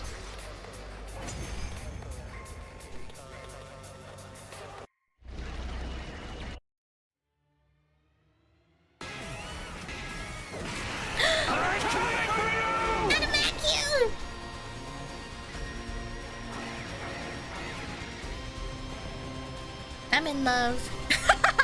I think Adamakyu is my favorite, but that's just because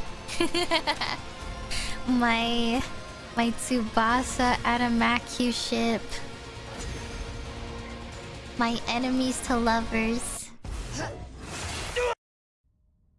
And now he's dead. An offering to my magnificence. I commend you. With this, I am one step closer to becoming a god. Wow! Cannibalism! Why are you happy about it? She's absorbing her allies' power to get stronger. If we're not careful, we'll just be food for her. Again, I just love how the cast just accepts that of me. Doesn't matter what kind of crazy shit she says. Damn her! We have to stop her here and They now. never question her and they never sus her.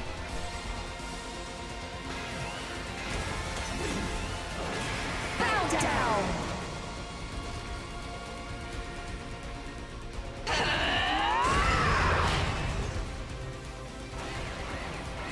Skip. Win.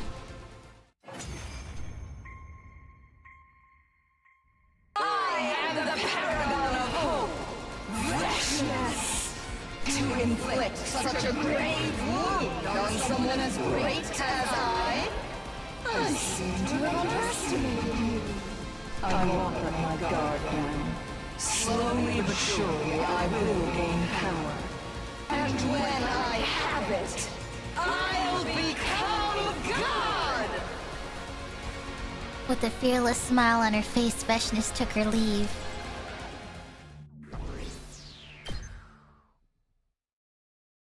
I didn't have any time to think about Kurara today. It was the first day in ages where she wasn't front and center in my life. I wonder how she's feeling.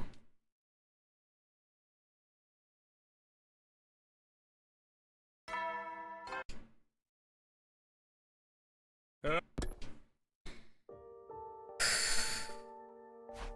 16 days left until I decide what happens to my relationship with Kurara. The moment I woke up, I counted the days as part of my routine. I wonder what I'll decide to do about her situation. I wonder how the two of us will feel about it. Once again, I was contemplating questions with no answers until... It's me. I'm coming in. You bet. Today I'm not gonna overthink. I'm just gonna focus on my time with Kurata. What's with you? You look awful. Are you still tired from yesterday? I feel about the same as always. Anyway, what kind of movie are we watching today? Oh, Suzuki Cinema is closed today. Huh? Oh, Suzuki Cinema? Wait, that wasn't the part I had questions about. Closed? As such, we'll be going on a date today. I'm not following. Huh? Oh. What do you think? Well, you look like a tomato in a swimsuit. Was I supposed to tell her she looked good? Is a tomato mask supposed to look good with a swimsuit? I decided to just avoid the subject altogether.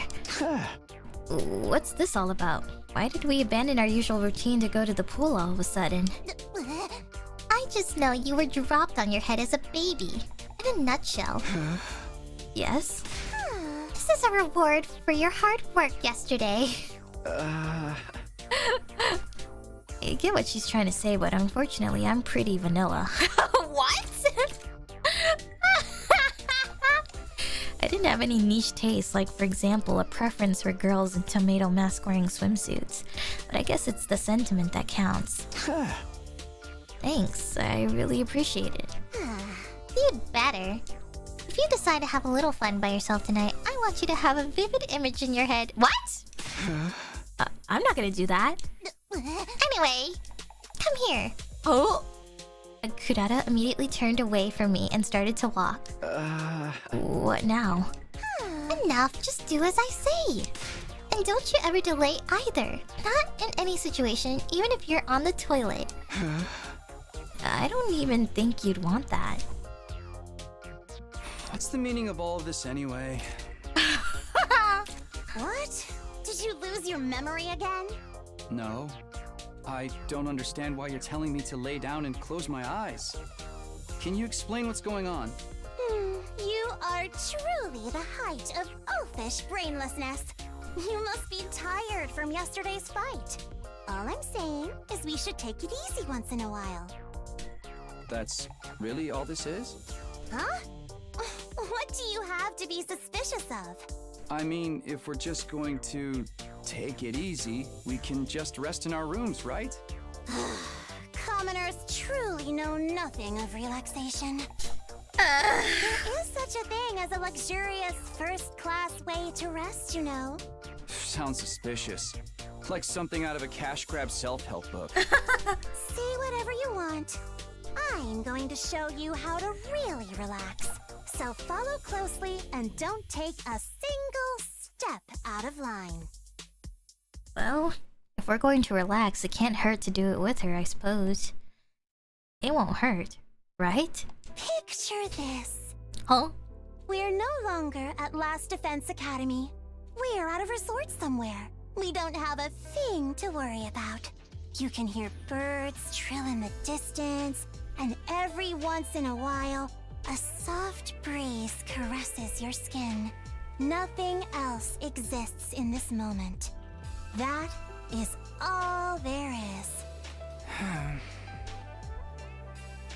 I'll try to imagine it how Kurata described it.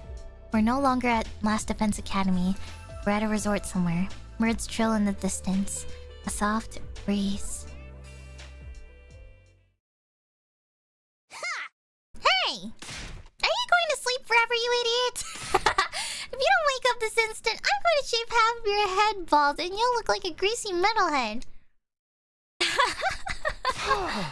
No, anything but that. You are at the deepest, most relaxed point of your sleep cycle. Now you understand, right? This is the first-class resting technique of the Osuzukis, passed down through generations. Yeah, thanks so much. Somehow my body and soul felt even more refreshed than after a regular night's sleep. I kinda get it though, honestly. Like, I I'm kind of like on both sides of the spectrum here. Like, I kind of get both ways of relaxation. Because, like, yeah, laying in my bed in my room is, like, yeah, the best part of relaxing. But then also, sometimes you wish you could just relax, like, at a really nice, beautiful area, like a beach or something, or like a resort, and feel like you have nothing to worry about, you know? And I think especially, like... yeah, I think, like, that's, like, the two usual places I feel that most people feel the most relaxed. It's just feeling like you're in an area where you don't have to worry about anything. You can just kind of, like, forget all of your worries and stuff like that, so... and I kind of get it, like... I see both sides, really. I think he is valid for feeling like, you know... I think being at my room is, like, the most relaxing, but I think also just, like, feeling like you're at, like, some sort of resort or beach or whatever. You know, just taking in nature, you know? And just kind of, like, experiencing it all. And breathing the fresh air and stuff is really relaxing, too. And if you fall asleep, it's, like, actually... It proves that you were relaxed. Because, like, for me, I think... The one time I ever felt super relaxed was getting, like, a cruise massage. Like, I was on a cruise ship, and then I got, like, a massage there. And it was so... like, they even had, like, ambiance noise and everything, and it was so relaxing that I fell asleep almost. And it was like, that good. It was that good, guys. Like... it is the best thing you could ever get. I will not lie. So... I have to hand it to the Osuzukis. Now, you'll be able to watch movies with me without letting your mind turn to pointless things, right? Not again. Did you think I didn't notice?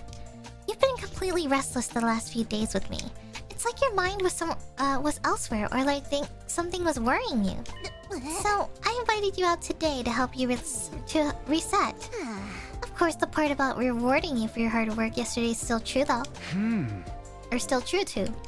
If, perhaps, possibly, you're worried about whether or not you'll hurt me. But I don't want you to worry about that in the least. It's disrespectful, actually. I have to hand it to the Osuzukis.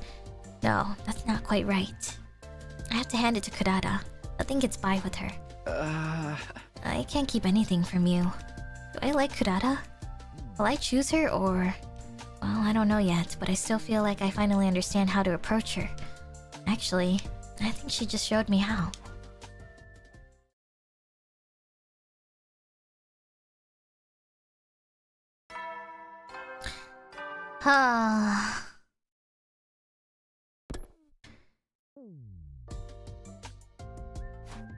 What happened yesterday seemed to give me some kind of closure. Today I'll finally be able to... I'll be able to face Kurata again. I was feeling reassured when... Hey! Knock knock, anyone home? Ha! Takumi, you're there, right? Today's day 35. Multiple 5, which means I have a meeting with Moko. Oh wait, sorry, that's Takumi's thoughts. Well, how's the romance going? Did you confront your feelings? I sure did. I reported everything that happened the past 5 days to Moko. I told her I was scared of potentially hurting Kurata with my answer. I told her that my fear made it hard for me to fully face Kurata when I spend time with her. I told her that I felt prepared now thanks to Kurata's help. I see. Wow, the ups and downs of youth. Just listening to it puts a thrill in a girl's heart. Stop talking about it like you're watching a drama. Well, you kind of are, now that I think about it. That's right, I probably wouldn't be having so much fun if it was my life. Hey! Remember that if the shoe ever ends up on the other foot. Speaking of which... What is it? What about you, Moko? Have you ever been in love? I figure you probably have plenty of experience since you volunteered to be Game Master. Moko snorted and looked off into the distance as she continued. You want to know if I've ever been in love? I thought I was in love once. I was like, oh my god, I'm in the absolute throes of passionate romance right now. And this happened over and over and over. But looking back, maybe I've never truly been in love. That's how I see it now anyway. Wow. Dang, I thought we were gonna get some Moko backstory. Shit! No! I wanna know! I'm so curious, man. Rejoice, for I have come. We're going to go back to watching movies now, is that right? Yeah, you know it. Okay, then let's get right to it. I was all fired up for some reason. All I was doing was watching movies with Kurata, just having a good time. And yet I was feeling somewhat positive, knowing that we were back in a good place. I felt like I'd be able to finally spend some real quality time with Kurata. The movie Kurata put on today was frankly a moronic B-movie. 3 hopeless, stupid teen boys with zero experience with girls were competing to see who could be the first to pull a woman, but they had no hope of smoothly working over a girl. The harder they tried, the worse they fumbled their chances, until eventually the local bad boys had it out for them.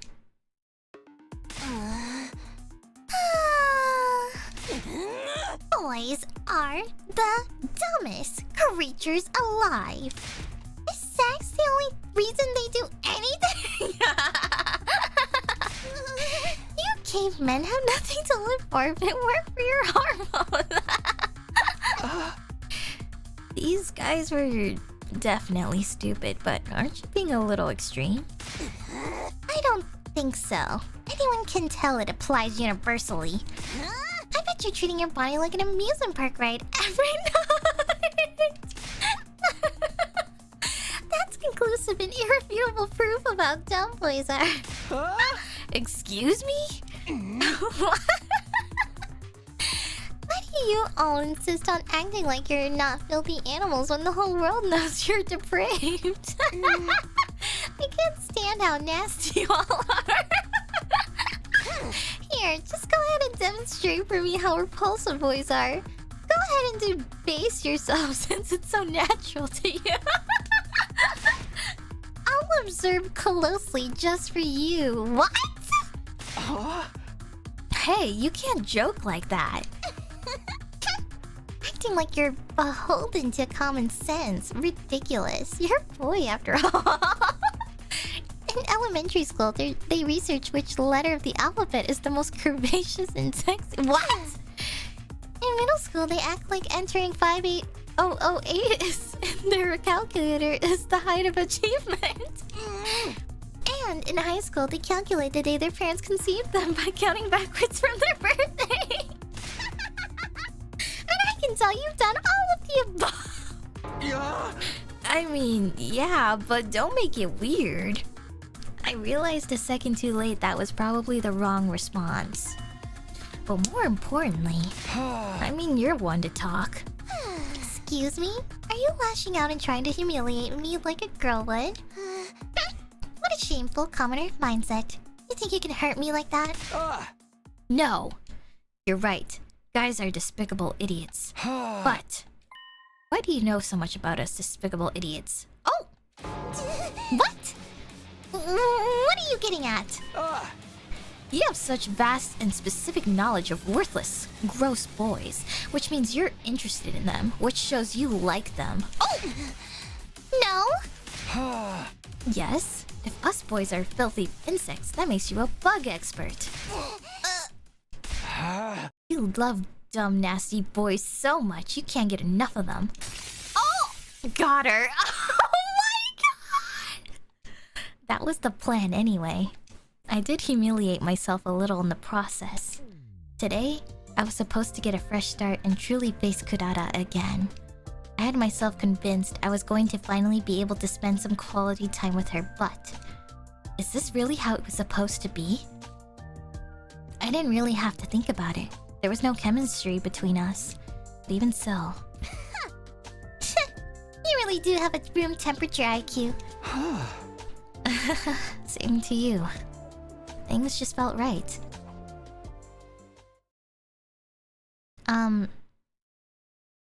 What? What just happened?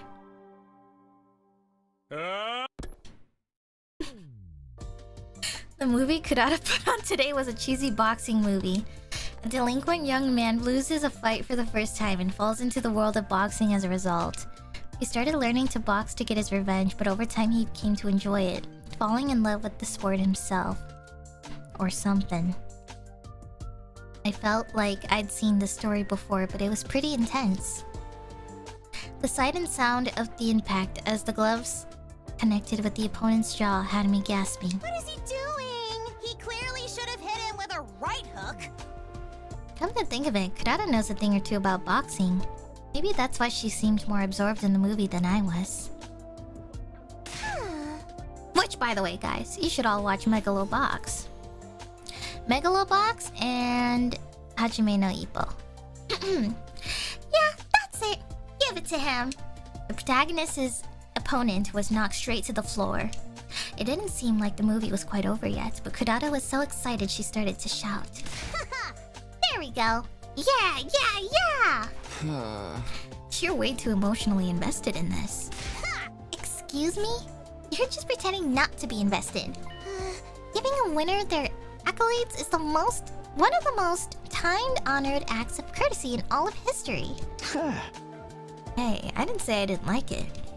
All that matters is that Kurata is having fun. Oh.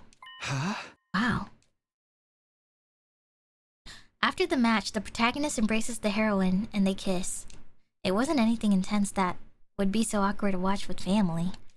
It was a completely normal kiss. Totally commonplace. Just like the one we shared in our dreams.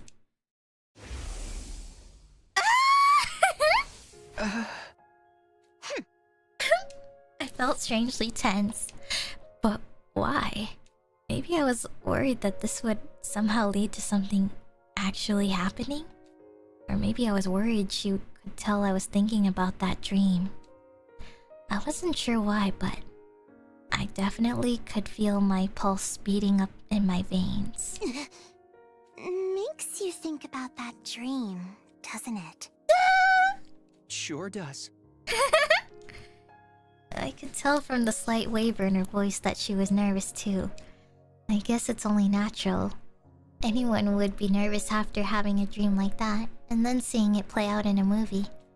But still, would my heart be racing like this if it wasn't Kurata beside me? It's entirely possible that she's the reason I feel like this. Right? I sure wish someone could figure this out for me. Things would be easier if someone could peer inside my head and tell me exactly how I feel about Kurata.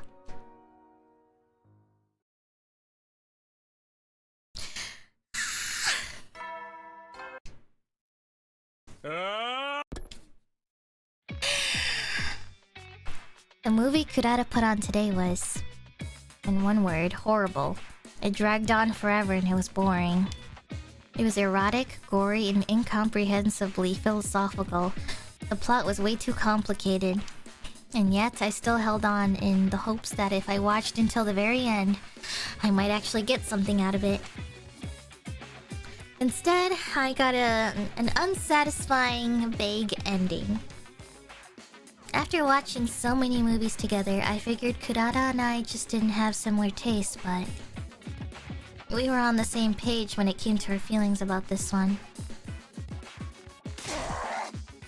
Garbage, trash, 0 stars.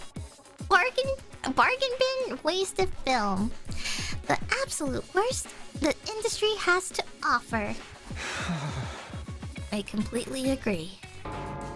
It completely sapped the life out of me just watching it.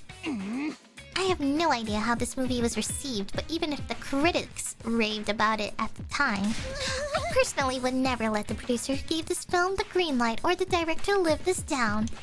If I ever cross paths with them in the future, I'm going to tear into them with the nastiest, most caustic critique anyone's ever heard. Hey!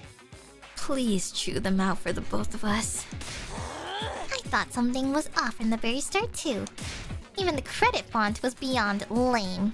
Everybody knows God is in the details. Well, if this movie taught me anything at all, it's that the details give away exactly how horrible something is too. What's the title even supposed to mean anyway? The two of us tore apart the movie from its most obvious flaws to our smallest nitpicks, as if trying to regain the time we'd wasted watching it. By the time I was starting to feel a little guilty for laying it into it so hard. Maybe the director had to film it because of a contract and didn't really want to put it out there. Besides, we're not even riffing on the movie itself anymore. We're just making assumptions about their personal life. Who are we to act like we don't know anything about their strength of character? Cute, dummy! Don't get all wimpy on me now. That director and producer are persona non grata for this garbage. They should apologize to us. No, the whole world for tainting the world with this trash. Who's going to make them pay if we can't stick to our guns? Oh. We're in trouble. Come to the cafeteria now. Or right away. Moko burst into my room without ringing my doorbell. Huh? What happened? If this isn't serious, I'll never forgive you. We're trying to deal with a matter that concerns the well-being of the entire world here. Nozomi collapsed. Just hurry. Oh.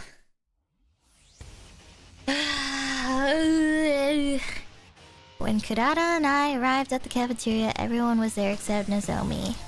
Moko immediately began to explain what happened. Just minutes ago, Moko and Nozomi had been eating in the cafeteria when suddenly, Nozomi started to get clammy and sweaty. She collapsed and fell unconscious. Yugamo examined her but couldn't figure out the cause. Right now, Nozomi was sleeping in her room. I instantly knew what it was. Rejection symptoms.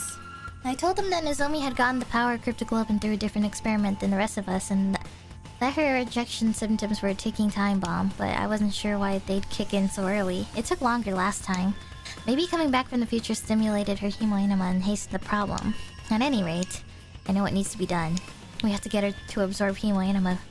If we do, we can control Nozomi's rejection symptoms. There was just one issue. I only knew this because it wasn't my first time living it out. I couldn't tell them that. I couldn't let them know about the time travel for their own sake. But there was no way I'm just going to let Nozomi succumb to this. Which means... I might know how we can help her. You might. What does that mean? I had a dream about it. I decided to lie. You decided to lie? You couldn't just tell Sire? Well, I mean, I guess he's not supposed to know, right? But I don't know. A dream? A dream about her collapsing like this. In my dream, she absorbed hemoenema to restore her health. So then if we get her to absorb it like she did in her dream... How utterly unrealistic. It's just a dream after all. But my dream was fated. It will be reality soon. I'm positive Sir Takumi has to truly develop the ability to tell the future in his dreams. Shut up, you. You're just complicating things.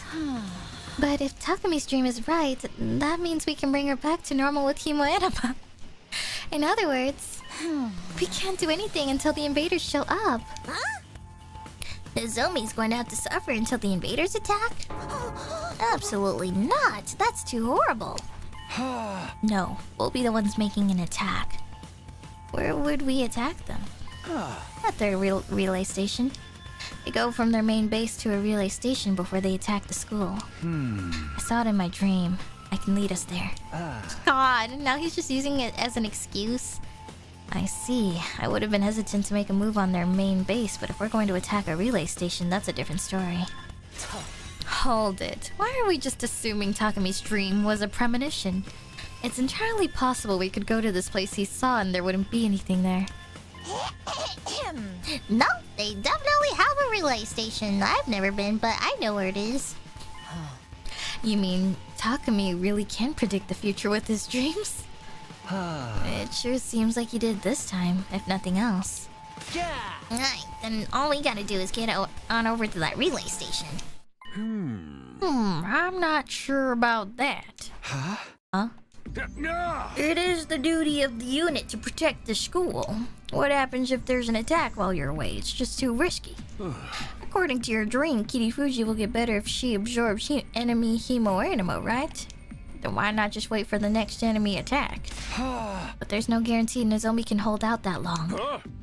You can't benefit from the revival-matic if you leave. In fact, it's more likely you'll suffer further casualties.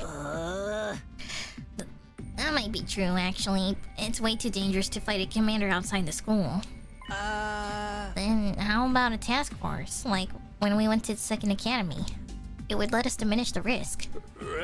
Yes, that would prevent us from getting completely wiped out, but that's all. If you want to talk risk management, it would compromise the task force chances of success. Well... Shimino, you understand, right? Now is not the time to take risk. The enemy could strike at any moment. All we have to do is deal with this when that happens. You trust me as your commanding officer tasked with defending the school, right?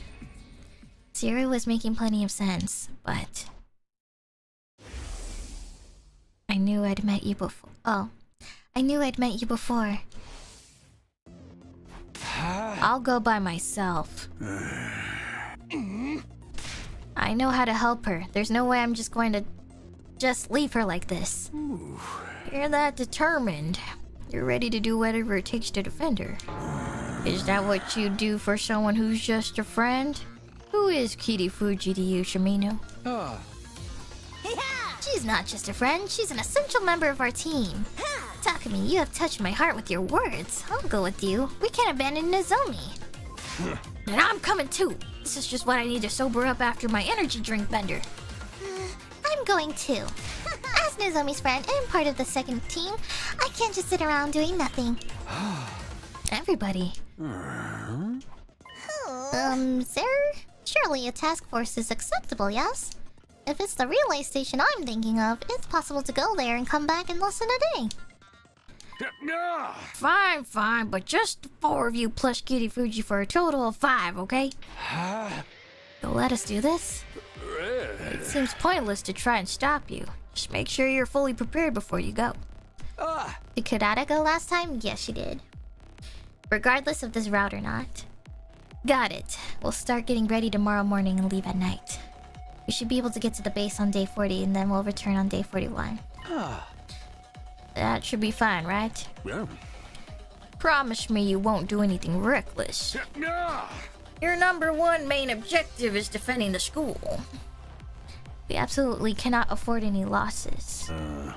Right. I should send Nigo with you. Nigo provide them with support. Huh? Me? I'm a little scared, but yes, sir. Okay. Task force members meet up in the parking lot tomorrow night. Got it. I'll bring Nozomi. Let's call it a day. It's already late.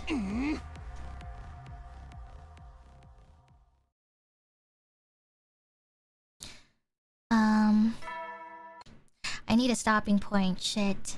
I'm going to save Nozomi no matter what. Once I was done getting ready, it was time. Fuck! Alright. Do we really need to read this part? Hey! It's just curing Nozomi, right?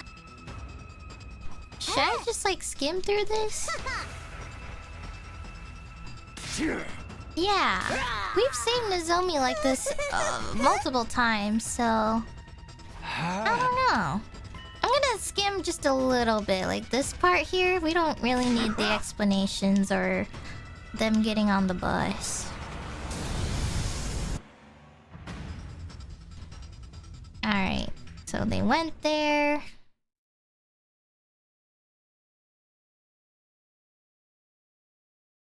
Okay. Skip this part. Okay. And then we're gonna prepare. Alright. Get in.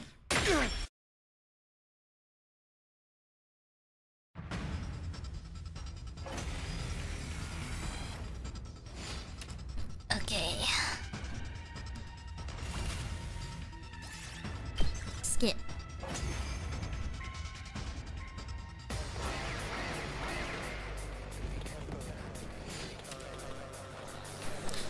And skip.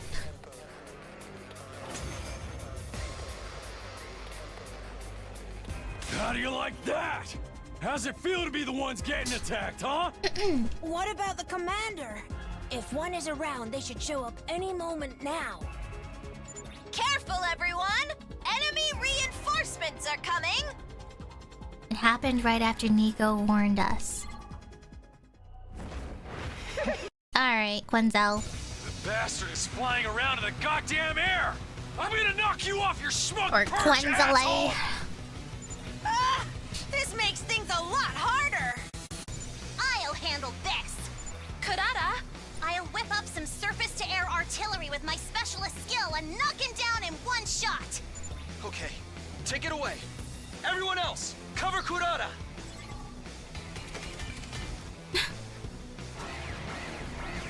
Skip.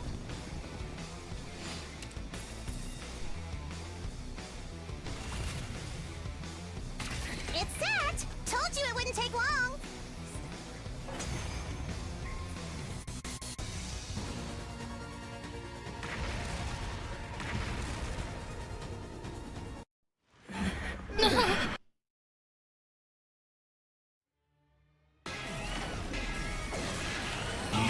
Wretches!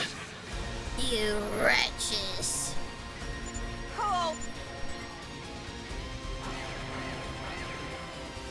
Sorry, I accidentally skipped the dialogue. Probably nothing crazy though.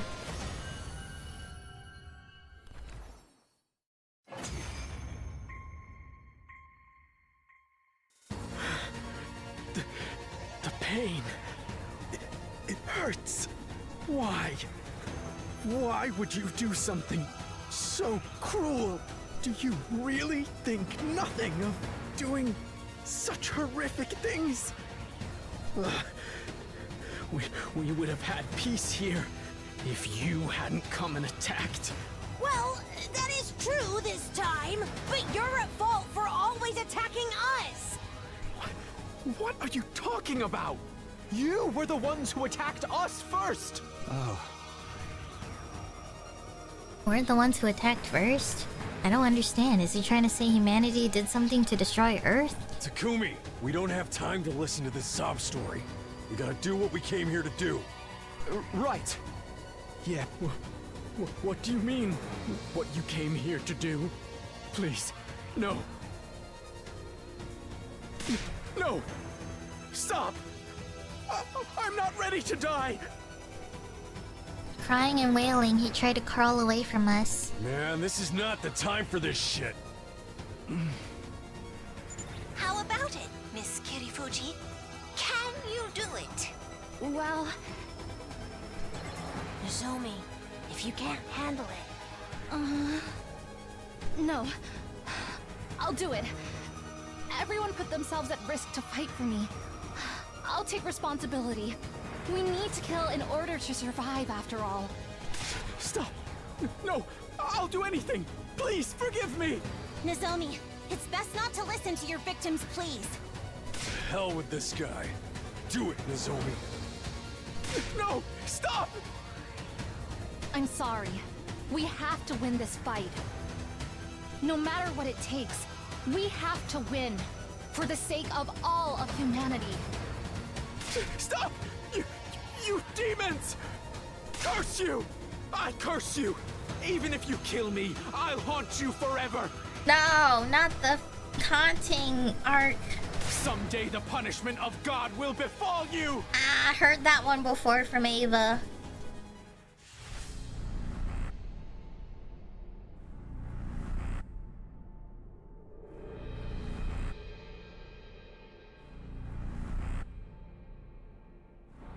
Okay, I understand. The boxes of calamity.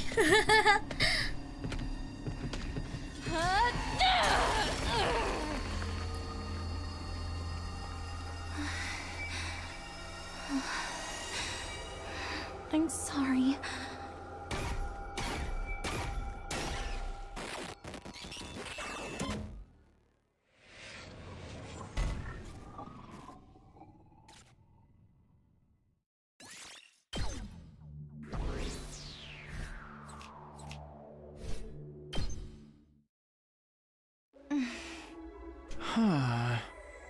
Did it work? Do you feel anything? Yeah. My fatigue is gone and my fever is going down. I think I'm going to be okay. It looks like it worked. Yay, Nozomi! It was totally worth coming here for this. Sorry. Now we have a peace of mind. Yeah, thank you truly. Now I can fight with everyone again. I'll fight with you all until the very end. We will win together.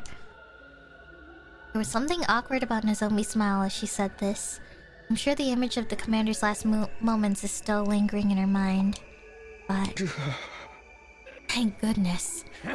Huh? The hell's your deal, man? Are you crying? Yeah. No, I'm just a little exhausted. Oh!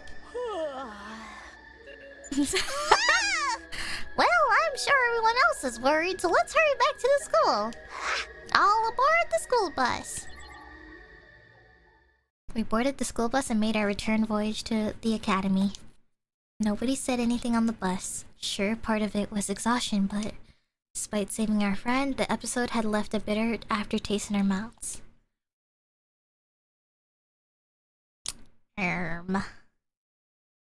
Nico raced the school bus through the ruins of the city, and when day broke, we were safely back at the school. No sign of an attack. Looks like everything's all clear here. I cannot believe that the great Kudata Osuzuki had to sleep on a bus for 2 nights. Bus trips are part of a pro wrestler package, but they are exhausting. You were conked the hell out the whole time. That was one problem solved, but Nozomi's expression was gloomy. I was feeling much the same. I was relieved we were able to save Nozomi, and I felt accomplished because we did what we set out to do. But I kept hearing the voice of the commander and his curse replaying in my head. It makes me wish I couldn't understand them. We'd be better off if they were just some incomprehensible enemy. Hey! Hello, Takumi, you still there? Are you okay? Oh yeah, I'm fine, just a little carsick. Just as my weak excuse was earning me some strange looks, I noticed a figure approaching the bus. From the looks of it, things went well. Hey! Greetings! Sorry. Greeting us this early in the morning. Don't tell me you were waiting for us. Of course not. I'm always awake at this hour. Who do you think you are kidding? Who do you think you're kidding? Even the neighborhood grannies back home don't get up this early. But it looks like there wasn't any attacks here. Thankfully, Hideko. Thanks for watching the place. All of you out to rest a while. Nigo can report on what happened. That's right. Leave the reporting to your tireless Nigo. Don't mind if we do. I really am kind of wiped. I think I'm gonna get some great beauty sleep. The bus seats were so hard, my butt is killing me. You were laying down and dead asleep the whole goddamn time. Catch you later. Sleep tight. Hey! Nozomi, you better rest up, okay? If you break out from lack of sleep, it'd be a waste of your beauty. I will, thank you. With that, I was about to take my leave and go to my room when... Takumi, do you have a minute? Huh? Sure, what's up? I was trying to put on a brave face in front of Nozomi, but that was exhausting. Let's take a break from movies for a while. Oh! You bet. I can't have you push yourself so hard that you end up collapsing too. How about we pick it up again after 3 days? Is that too long? I'm just going to have to come out and say it then. Huh? Say what? I think I'm going to drop out of this game. Oh! Huh? Why? Did something happen? It's not that anything happened. I can just tell. You and Nozomi. What? Come again? I'm tired, drained, exhausted, and completely done. Huh? I said I'm tired. Tired of romance, of fighting, and of everything else. So I'm quitting this stupid game. Take this precious experience of watching movies day in and day out with a beautiful girl. Consider it a brief moment of glory in your life that is all but guaranteed to be completely worthless and meaningless. And hold on to it for the rest of your stupid life. What? I seriously don't follow. And if there's something you want to say, just come out and say it. There isn't. I said everything I needed to. I'm done here. Don't even think about chasing after me like they do in the movies. Oh, Takumi, you... Oh, Takumi. Oh my god. Takumi, you... Man. He gotta take the hint, man. I mean, to be fair, guys, can you imagine doing this with someone else? Like, I think... It's like... It almost feels like a bit of a situationship, I guess you could say. Where it's just kind of like, you know... It almost kind of feels like, you know, that's how it's feeling. And I think that's why she wants to drop out. Because she's kind of just like, what are we? You know? And it's kind of like, this isn't getting anywhere, you know? We've just been doing the same thing over and over again. Watching movies, whatever, you know? And, I kind of get it. Because it's like... I'll admit, Kurata is a really difficult character, but I think she's valid to feel that way when, you know, all they've really been doing is just watching movies. But, you know, I think she still is making the effort to come and see him every morning and stuff, and trying to come up with all these movie watch-along plans and stuff with him. And he's just kind of like going with the flow of it, but it kind of doesn't feel like he's genuinely like there for it, or I don't know. I don't really know how to explain it, but I kind of understand where she's coming from. I wanted to chase after her, but I couldn't after she said that. I was glued to the spot, watching as Kurata walked off as graceful as ever. Until she vanished inside of her room. I think it's just also...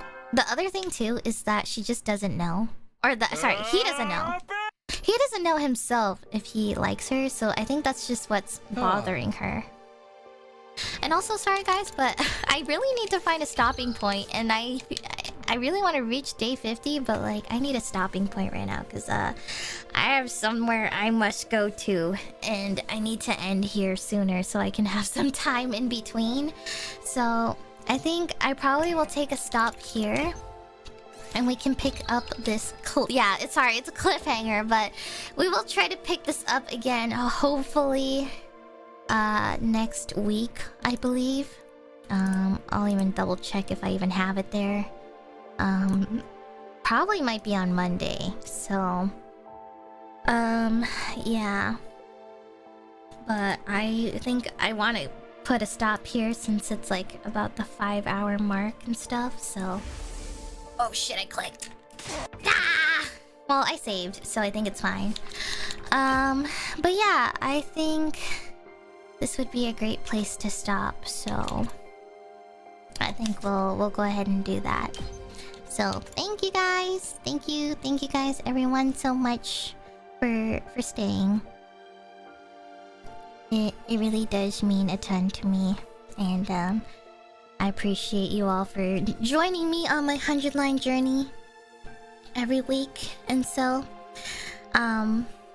this has been so far, again, one of the best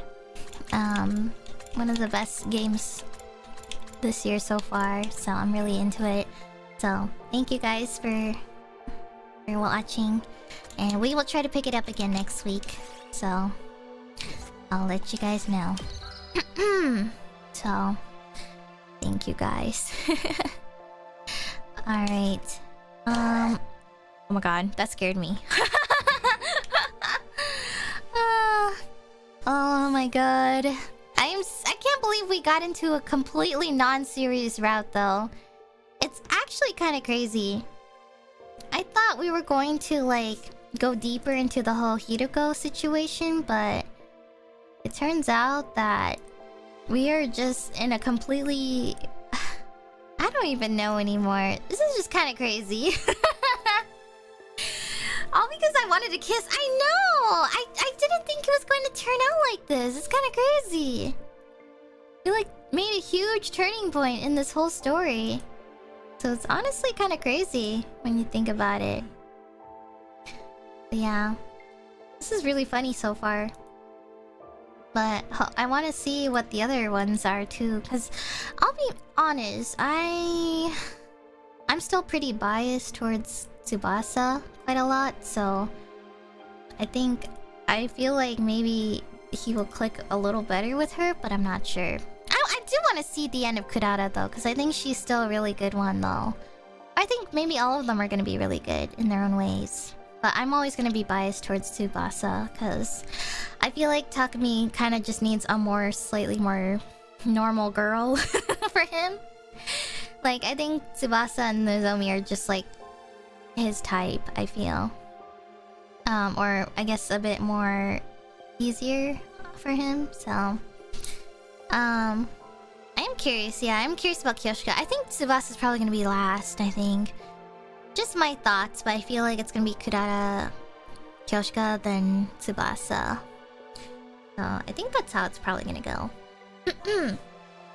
But yeah. But yeah, anyways, thank you guys. I really appreciate it. And we'll try to pick this up again next week. Tomorrow I have XIV Savage, and yeah, that's pretty much it. So thank you guys so much for hanging, and appreciate you all for hanging out. So alright, take care everybody. Have a good rest of your day, or have a good night wherever you are.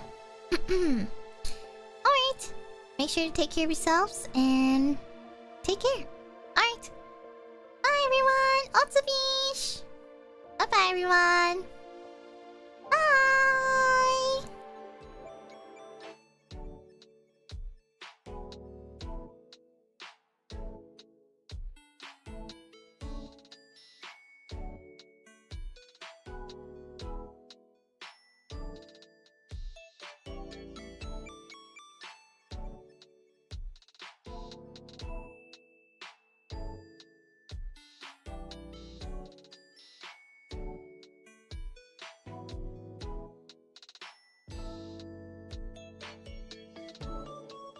Thanks for the don't know me.